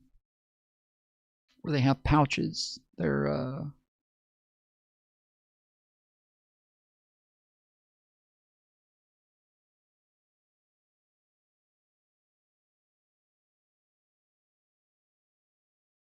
what's it called? Marsupial. Yeah, they're both marsupial. They both have pouches and shit like that, but different different animals. So, all right, I'm gonna head out. I will be back on tomorrow.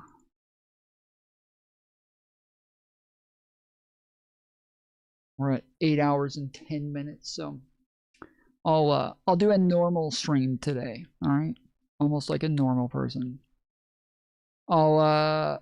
Everybody do me a favor, leave a comment. Really helps push the videos in the algorithm and push the streams, makes it to where a lot more people find the content afterwards, and then hopefully we have more people the next day. So we didn't have a whole lot of people in vertical chat today, but I was very slow getting started. Normally I like wait to start vertical stream until I'm like really going, because those people have short attention spans, so you gotta be on it when you hit. And yeah, when I started, I think we got up to like 80 viewers, but because I was sitting there talking about my RAM and my computer and like pulling up, you know, different types of different brands and different GPUs and answering questions about computer parts and crap like that, we just dropped off pretty quick and didn't get back. But had an active chat over on vertical, even with only like 15-20 people watching over there. So I'll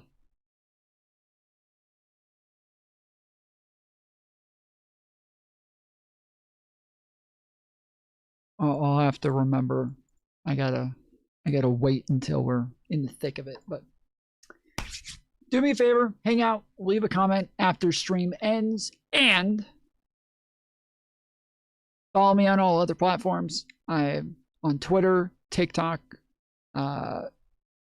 Instagram, all of these other platforms. Whether you agree or disagree, go check them out, subscribe, follow, and check out the videos. TikTok's got a lot of other videos, a lot of different content on there, and it's a lot of good stuff. I get into fights with other lefties over other conservatives over there, and so and I even stream over there sometimes, where I'm only streaming on TikTok, and we'll do panels, we'll do call-ins, we'll do all the good stuff. So check us out on TikTok, and yeah, follow me on Twitter. All of my links are in the description and on the homepage for the channel. So outside of that, I should be back on tomorrow. Till then, appreciate you, love you, and I'll see you next time. Later, fools.